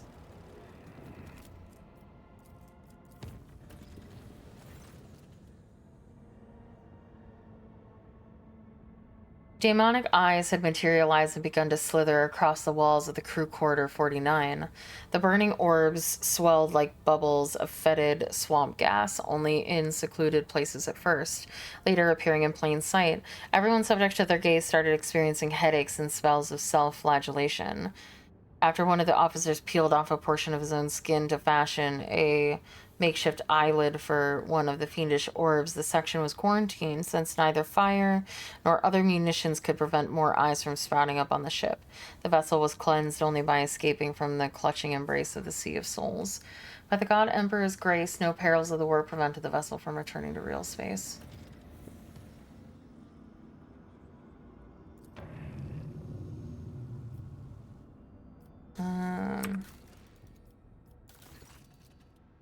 Lord Captain, the mines of Vabo 6 are once again in turmoil.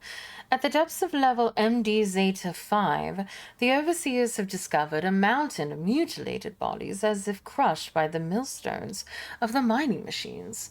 All the dead are convicts. The overseers believe that there's a cult of heretics operating in the ranks of the prisoners, offering human sacrifices.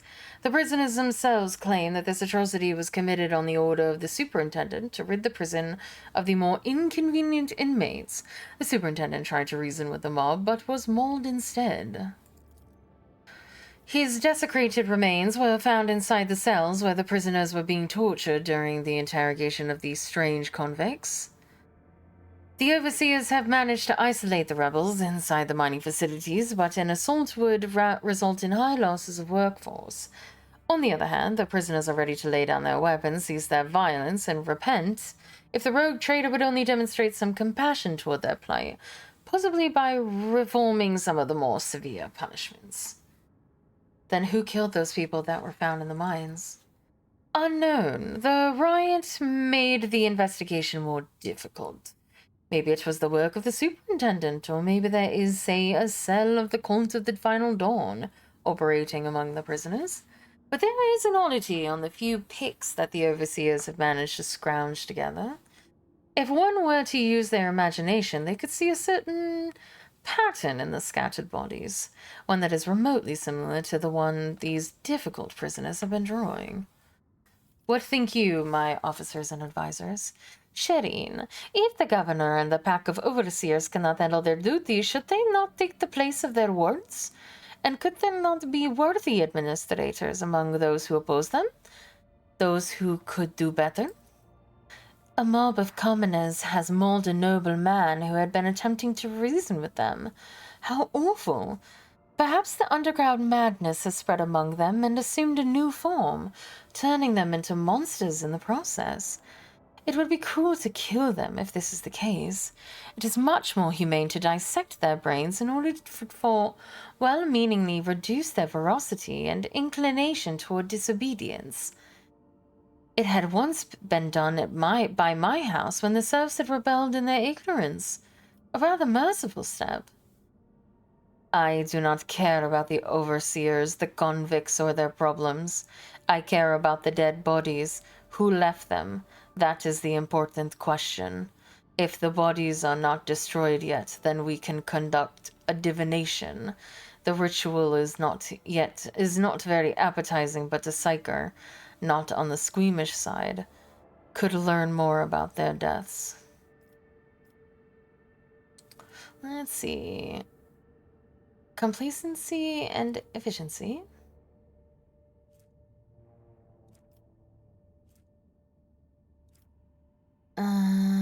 Courage and complacency. Keen mind. Let's see.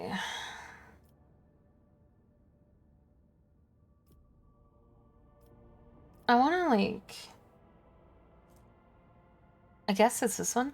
Punish the whole prison administration and send them to the mines, then gather the new administrators from the prison population. I will arrange for the investigators from Dargonis to search the convicts' private quarters. The former overseers have been sent to the mines, not all of them surviving even a single day in the company of their former wards. The esteemed convicts who got on Vebos 6 for venial misdeeds like family debts have formed a new, more efficient administration. The rules of the mining facility have been relaxed a bit. The overseers were strictly instructed not to use their electric batons during preventative beatings, only their fists and feet, and the cruel practice of decimation was replaced with humane deprivation of rations as punishment for fulfilling the quota. The convicts rejoiced. Hey, Dials! The interrogation also did not yield any information to help identify the one behind the murders that sparked the riot. Level MD Zeta 5 has been sealed.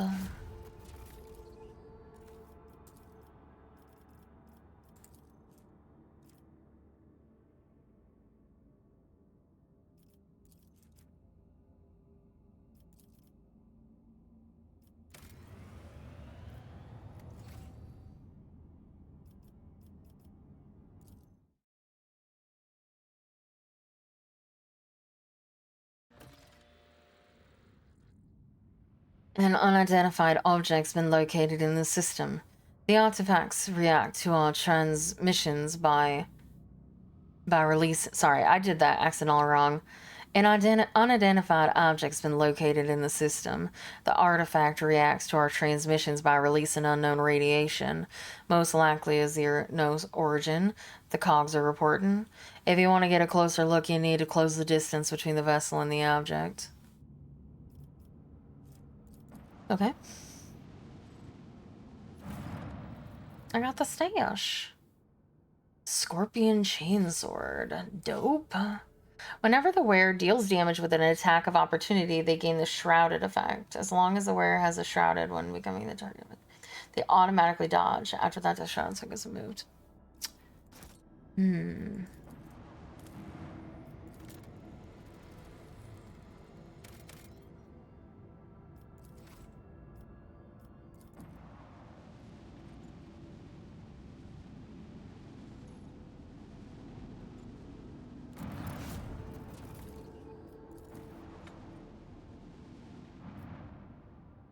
Look out. Bridge. We have an unknown object dead ahead.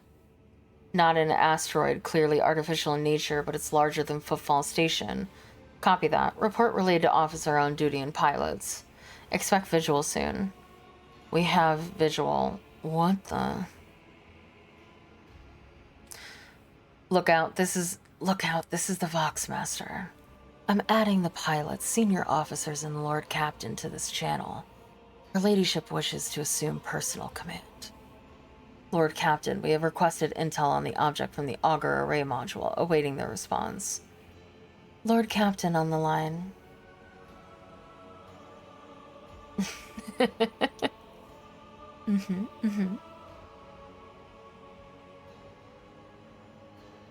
Only if you grip them. Lord Captain on the line. No need to engage the augurs. I know what it is. It's called a webway gate. Von Calyx here. What we see before us is a webway gate. An artifact that Xenos used to get their sorcerer's realm, so to speak. It allows Eldari to get around the sector quickly and serves as a hideout for their most unpleasant tribe, the Drakari, whom we've already met. Eliette here. Wait. Oh my god. If I could see her face for some reason, it makes it easier to do the voice. Eliette here. This gate is just like the one you saw on the Leviathan. The children of Asurian wander the void through such constructs, erected in ancient times.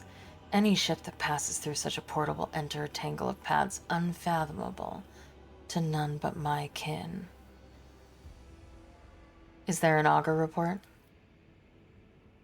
According to available data, the object consists of an unknown material foreign to the Imperium. We're registering an unknown class of energy profile. The engine seers are at a loss about how this technology works exactly, but they did specify that the energometry suggests that the system is holding an active charge. The object appears ready to do whatever it's designed to do. What is the senior officer's take on this? Can we activate the device somehow? Requesting response from the Engineerium. Apologies, Lord Captain. The tech priests have refused to even consider such a possibility. It would be a violation of the Omnisci's tenets and an extremely dangerous undertaking. Perhaps a certain companion of yours could. Even if I knew the secret of this gate, I would never surrender it to the monkey. Even if I knew the secret of this gate, I would never surrender it to the Mon Key. The Webway is our kin's sacred refuge and a deadly trap to those such as you, Elantok. Alright, well, let's move out. Yes, Captain. Maneuver engines. Changing urgent report from the engine seers on the auger deck. Like what? Detecting an energy spike of an unknown nature. Conjugator network overloaded. Peripheral systems offline. Confirming visual changes. The gate, what is that? Lord Captain, we're detecting activity near the object. Observations indicate that the signatures are very similar to ships. Lord Captain, Xenos ships. Battle stations!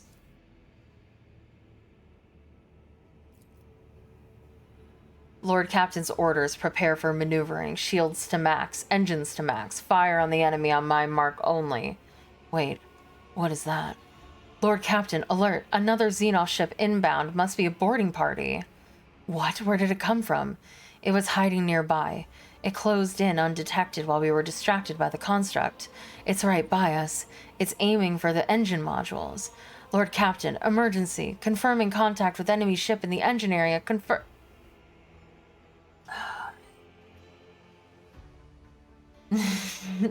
No, you come over here.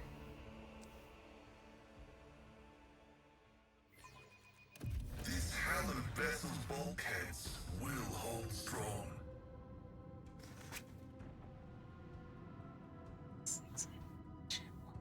Ooh, ooh, ooh, ooh, ooh, ooh, ooh, ooh, ooh, ooh, ooh. Am I gonna get to ram? I hate this game. It's trash.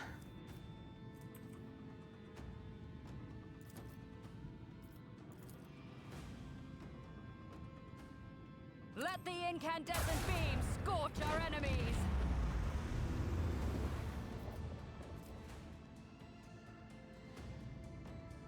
Let the Empyrean guide us. Unleash our wrath upon my enemies.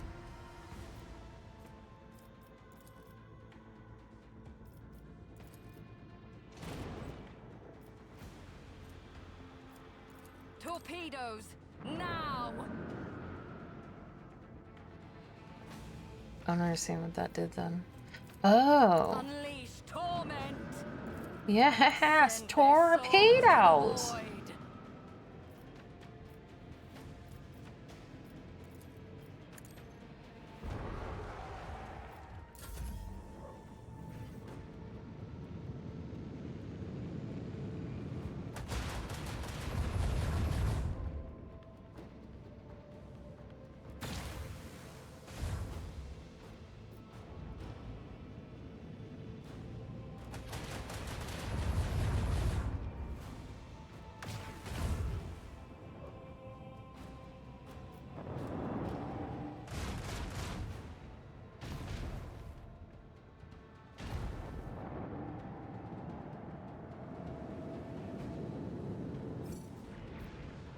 Hello.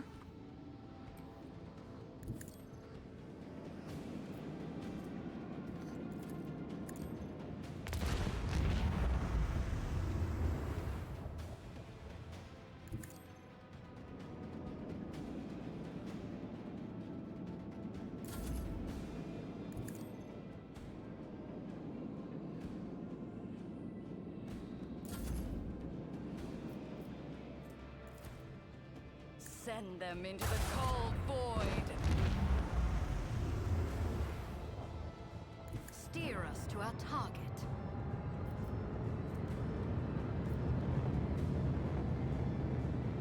Oh, so it's not gonna hit. There's a chance? Wait, I thought that increased my... That didn't... Shit. That is sad. Ooh, is there a... No. I guess it goes to the nearest one.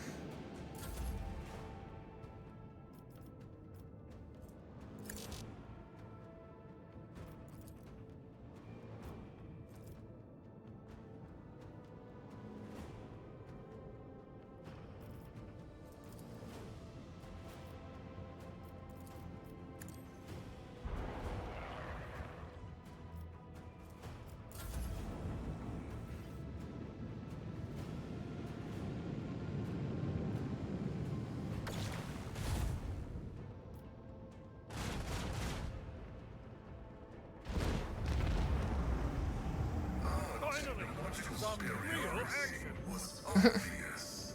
We're not done yet, boys.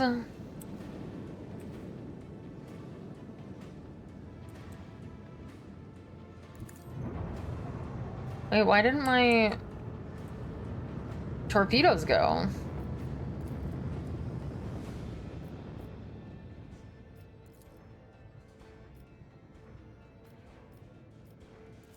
Eviscerate them.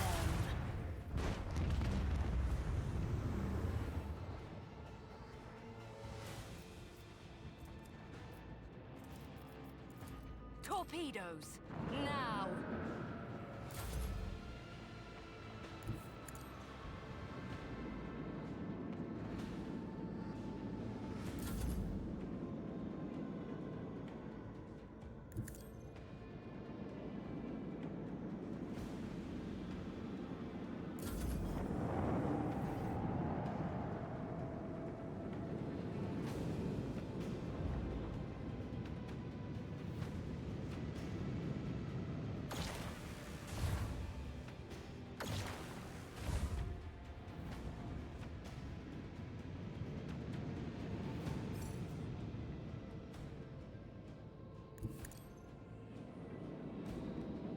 Excuse me. Another notch on the macro cannon. The Emperor commands. We act. Nice, good job.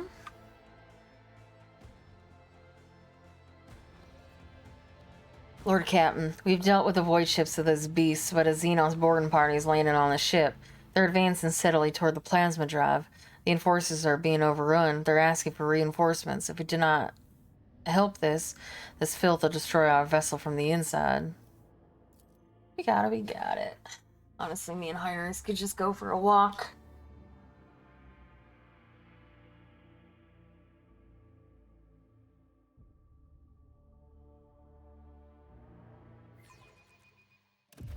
I suspect that fighting alongside humans is causing you certain difficulties, psychologically and tactically. Azuriani are capable of adapting. You monkeys slow me down and slightly hinder me in combat, but it is tolerable.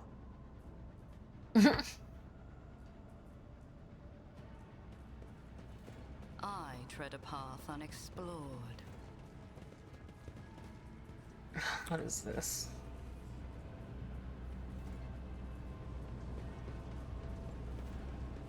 Hello. More monkey. Look, my kin, they can't wait to die. What's taking so long with the engine? The Monkey are already here. Do not rush me. We will perish alongside them. Or we will.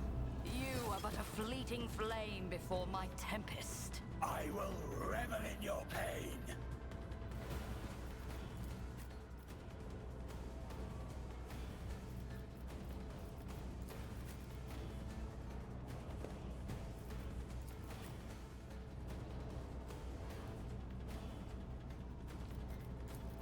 Bum bum bum bum bum.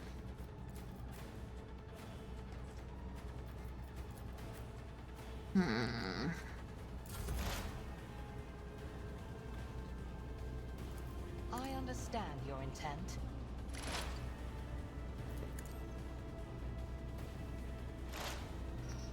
This tedium is beneath me.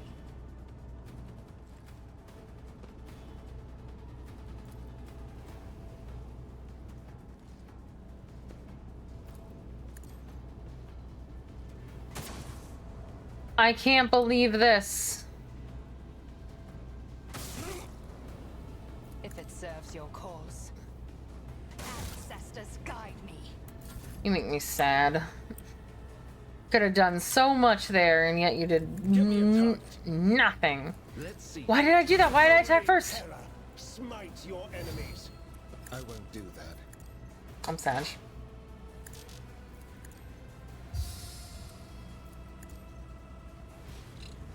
For the throne's glory. I'll tear your heart out when it be gone. Yeah. Will you?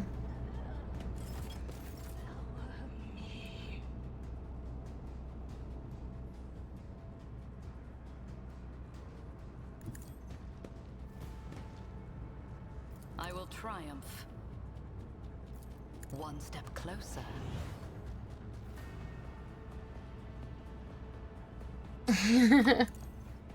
I don't need much to be convinced to do that, though.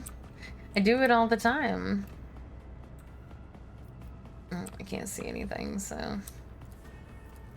Purpose guides me. I'll put my psychic abilities to use.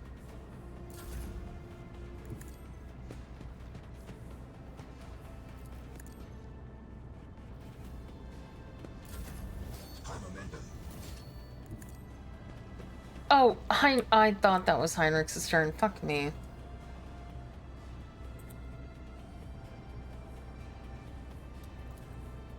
It will be done.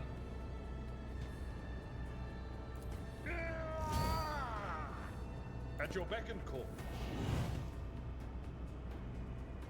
That's not the Seneschal's job. For von Valentius, follow my lead.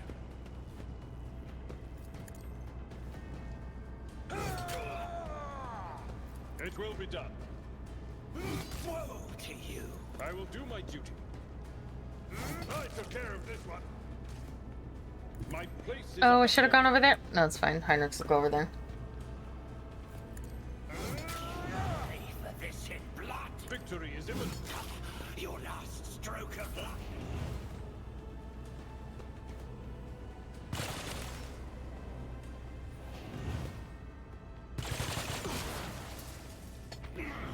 You call this a strike?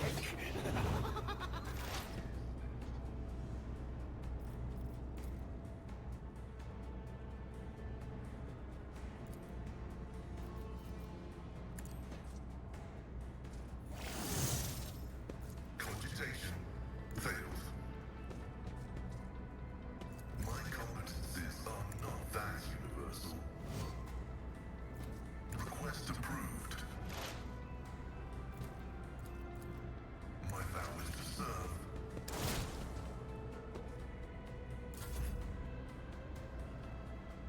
Bum bum bum bum bum bum bum bum bum bum bum.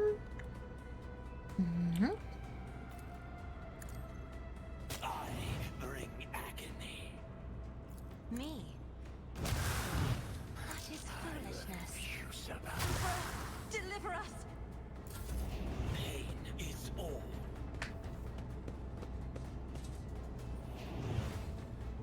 What?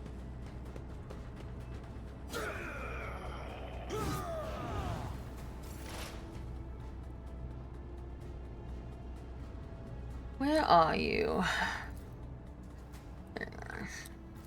I am not your Xenos pet, monkey. Can I see? I can see that person. Unfortunately, I'm gonna hit Abelard. No, never mind. I can hit this person. Nice. If I must. You can do worse, but not by much. It serves your cause.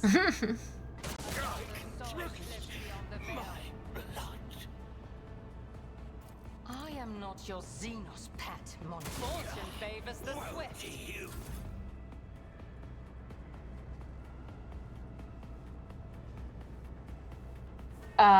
No, probably not.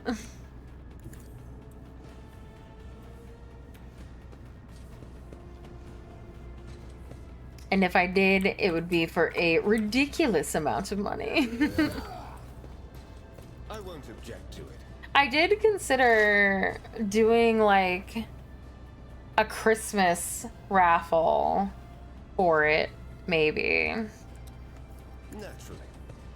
Of like a one-on-one kind of thing, but I haven't quite decided if I'm gonna do that yet.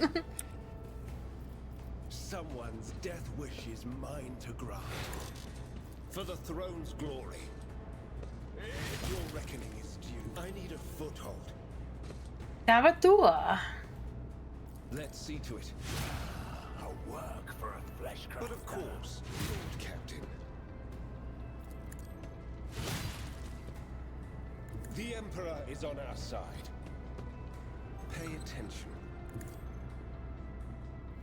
Let's see to it. My revenge will be Naturally. I'm done with this one. I'm amended. I'm just gonna skip my turn and his turn. Hang on.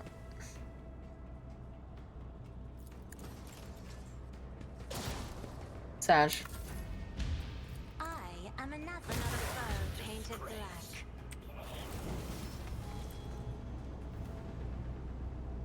Yeah, I was about to say Calixture right there. Except it's Xenos, so she'll have to do it.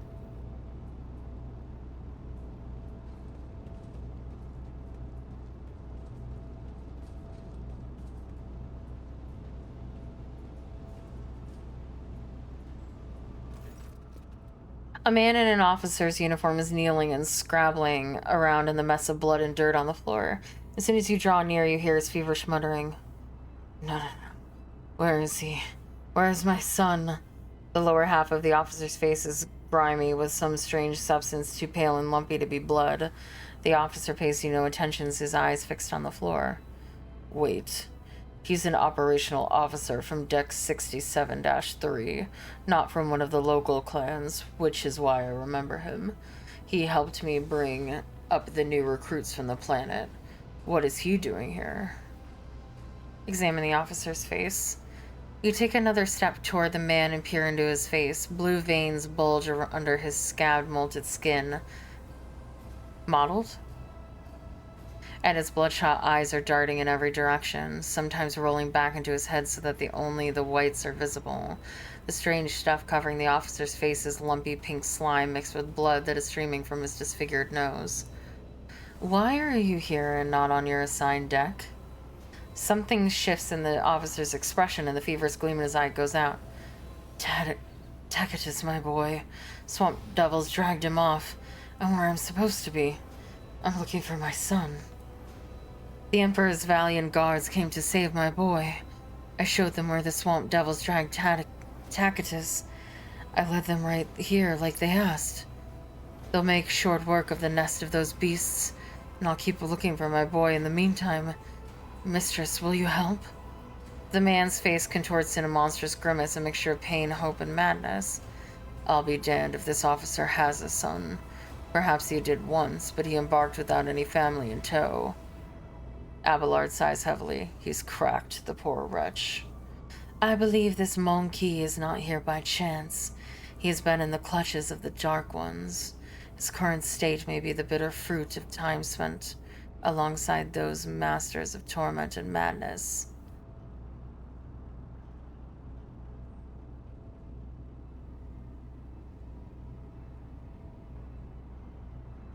Your son is not here. What? The man tries to stand up, but he slips and falls back to his knees. No. No, there's still hope. Tacitus can't have fallen into the devil's hands just like that. The guards will help him. They have to. The officer's gaze suddenly clears and he seems to be aware of where he is. His bloodied face slowly stills in horror. Emperor preserve us. The man sneezes and the lower half of his face is coated anew in the slime streaming from his nose. The officer casts you a pleading look. What is this nightmarish scene? I was leading the Emperor's guards to the swamp devil's nest across the marshland of my homeworld. But instead of that, I was showing the way to them. He points at the corpses of Xenos with a trembling hand. Hallucinations. A heretical mirage. The guards, they weren't very chatty. One of them called me something strange. Monkey, I think. And I heard them talking among themselves. Something about seizing this ship. Don't let them through. Through to where? I don't know. Oh, it's coming over me again.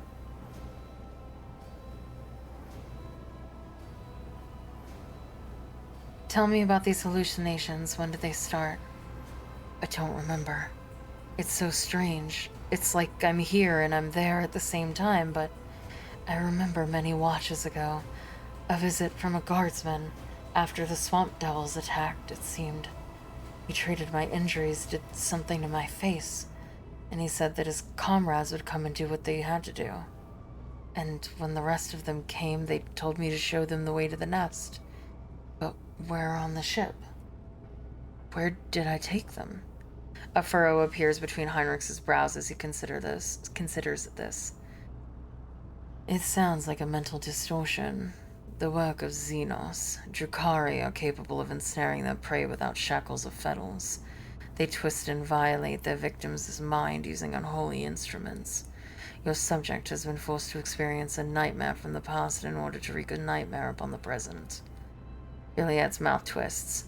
Our cousins are adept at creating concoctions that turn sentient beings into mere beasts shrieking in agonizing pain. Sometimes the effect is quick. Sometimes it leaves just enough time for the victims to divulge all that they know. Abelard clutches his head. Motive force, strike me down. I think I've got it. The Xenos and the crew smoked out during the recent warp jump. This poor madman must have taken him for a guardsman. Remember, Lord Captain, the enraged Drukhari who had bent several crew members to his will? Interesting. The interrogator's face takes on a strange expression, stoic sufferance and grim humor. How many more of like him are roaming the deck, waiting for their new masters to come that give them an order? At least they do not have any means of remote communication. A small effort, a small comfort. A comfort nonetheless.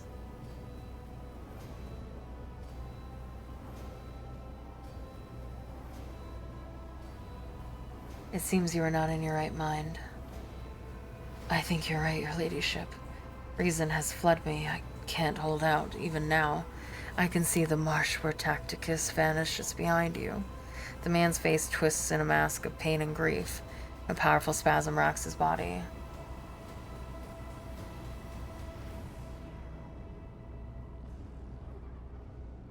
I think I hear your son calling you. What? The man laughs weakly, his eyes now fully clouded with madness. Tacticus, my boy. I'm coming. Thanks, Cam. Thanks for hanging out. Rest well. The officer's body slides to the floor and convulses for a time before going still. Despite his agonizing death, the dead man's face shows no signs of suffering. He had found peace before the end. You bend over the body. Despite the numerous bloodstains on his skin and clothes, the officer had not been seriously wounded. The only noticeable injury is on his face. His nose is disfigured, and a red, slimy substance is streaming from it, staining his mouth and chin. Take the body to the infirmary and try to identify the cause of this madness.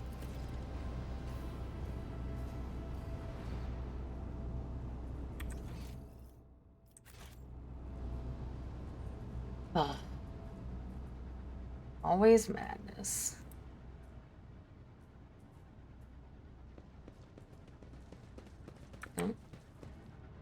That's not where we're leaving, I guess.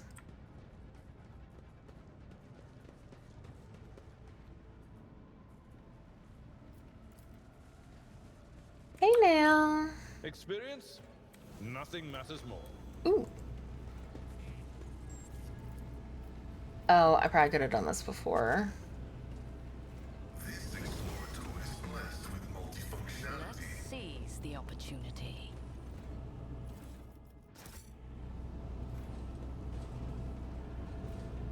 Oh, we never did. We never did this part. Oh, too hard for a simple monkey.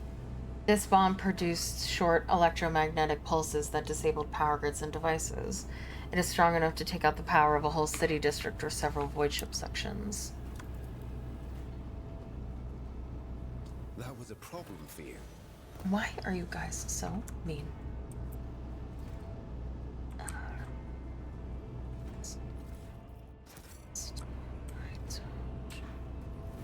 Hello. I hope you're having a good day. Even from behind the mattress thick wall of the reactor, you can hear the breath of the mighty plasma beast that sets the void ship in motion. How the heck do we get out of here? Embrace true power.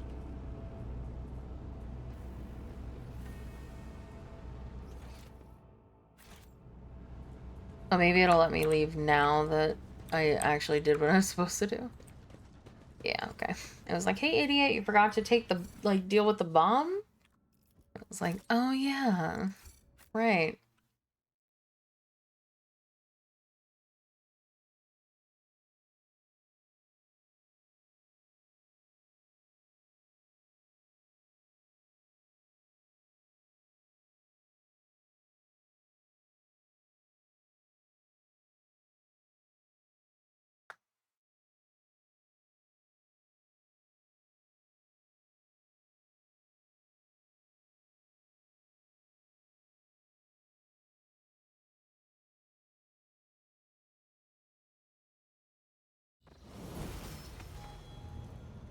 Greetings, old captain.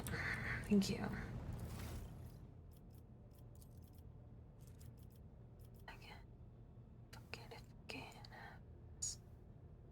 Just not good.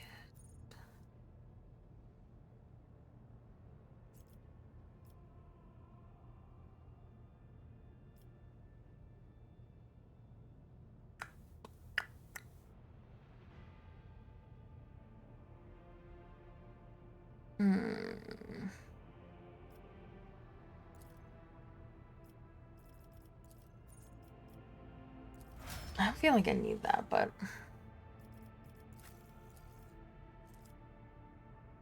Let's see. Do commerce for you. And willpower, or a weapon, I guess. I think finish the job was good. Yeah.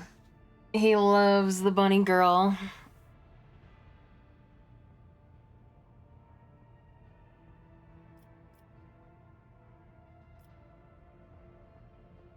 Let's see.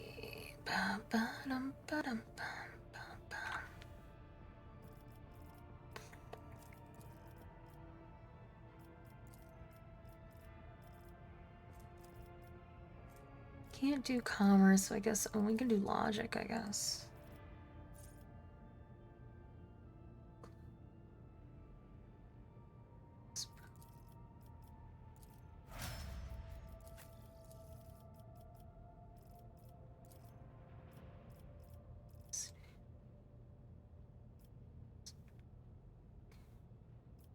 Let's do demolition.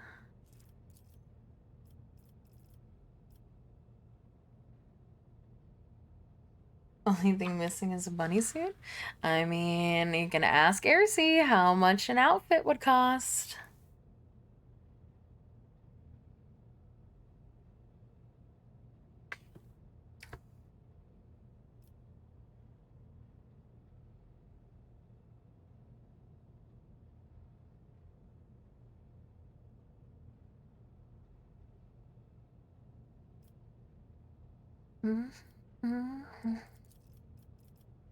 Haven't done her in forever.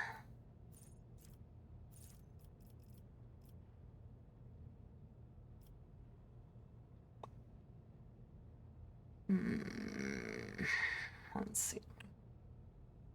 I guess Medicaid?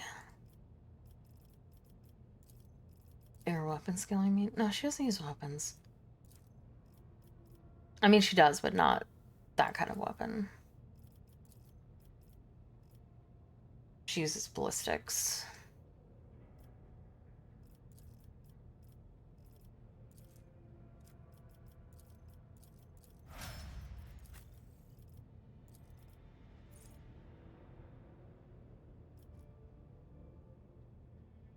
I will be right back.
I'm back.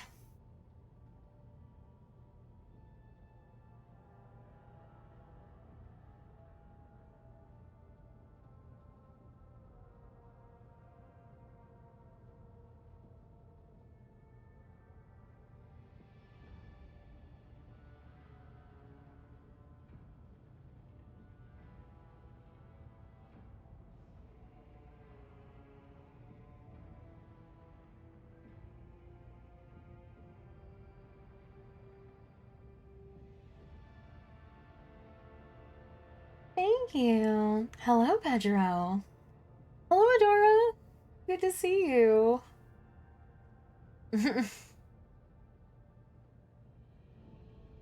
I can ask her. Hey, ARC. But it has to be rigged too, so remember that. How much for a bunny suit?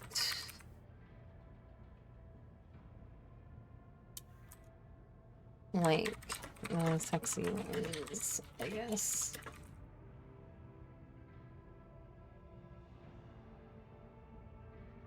You're sleepy for some reason? Could it have possibly been the the lunch that we had.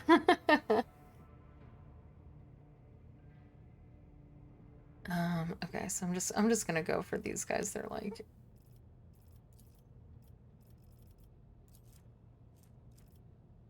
oh, sleepy first. I mean,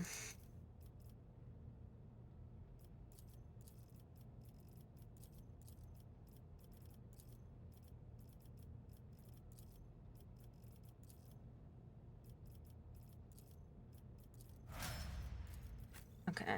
I'll actually follow the guide for this.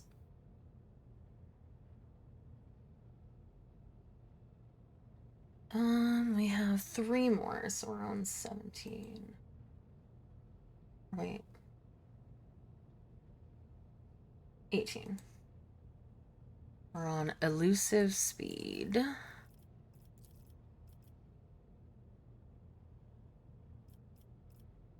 And intelligence. And then Pascal.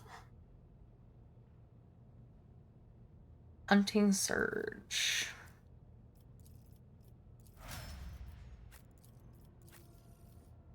Cassia. Training willpower.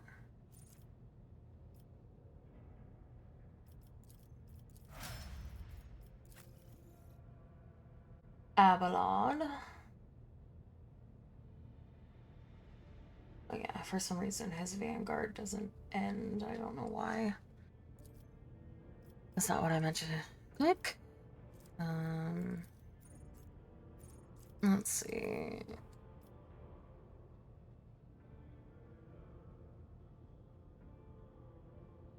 I wish I could see his stats. Athletics, carouse, commerce, logic.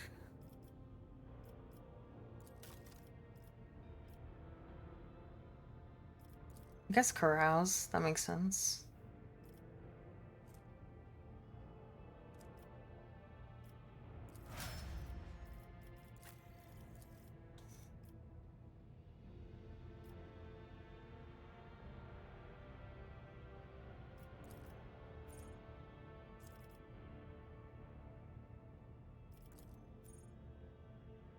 Well, that's not gonna work because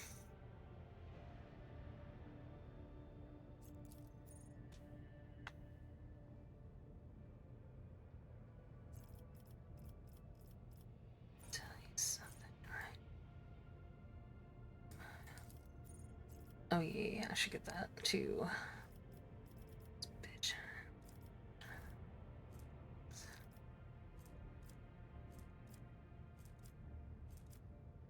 Yeah, we'll give him more power. Right.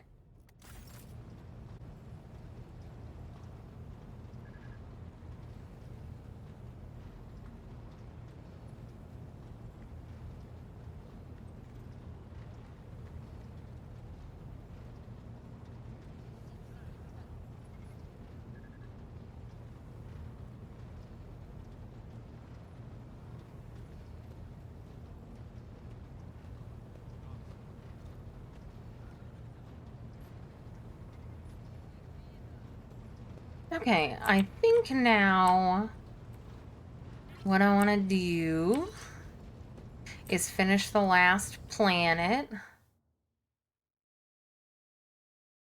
And then we run around and we talk to everyone, and then we run around and we look at my combat, my log.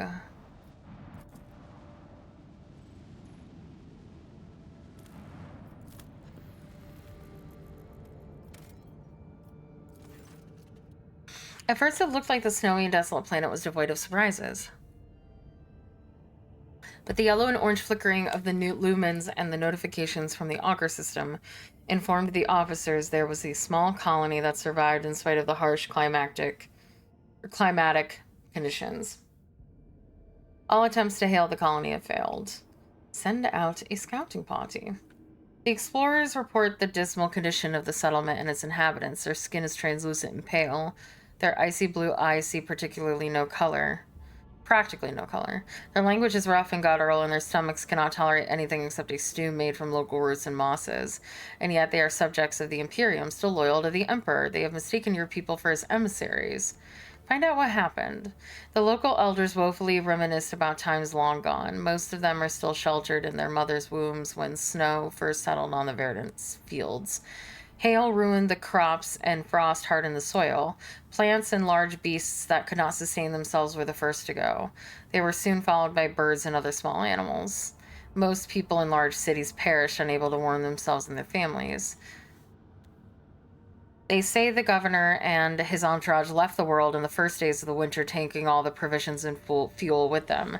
No one responded to the pleas from this dying world. The stars remained deaf to the messages transmitted by the planet's Vox stations. These abandoned subjects of the Imperium still managed to save the machines and other valuables, and they were of little use without a supply of promethium. And yet those who survived eventually adapted to the tribulations that the God Emperor had bestowed upon them.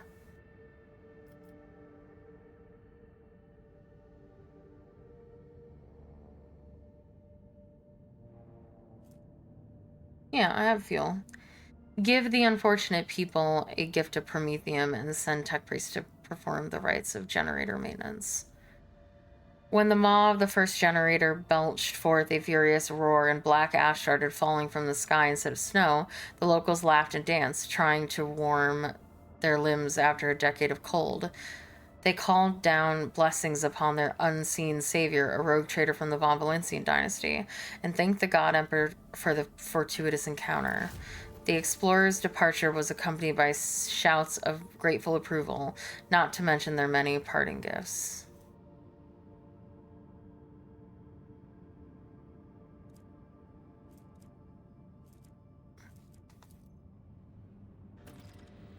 Works for me.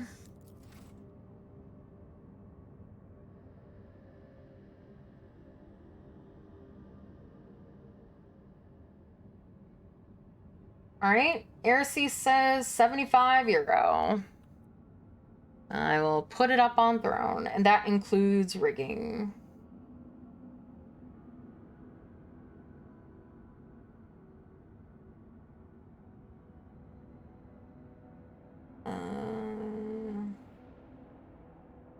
Hold on, I need to remember what I'm doing.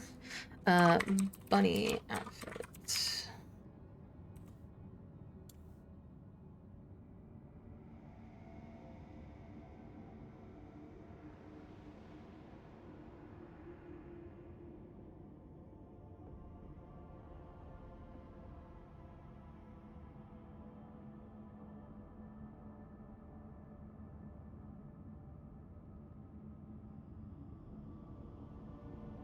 There you go. It's there. What a steal. Yeah, apparently. I thought it was gonna be more than that because my fucking other like outfits are like usually 200 before rigging. So I was like, okay. It's probably because it's all like one piece and there isn't a whole lot of complicated stuff.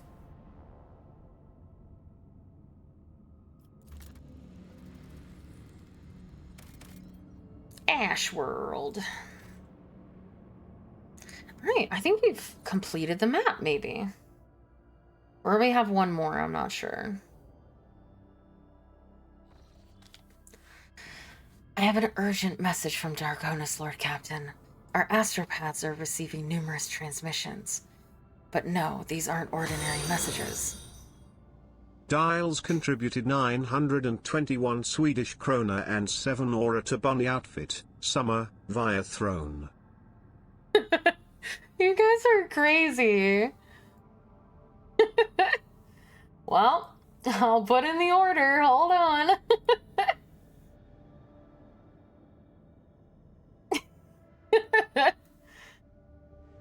Speed run 8%. Poor Gull. Poor Gull wanted the cute little Nessie plushie, but instead the people wanted bunny costumes. Thank you, Dials, and I will drink. I know, that's what I just said.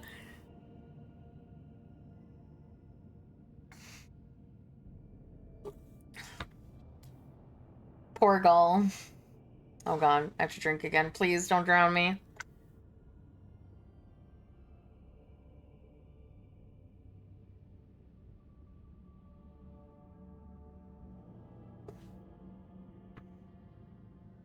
Alright. Well, hold on. I gotta go to VGen and put in an order for a bunny costume.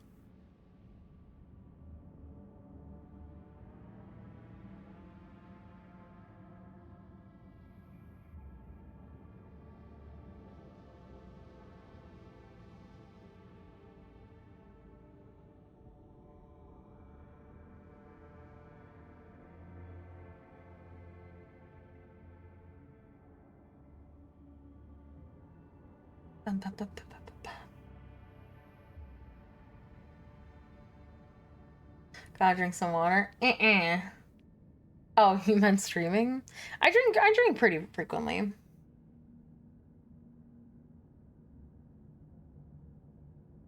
If no one gets you the plushie, I'll get it, Gull, because I did just get my Twitch payout. Oop. Pedro_Martinez gifted Gamer Nessie plush, Apex Legends via Throne. Never mind. Thank you, Pedro. And thank you, Dials. Thank you. These are too sweet. Thank you. Alright, well. Order it. You can use my card. Well, thank you. Both of you. I have to update my spreadsheet. Thank you, thank you. I will get your rabbit costume. Oh, and she did say that the Ahegao was being worked on next, so.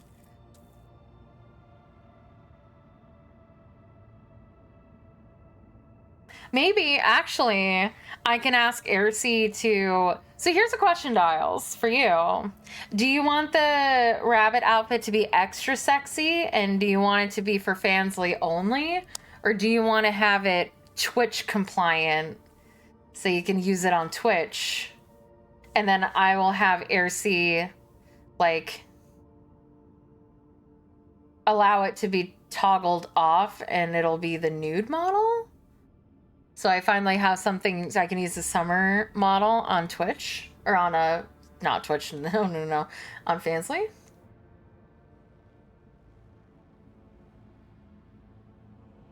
Because I don't actually have the... Like, I can get... I can't get naked on the summer. I can get my top off, but not... The bottom skirt doesn't come off. I'll have to talk to her about that, because she'll probably export, if she's going to work on this, she'll probably separate the summer model at that point, so I'll ask her about removing the dress in full for summer, and maybe putting the rabbit costume on instead.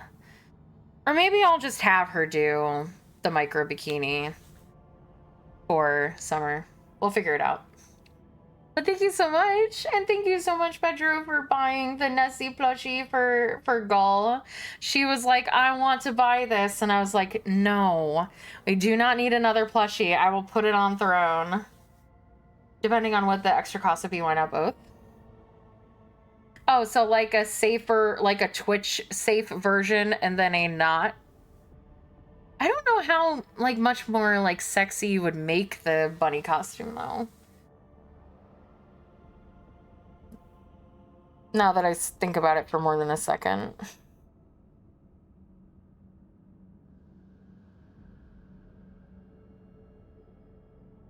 Yeah, we have to do a big consolidation project.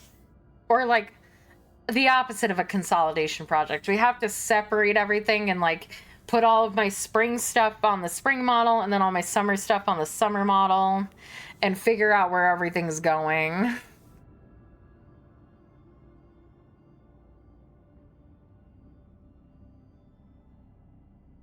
Our astropaths are receiving numerous transmissions, but no, these aren't ordinary messages. Each and every one is a plea for help. Dargonus is reporting a massive Xenos raid, and every mental image transmitted is wreathed in flame. Master Zachary is struggling to determine when exactly the invasion began, but all signs point to it happening shortly after your departure to the Cenarius Maleficum. Any delay condemns the world to even greater suffering. Your people are begging for immediate aid. Well, they're gonna have to wait for one more warp jump, I'm sorry. 2 more, actually.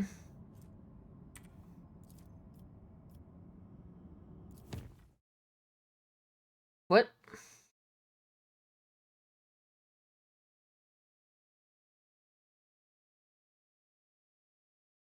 Thank you. You guys are crazy. Crazy, I tell you.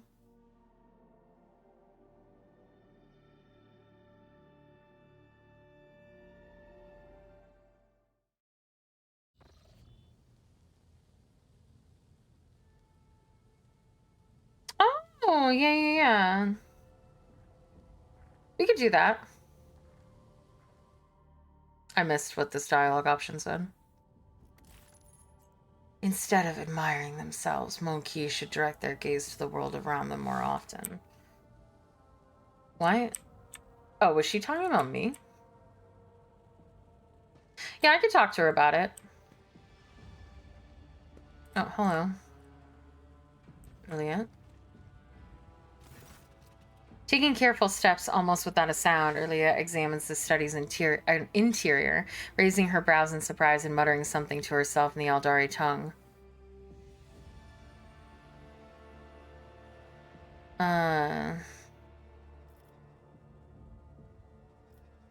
Elliot, what a pleasant surprise to see you here.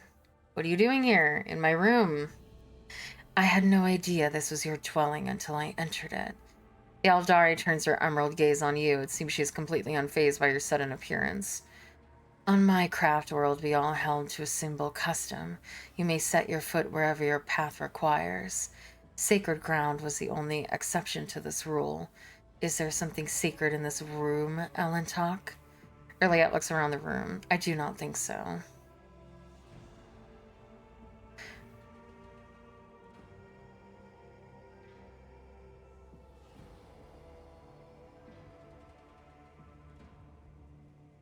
How did you manage to slip past the enforcers? You know I avoid your kin and your obsessive attention. It was fairly easy to distract a couple of monkey. Yeah.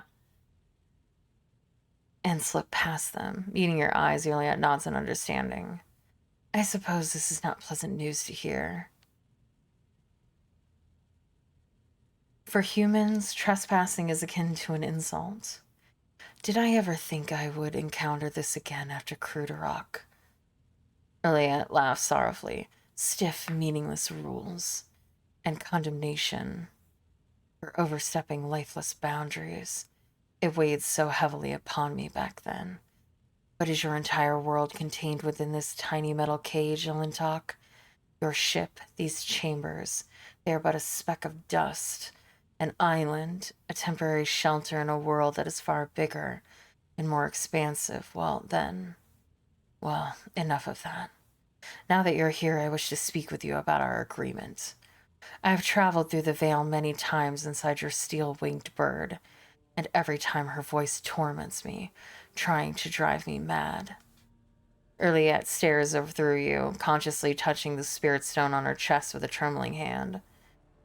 Her whispers fill my ears each time I enter the warp, inescapable and incessant.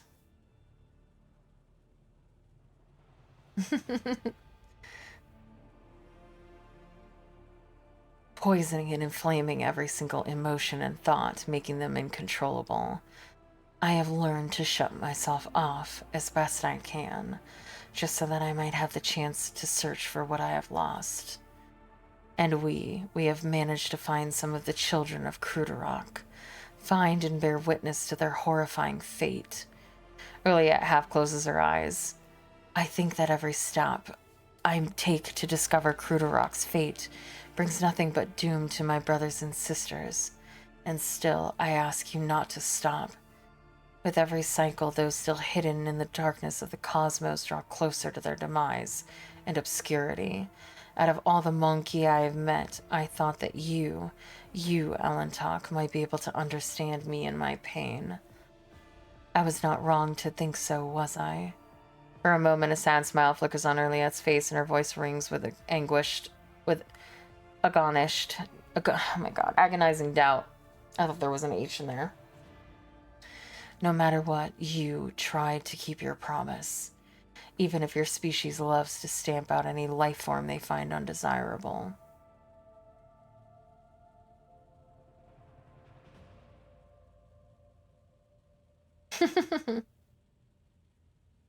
I remember our agreement and will fulfill it just as I promised. Erliette gives you a barely visible nod. Her face is clouded with emotion, but you cannot read her expression. Your words, Ellen Talk. They are something that gives me hope.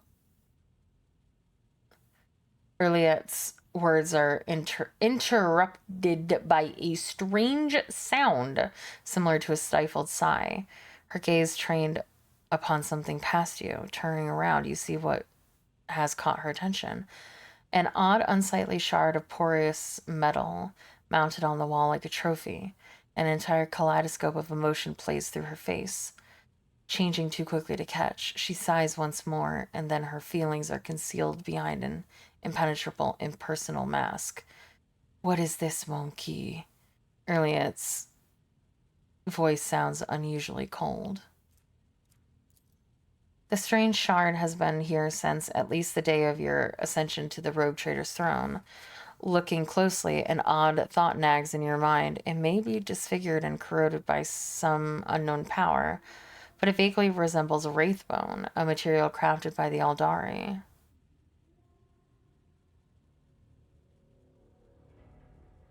Is it a piece of something Aldari? So you do not even care enough to know what objects adorn your dwelling? Truly?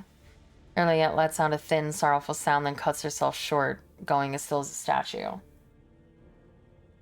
Well, to be fair, in my absolute defense, I inherited this ship very suddenly from somebody else. This is not my room or my stuff.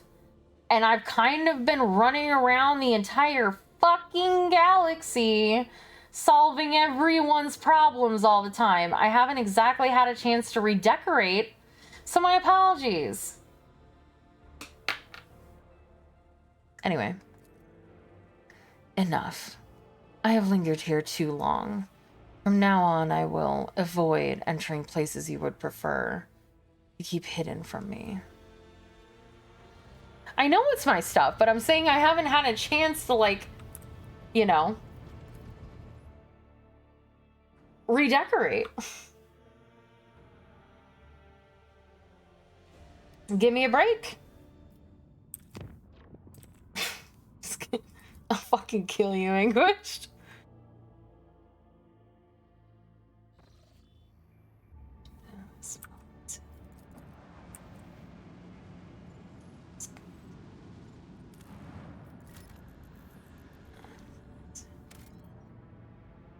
Oh my god, I don't need plasteel. Plasteel is fucking abundant.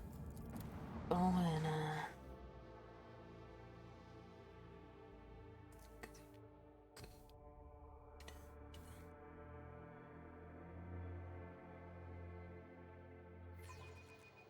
The litany of ordnance rings out across our decks.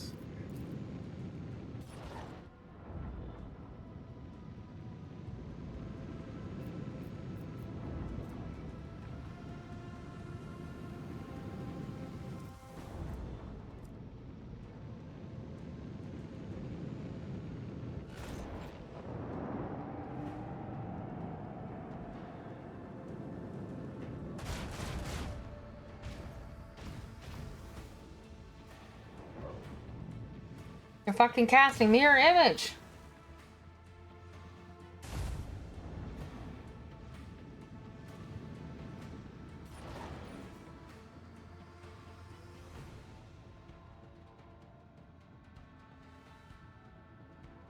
I'm so sad. I never can ram. Never given an opportunity to ram, ever.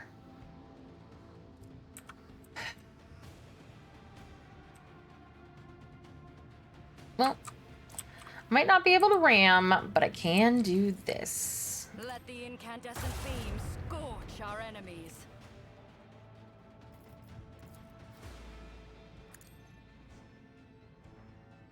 Oh. Never mind, I can't do that because I didn't realize that there was AP required. Chart a course.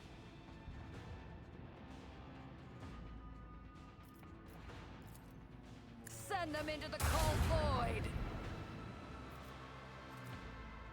Steer us to our target. Macro cannons. Annihilate them.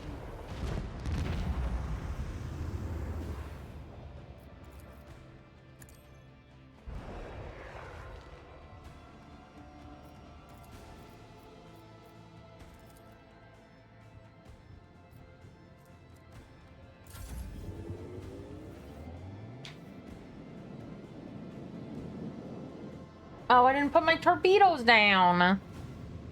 Wah.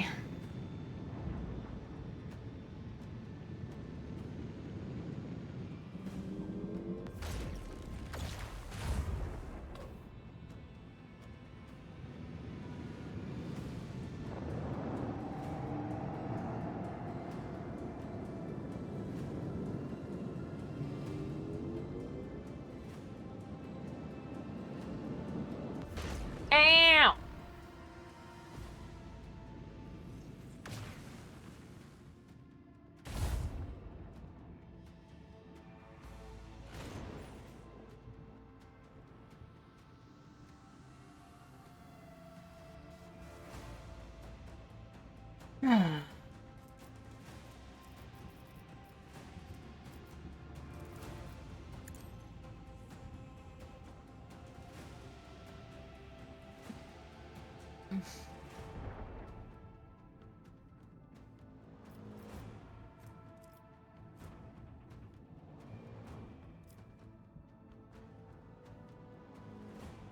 Let the Empyrean guide us.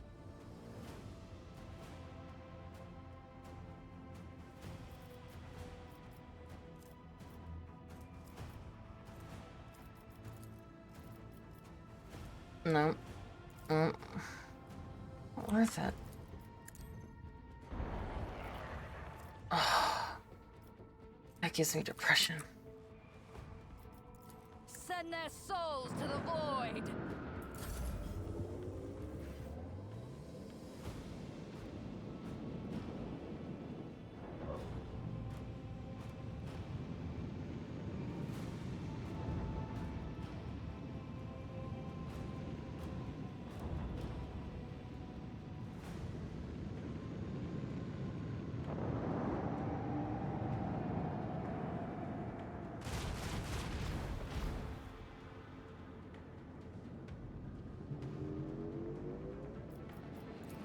No, get away.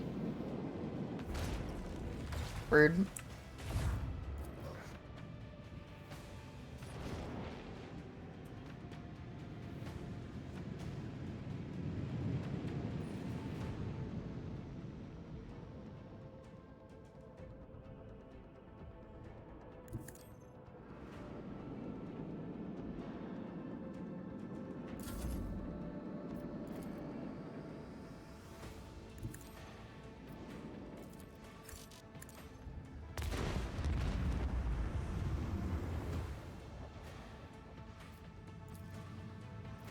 Wait, I can't move after I do that?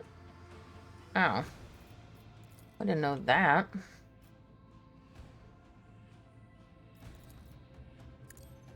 For the glory of the Imperium. Oh, now I can.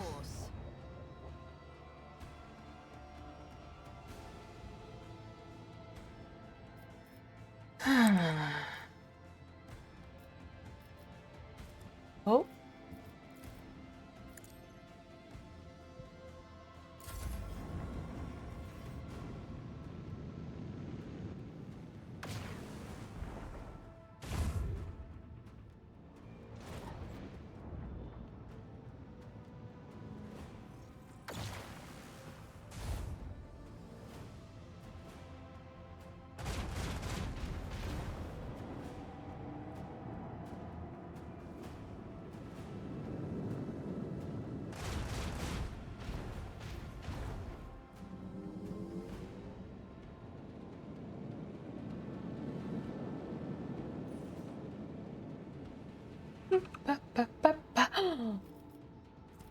I ram? I ram! Emblazon our path. Boom! Is exposed. I don't care. I ram! Eviscerate them!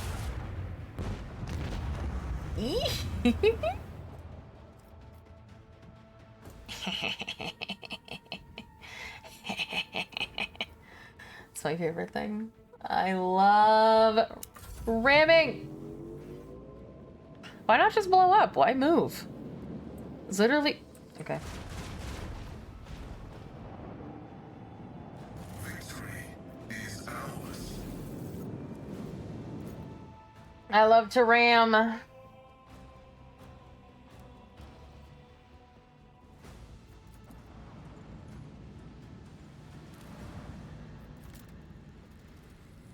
I don't get to do it very often.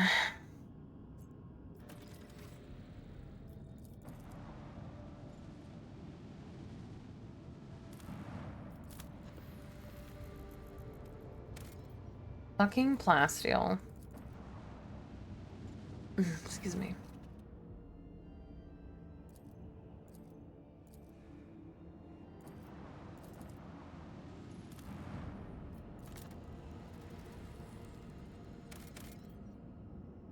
Oh, I didn't know that.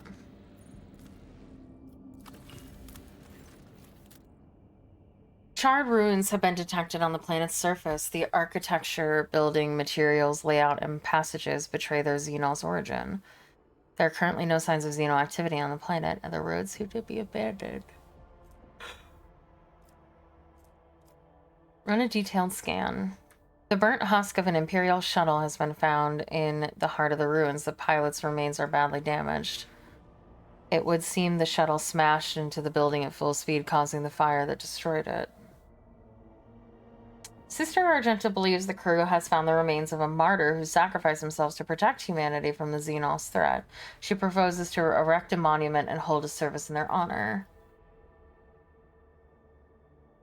Jai Haidari is impressed by the dead pilot's bravery and believes they would have been honored to have their equipment serve new generations in the fight against Xenos heretics.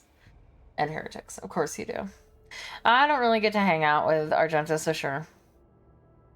Hundreds of crew members disembarked to honor the nameless hero, while many more remain on board to listen to a voxcast of the liturgy.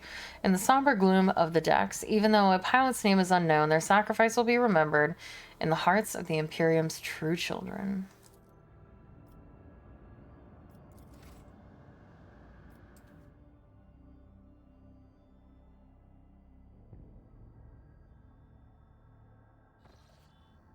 One more.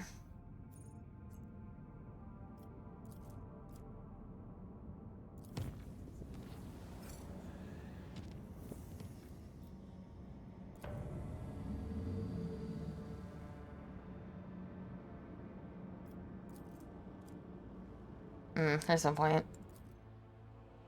Our last one that I think, I'm pretty sure there's only this one, this last one.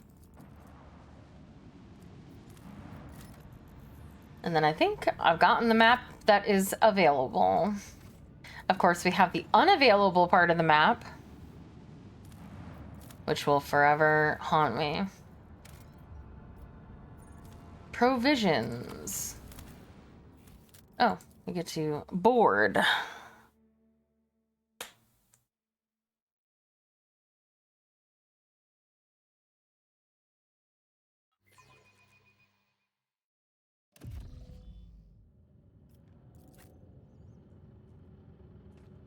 None are better at searching. Oh. What did you see that I walked right past before I could... Damn it. The airlock is sealed. This isn't right. You distinctly remember never activating the seal on your way through. I know I am about to state the obvious, but I will state it anyway. There is something off about this. Something very off. Open the airlock. The control panel is being uncooperative. You know enough about machine spirit behavior to conclude it is not malice that is making them refuse to comply, but a higher priority order they are executing. After repeating the command entry protocol 3 times with all the appropriate prayers, the tech priest says in a gloomy, raspy voice, "The machine spirit controlling this airlock is too simple and guileless to be tricked. It would be easier to deconstruct this airlock than to compel it to open. Try to force the airlock open. The plasteel, durable enough to withstand the pressure of the interplanetary void, absorbs your hits with supreme indifference. Will take more than that to break through. This is the rogue trader speaking. We're having difficulty here." The white noise of static is all you hear in response. Either the Vokmaster cannot reply, or she's brazenly ignoring you, or comms have been jammed. None of these possibilities bode well. Mutiny! The world trembles beneath my feet. You hear a strange sound that reminds you of dripping water, or the clattering of something sharp against metal.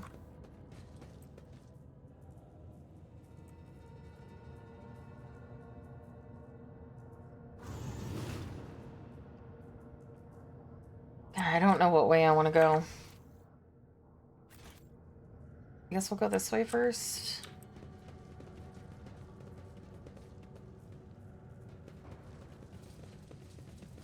Observation report on Henrik Van Kalos. The unit's professional skills make him a suitable candidate for data interrogator servo skull conversion. I am proposing. I will have to decline your generous offer, Magos. I would rather keep serving the Golden Throne with my full complement of limbs. I would also like him to keep his full complement of limbs. Thank you very much. Unknown Captain's Diary. A thick diary filled with entries written in neat, precise handwriting. Its author was documenting the events of his life with thoroughness bordering on obsession. After browsing through its pages, the following entries catch your attention.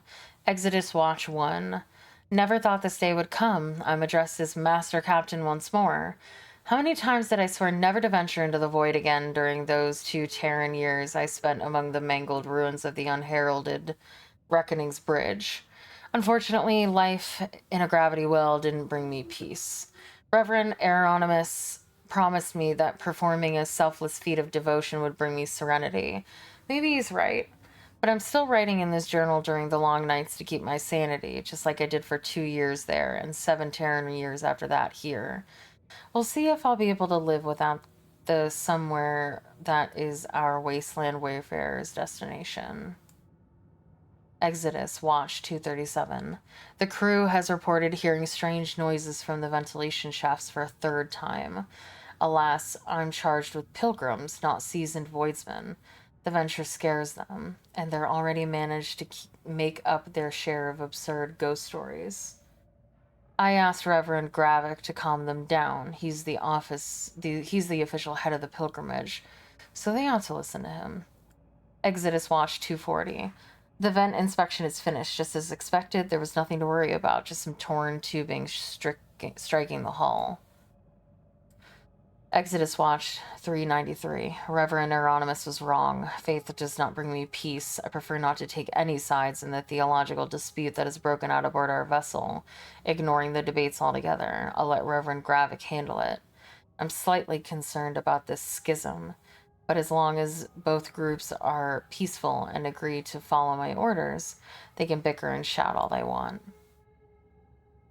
Exodus Watch 810. The great day has arrived. The wasteland wayfarer has successfully landed on the planet's surface. I wonder if it'll ever leave it. A settlement is already being built down the hill. Its official colonial designation is A111, or I don't know what that is. I don't know what A is in Roman numerals, 649 Minoris, but Reverend Gravik said he's going to name it Jezevon. When we first stepped onto the surface, Reverend Gravik's congregation and the nourishers used different airlocks to leave the vessel. Seems like they ceased any and all communication. Exodus Watch 1202. Today, the last pilgrims left the Wayfarer for Jezevon. I'm alone once again. They invited me to go with them, but I made up an excuse about needing to keep watch at the reactor since my ship is still used for powering the settlement. Truth be told, I just didn't want to go with them. They say less than 1,000 pilgrims are still loyal to Gravik. The services at the main temple are performed by the nourishers, and the St. Drusus statue is cut only up to its knees. I can't understand their beliefs, but I don't think they will help me more than Reverend Euronymous' faith. Watch 1287. I was awoken in the night by a dozen pilgrims from Jezavon. They were armed and scared and said the nourishers had arrested Reverend Gravik. They were bewildered and didn't know what to do, wanting me to act, so act I did. Since Reverend Gravik is the official head of the pilgrimage, I deemed this an incident of civil unrest. I cut power to Jezavon and demanded Reverend Gravik's release via... Is it Jezavon? That's not what I'm saying. I'm saying Jezavon. Or are you saying that that's how you... I don't believe you. You're just trying to trick me. And I will not allow it. I cut the power to Jezavon and demanded Reverend Gavrik's release via Voxcom. We are holding the line. Exodus Watch 1290. The nourishers have come to us. Gravik was with them. He was calm and said the conflict had been resolved. He took the confused pilgrims and their guns with him, and I restored power to the settlement. Say the funny Celine. Jizavan. I have no idea what's going on. Peace. The watch is of no consequence. Today I received the brotherly kiss, and now I believe I can clearly see the spiral path among the stars set for us by the Emperor Progenitor. Now I can hear my brothers and sisters. I am finally alone no more.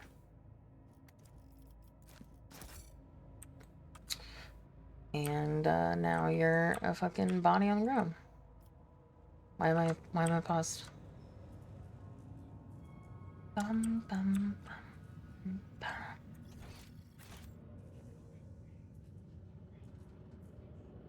I want to go back to the start, so I'm gonna get confused about where I've been.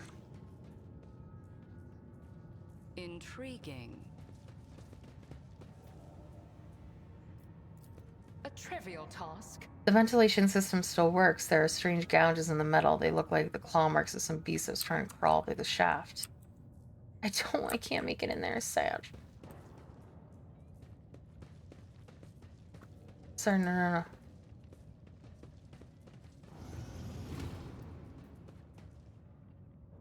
I don't have a that's not fair. I don't have a thing. You better give me a multi-charge in here. I'm gonna be pissed.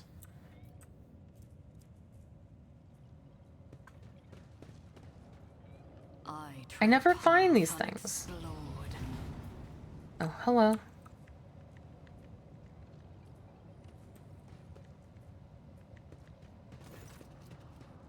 Sure you don't have some in cargo? No, I never transport them to cargo.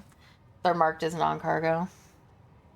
Hunched over the Voxcaster, the hooded man mutters monotonously but emphatically into the microphone as he rocks slightly to and fro.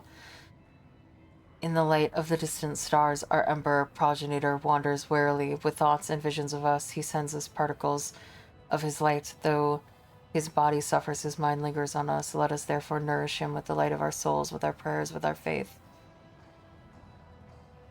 Excellent. A Voxcaster that works. Now we can let the planet know I've graced it with my presence.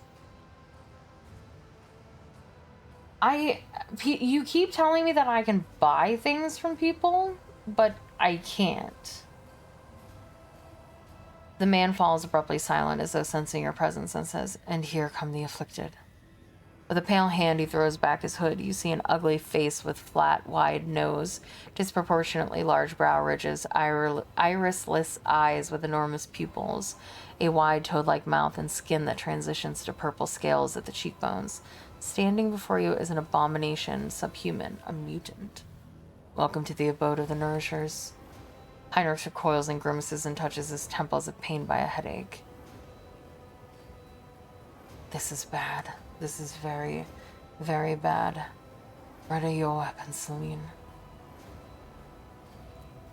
This being's nature has strayed too far from mankind's blessed genome.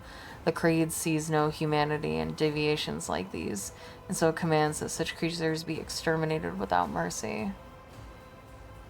I understand this to be a trap, am I correct? Indeed, afflicted one, you have nowhere to run. The mutant shrieks, grinning. May the grace of our progenitor be upon you.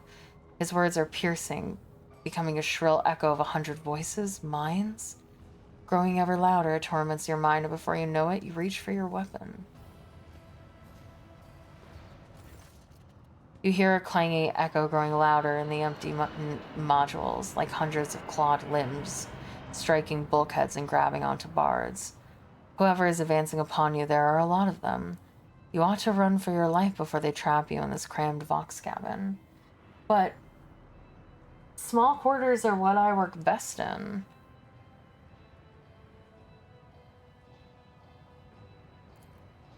The Vox spirit spits out a torrent of static, though which you nonetheless manage to catch fragments of words, spoken by a voice not unlike of your Vox caster. Von Valence command lock. The signal's lost before you manage to say anything. Heinrichs, evidently at the end of his patience, growls through gritted teeth. We must get out of this trap. Okay, we gotta go. Your gaze falls on a ruin-covered control panel near the Vox receiver. A green lumen burns beneath the engage airlock seal switch. The switch socket is corroded and does not immediately yield to your touch, but the lumen charges color to blood red, and the whirring of deactivated airlocks rises up from the depths of the ship. But I wasn't done!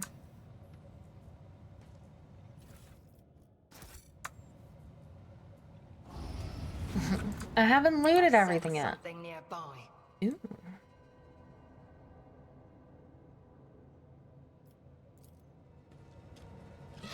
Hello. The Emperor is with us.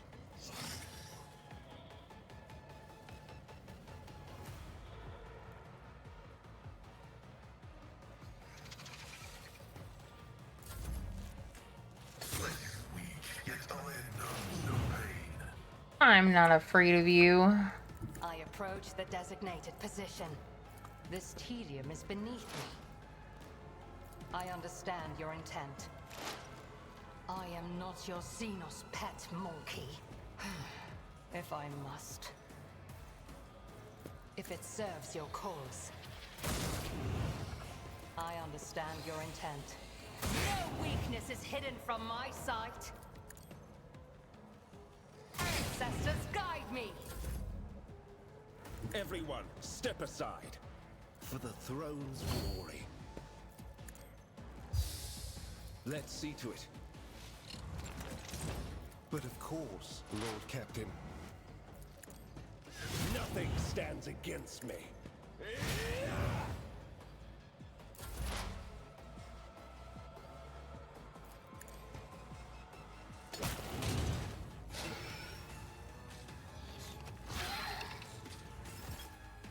But I want to loot.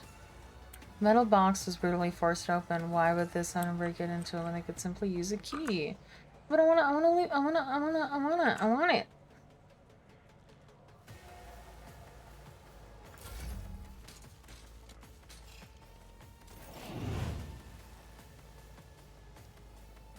I've seen worse battles than this in my time.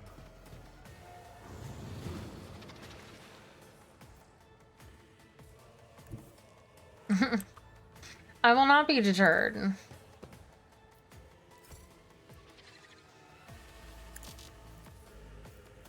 What do you mean? Indeed. I'm pissed. High momentum. I'll paint your death in... Unexpected result.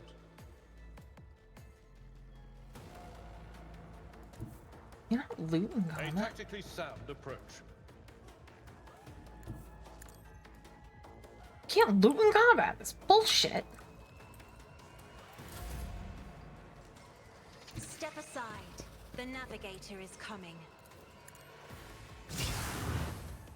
I'm not accustomed to being ordered around. Isn't this a job for the serfs?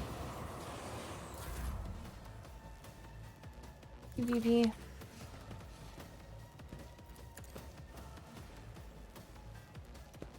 Ruin beckons.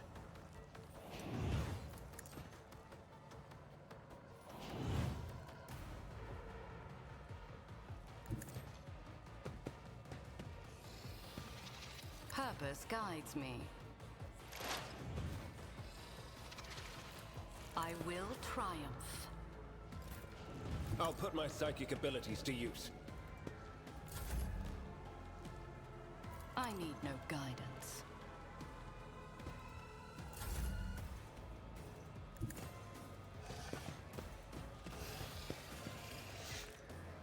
I am not your Xenos pet, monkey. Stop trying, monkey. This tedium is beneath me. If it serves your cause. No, stop it. I wonder, will this just go on forever or will it eventually stop? Because I'm not going to sit here forever killing these things in the hopes that I can loot stuff. I don't even know where this thing is. It's over there.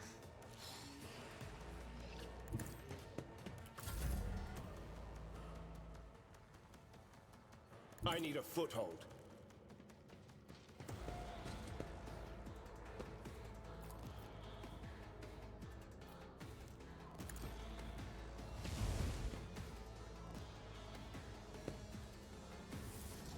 Naturally. 3%. Oh. This is why you're my favorite. Did I ever tell you that?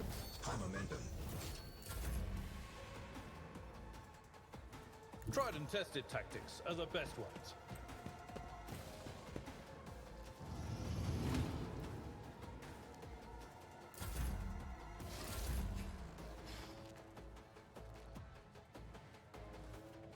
Okay, I'm literally only buffing you so that I can go farther and meet my man. Alright, so don't get used to it. Purpose guides me. Literally Through chaos, I made it strive. here. Hey, you didn't leave without me, right?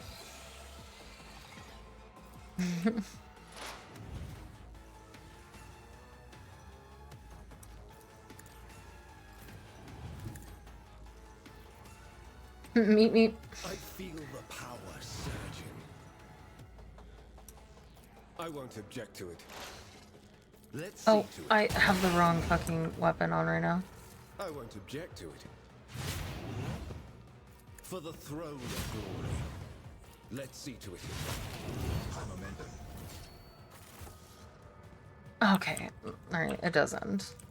Thank God. See, we're fine. Don't need to run. Don't be a bitch.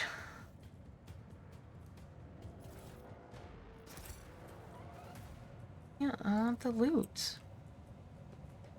It's good. Fine. The world will bow.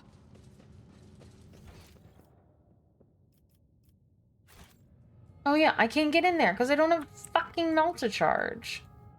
I have depression.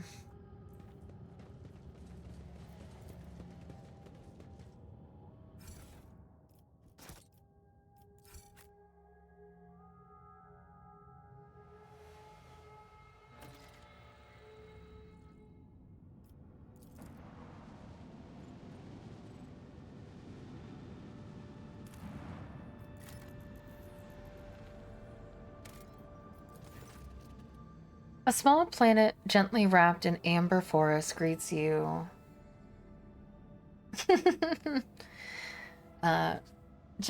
Greets you with a ruby-colored dawn. Basil von dem Klerk, the local governor, gives the rogue trader a warm welcome. After several glasses of Damascene, the sweltering ruler asks if Celine Whitetail von Valencius would like to keep him company during the upcoming hunt. Sure. After several hours of riding the local peculiar animals, you make camp in the middle of a golden forest. Basil von Dem Cleric points at the sky. A flat disk rises over the horizon, constantly morphing its color and shape. The forest grows silent and empty. You can no longer hear the singing of birds or even the rustle of wind. The governor nods with satisfaction, and a few shapes step into the clearing.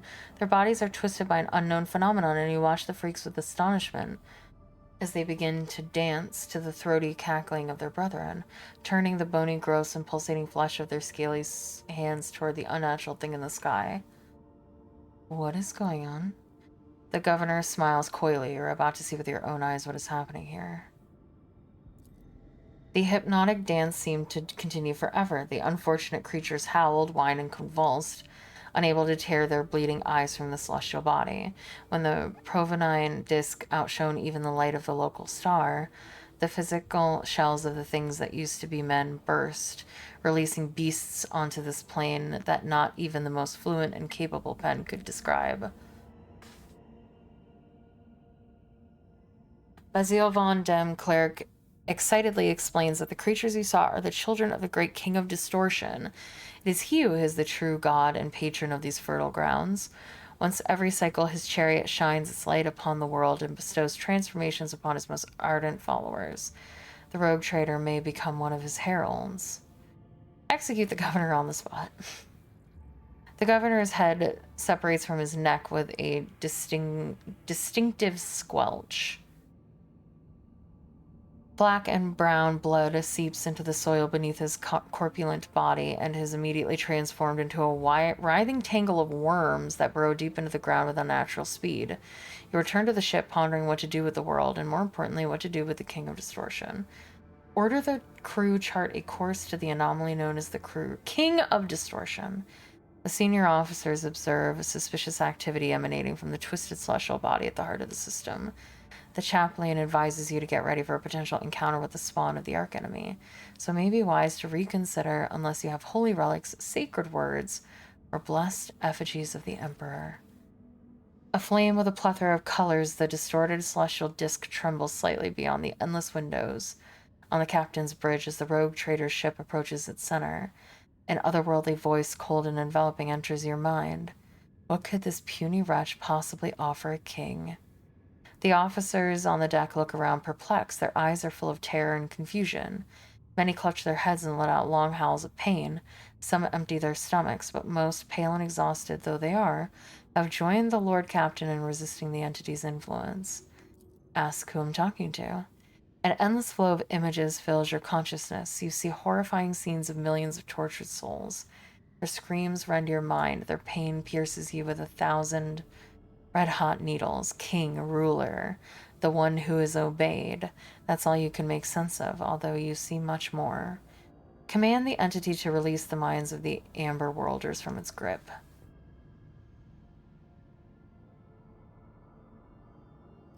What don't I have? Oh, I don't have holy gifts. Shit. I think I can wait to do that, though. The king's mocking laughter rings. Or I might not be able to come back, so... And a deep red trickle runs slowly from your nose and over your lips, leaving an aftertaste of salt metal. How dare you disturb the king with trifles? The entity is furious. You feel a gust of invisible wind blow 1,000 blades right back through your ship. Officers are collapsing at your feet, choking, and hundreds of casualties are being reported from every deck. A resonant silence descends on the ship, and a bright flash stuns you for what could be any length of time. Oh.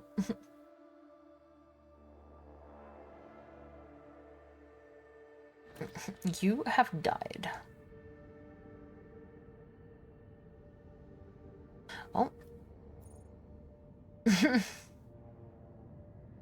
We did it. Oh wait, no. Do we have the one place left, or are we actually done?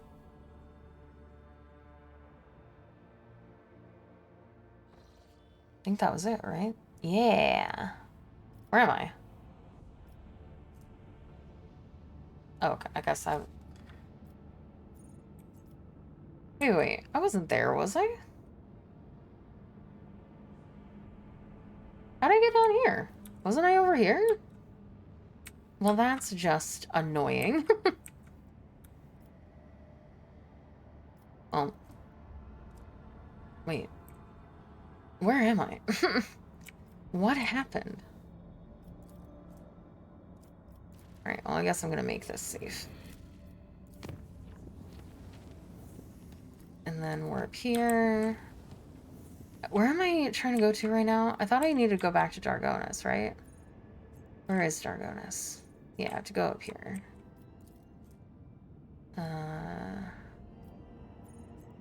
Warp travel.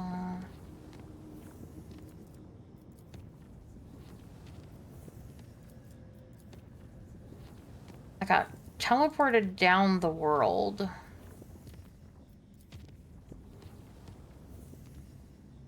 Okay. So we've returned to Dargonis, and that is where we are going to end for today. And then we'll talk to all of our companions on this ship. And then we will go to Dargonis and continue main story, I guess.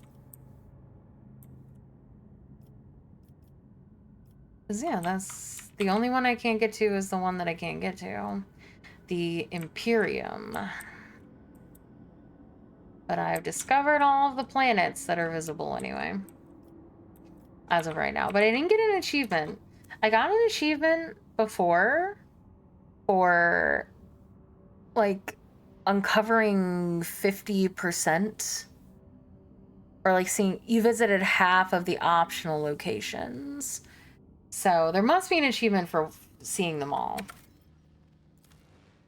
And they probably are just maybe on parts of the map I can't get to yet because of story stuff.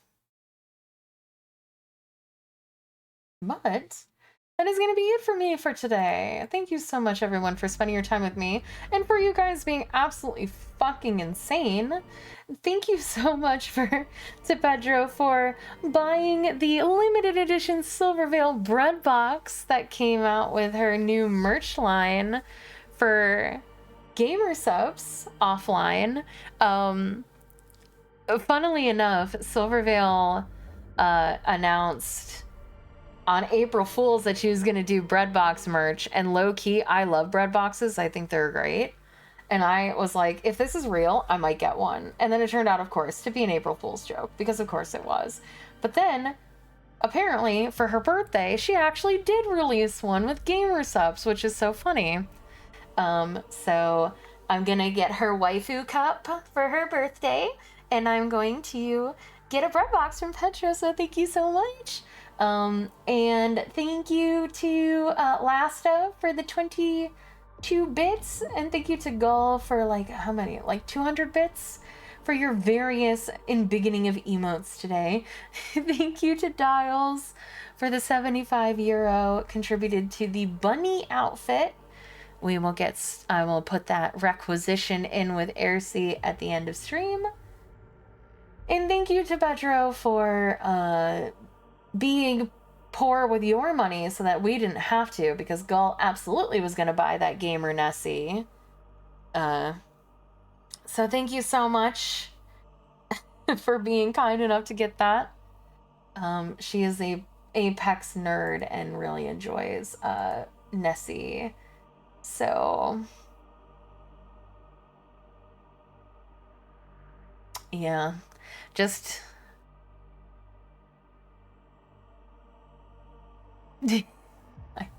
I don't understand that reference. I do recall that I was insane once, but I don't know where it's from. But I have to run off to play D&D, but thank you all so much for being so sweet. And being so kind and being generous enough to buy myself and Gull silly things and cute things for the stream. Yeah. I'll get to work on it right away. Oh, also, Dials, I shouldn't just assume you want it for the summer model, because we will be switching to the autumn model soon. But did you have a preference for what you have right now? Your options are spring, summer, and autumn. Sorry, spring, summer, and autumn. For the bunny suit, do you have a like particular preference on which one? you would like it to start with. I imagine that Airseed can put them on all of them since it isn't a custom outfit. But I want to make sure it gets put on the one that you want the most, and then I can ask her, like, if she could just copy paste on the others and do those later so that you can play with it as soon as possible. Autumn 1st sounds good? All right. I will let her know then. Okay, thank you so much. And I am going to head out. Thank you guys so much for spending your time with me. I appreciate you all. Thank you to everybody who hung out, spent time, who chatted with me. I appreciate you so much. Have a wonderful rest of your Wednesday. If you are not already, follow me on Twitch, follow me on Twitter, join the community Discord, all those places will let you know when and where I go live. I go live every single day at 8 a.m. EST. I'll be back tomorrow. More Rogue Trader. Only Rogue Trader. For the rest of my life, Rogue Trader. I love this game so much. I must get to my Truma Verte of Space Wolf and... oh, the fact that you know that. Hey, Smokelingers. All right, I will let her know that the Autumn girly is getting a bunny costume. All right, see you guys later. Bye. Mwah. Mwah.